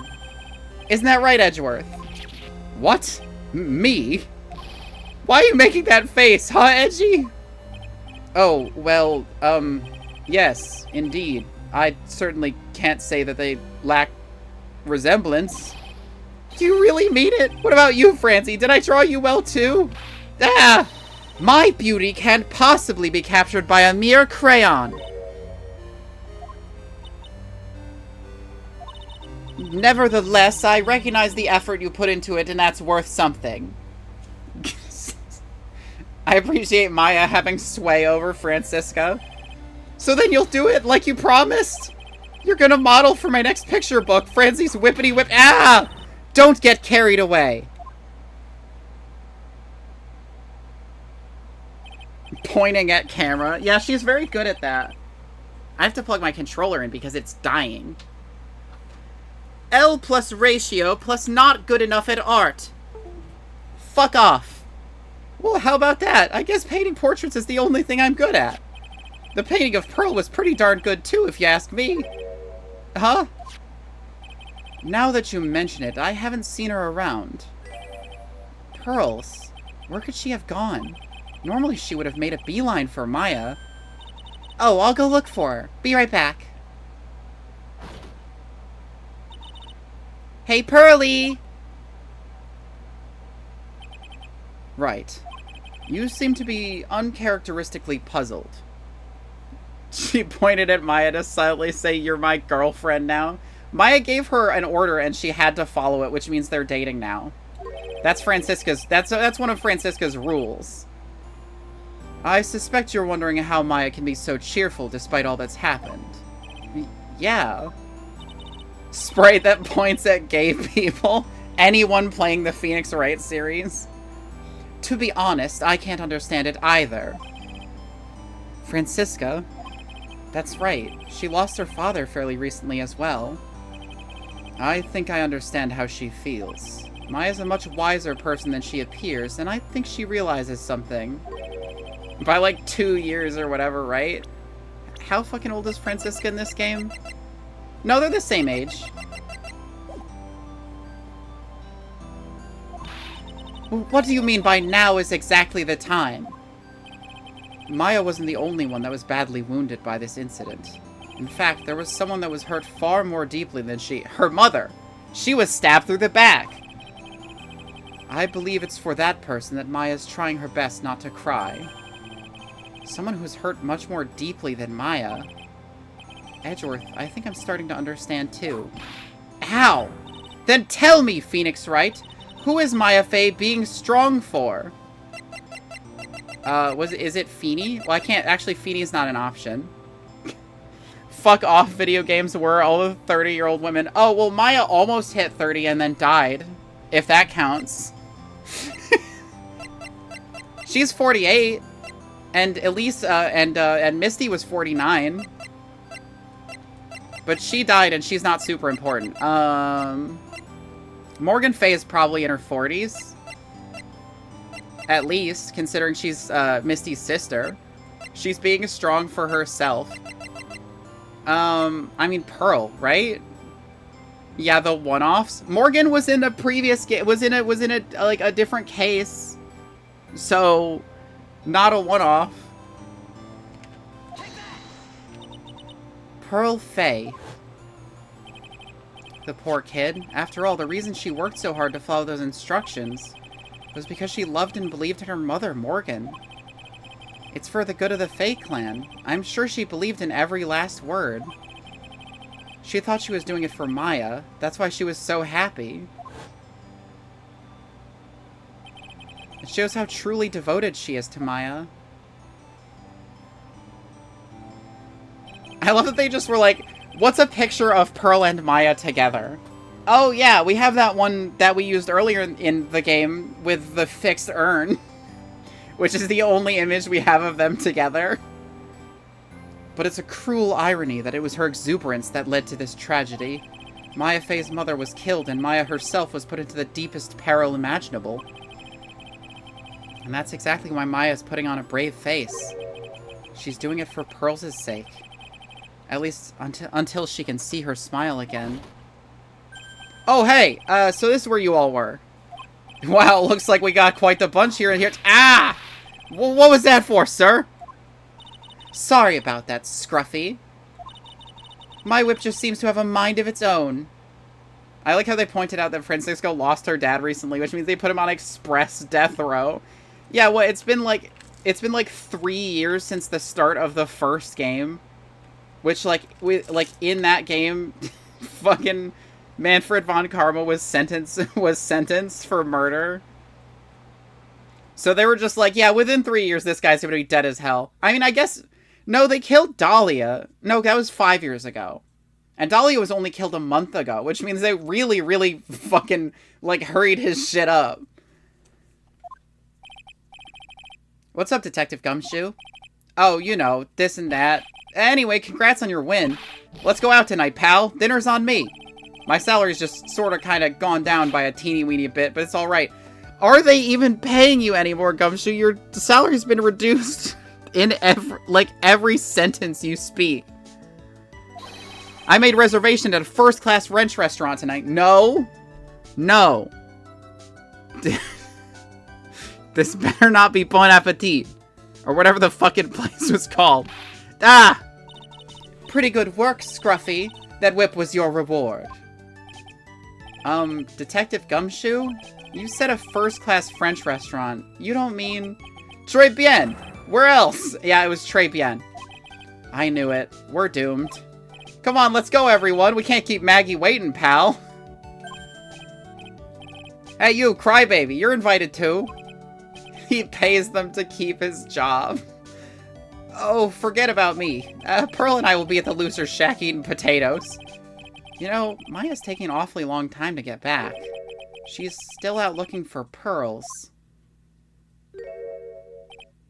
Oh, Maya, what's wrong? Nick, what do I do? Pearlie, I can't find her anywhere. Huh? I'll bet she just went back home. That's all. I thought so too, so I called the village. But no one's heard from her. This has never happened before. As I figured, she's been badly hurt by this incident. She feels responsible for the tragedy that has befallen you, Maya. But none of this was her fault. What should I do? Detective Gumshoe. Yeah, what is it, pal? Could you guys go on ahead? But what about you? Maya and I we'll join you guys once we find pearls. Nick! Don't worry about us, Detective Gumshoe. We may be a little late, but we'll definitely be there. We have a lot of celebrating to do tonight, and I wouldn't miss it for the world. Yeah, but you're the... Ah! Very well, Phoenix Wright. We'll go on ahead. Pearl calls her mom and calls her a bitch. Finally, the ending we've all been waiting for. Don't keep us waiting, Wright. We won't. But where should we look? Where could Pearlie have gone? Let's go, Maya. There's only one place I can think of that Pearls might have gone to. Bashful Edgeworth sprite is so true. February 10th, Hazakura Temple, main gate. Hazakura Temple. For Pearls, I bet this is a very important place. After all, it's where this whole incident started. What's this? You're all back again so soon? Sister Bikini? I thought we'd be eating mashed potatoes alone tonight. So she's here? Pearlie's here? She's in the training hall. Why don't you hurry along and go see her? Okay.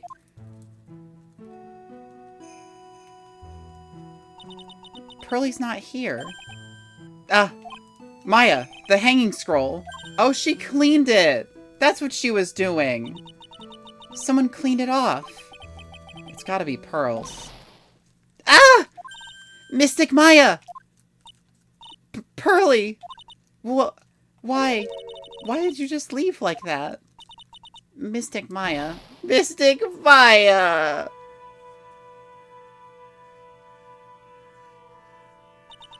I swore that I would never trouble the two of you ever again. Because it's all my fault that Mystic Maya's mother... That's why you came here? It's the least I could do, to pray for your happiness. You don't have to do that, Pearlie. It wasn't your fault. You didn't do anything wrong. Of course I'm sad that my mother's gone, but she's been gone for 20 years already, basically. But how do I say this? I'm still happy. You don't have to lie just to make me feel better. No, really. It's true.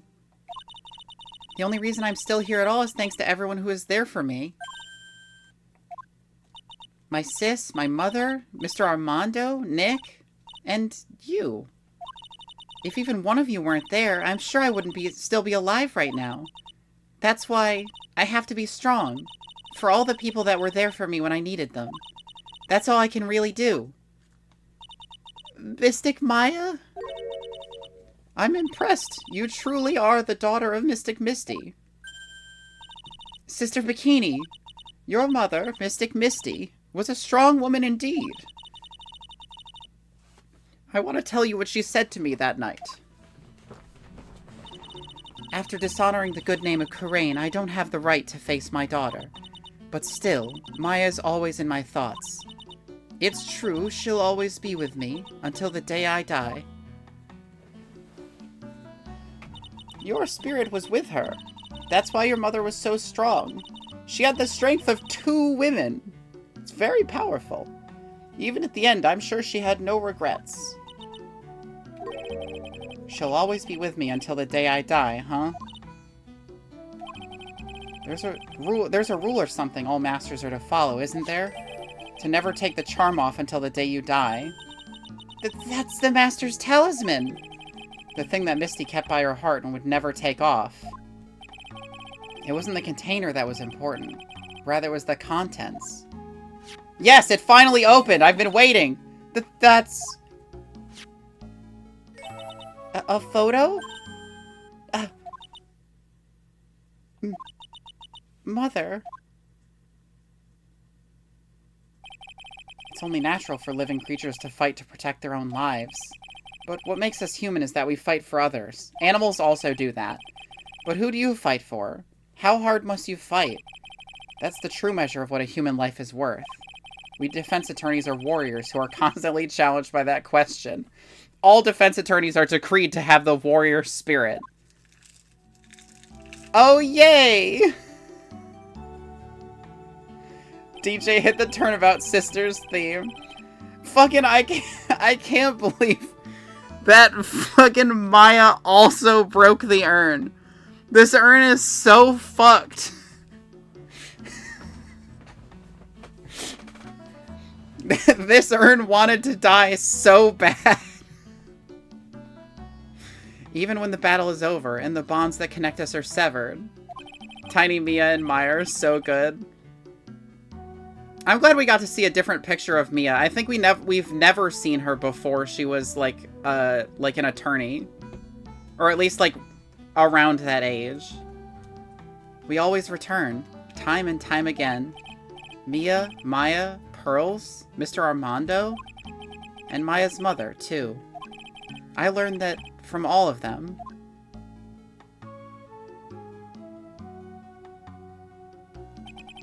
Well, shall we get going? Everyone's waiting. And instead of getting mad, Misty took a candid picture of Mia trying to fix it for her. Ah. This is a day to remember. A day when a lot of things were finally put to rest. I think we should celebrate what we've overcome today. But I still can't... Oh, go on, sweetie. You can come back for training anytime. Okay. Alright, I'm gonna make a brand new start too. Sister Bikini, I'll be back for more training, I promise. I know, and I won't go easy on you just because you're the future master. I'll make sure to prepare reservations for 3 when you come back. Alright, we're gonna have a great feast today, Pearly. You know why? Because training is a battle of endurance. And we're not going to Très Bien, we're gonna eat some actually good food. Gotta go to work, tell me your reaction to Adrian later. Okay. Okay, Mystic Maya, I'll eat lots and lots of food tonight. You know, there's one thing I don't get, and probably don't want to, but... What is it, Nick? Reservations for training is fine and all, but why for 3? Come on, what do you think? You're one of us, Nick. Next time you can train right alongside us. Huh? I'll be waiting for you. Sister Bikini will take special care of you.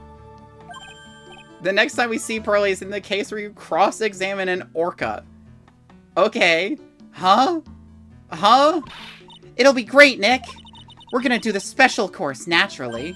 Huh? Huh? Huh? That's a great idea. After all, Mr. Nick, you'd do anything for Mystic Maya, wouldn't you? I love Sister Bikini. Correct opinion. Even walk on hot coals, right? We'll have a nice big meal before we come next time, right, Nick? You know, I was wondering if I can say just one little thing. Sure, of course you can. Oh, I love this part. I can't wait to hear it. I'm getting goosebumps too. Say fuck. Well then, here goes nothing. Objection.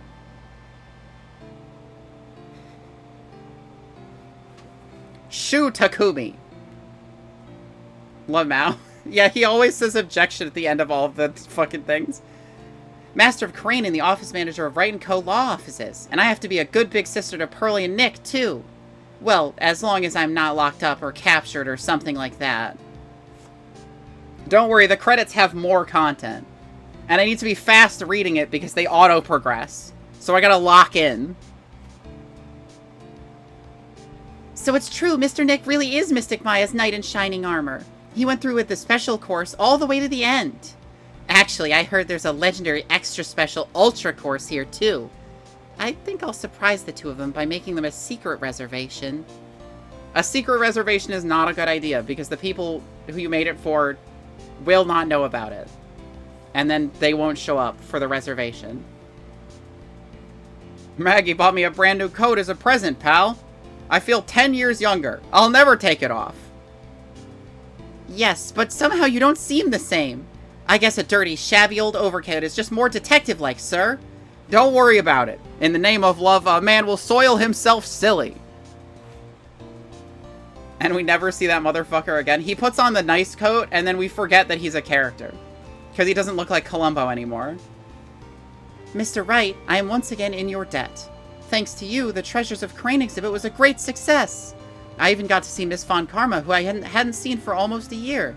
She taught me how to use a whip, and said that I must show you what I've learned. Oh no. Oh fuck. Fucking Adrian's gonna kick the shit out of me. No. I don't want that. Desi and I started a company called Mask Twinkle Damask Consulting. We're dedicated to stopping the evil plans of all the criminals in the city. Our motto is, cut it out, please! Pretty cute, huh? Well, we also sell plans to the criminals as a kind of side business. I wonder if that's okay. Sometimes I think maybe we're the worst criminals. Literally a more like, force-femmed character as there never been in this series. I wanted to show my appreciation to Mr. Wright for exterminating Don Tigre. So I lent him $500,000 and a tea set. A special thick tea, one I mixed with my own 2 hands. I bet he's drinking it now. Win through compromise. So Wright is definitely being poisoned. Oh, I need her. Hello? I just old and in the way. A wrinkly, grumpy, clown-nosed waste of flesh. At least that's what I thought. But my grandkids had a birthday party for me the other day. They can talk about embarrassing. 69 years old and I cried like a baby with a dirty diaper. Yeah, good luck getting closer. She's the granddaughter of the most feared Yakuza in the city. As usual, we have an abundance of work to do. We've hired a new programmer to replace Glenn Elg. I do hope everyone will get along. His name is Adamata. As soon as I heard his name, I knew our brain circuits would align perfectly.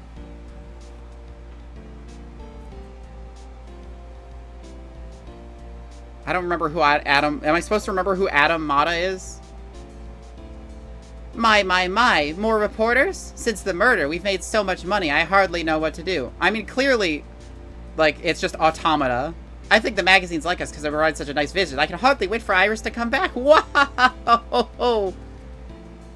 Yeah, because is it just because his name is Automata? So it's like, we are all robots. Beep boop. Or am I supposed to know who this guy is? You've turned into such a respectable man, Feeney. It was so sweet of you and everyone else to come and visit me here the other day. Of course, I was happy that you constantly had your eyes on me, but I felt kind of bad when the little one slapped you so hard you got a nosebleed. Yeah, Pearlie's always doing shit like that. She's like, how could you cheat on Maya like this?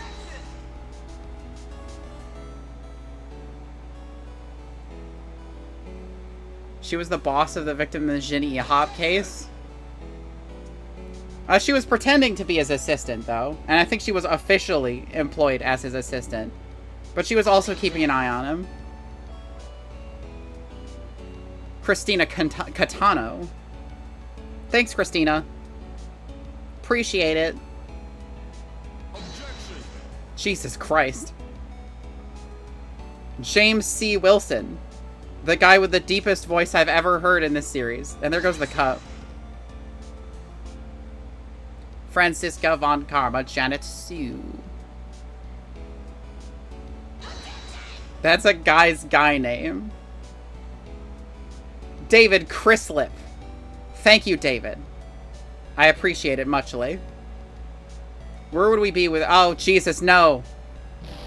What's this? I'm back from a long and tiring vacation and no one is here to greet me. I guess while I was gone, my little whippersnapper buddy quit and now I've got no one. And what kind of lonely, crazy security room is this supposed to be anyway? What with all the flashing lights and switches, I feel like some sort of space alien. And now what am I going to do with all these macadamia nuts I brought back for everyone? I bring them edgy poo. I know exactly what it is. I really can't accept these, I'm afraid. Or if something as painful as Fragile Heart. Oh, well, I find a gentleman who wrote... And then I never have to voice her ever again, I hope. James C. Woods, motherfucker, has a cod name. I finally found something I love to do. Francie's whippity whip trip is going to turn the art world on its head. I should have realized it sooner. Self-centered, lazy, antisocial.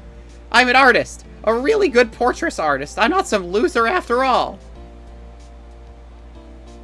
Good for you, Butts. I'm glad you made it, Butts.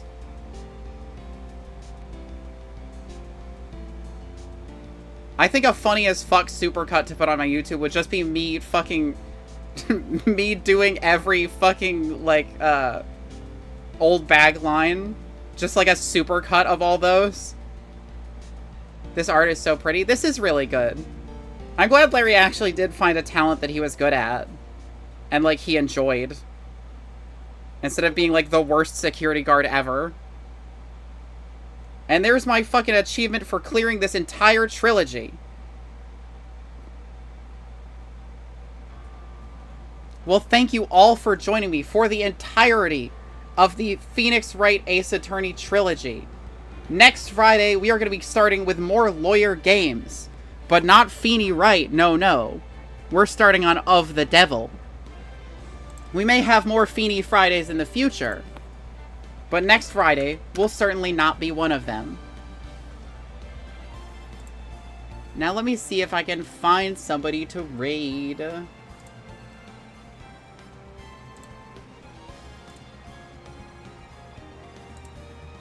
Let's see. Ichi's playing Nio too. That's kind of cool. Harvey Birdman. Fuck, you're doubling. Look, I gotta... It's fuck... I like...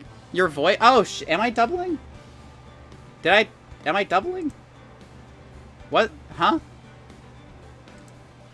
The tab that I have open of... That's my stream is muted. Not to me. What?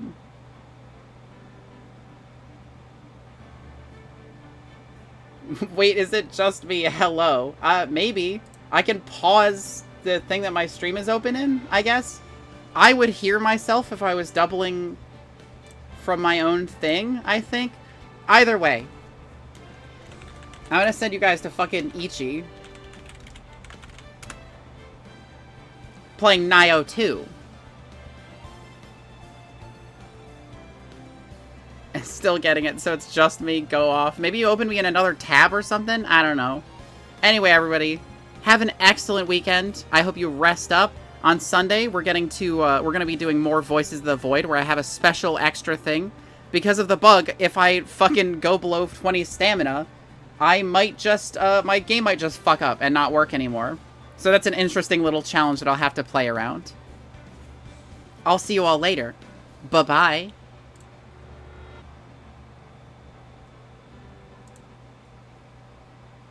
Idea of life could be video games is the idea of people low-key actually playing Venus Vacation Prism, the thing that should be a fighting game, but nobody wants to make Dead or Alive a fighting game anymore. But even still, finish the fight. Hello, Kate, and hello to you once again, Raiders. My name is Megadoichi, your local resident cyber adventurer in chief. That this here Megadoichi we have here. I am a voice-over artist, and I'm currently experiencing a little bit of turbulence in regards to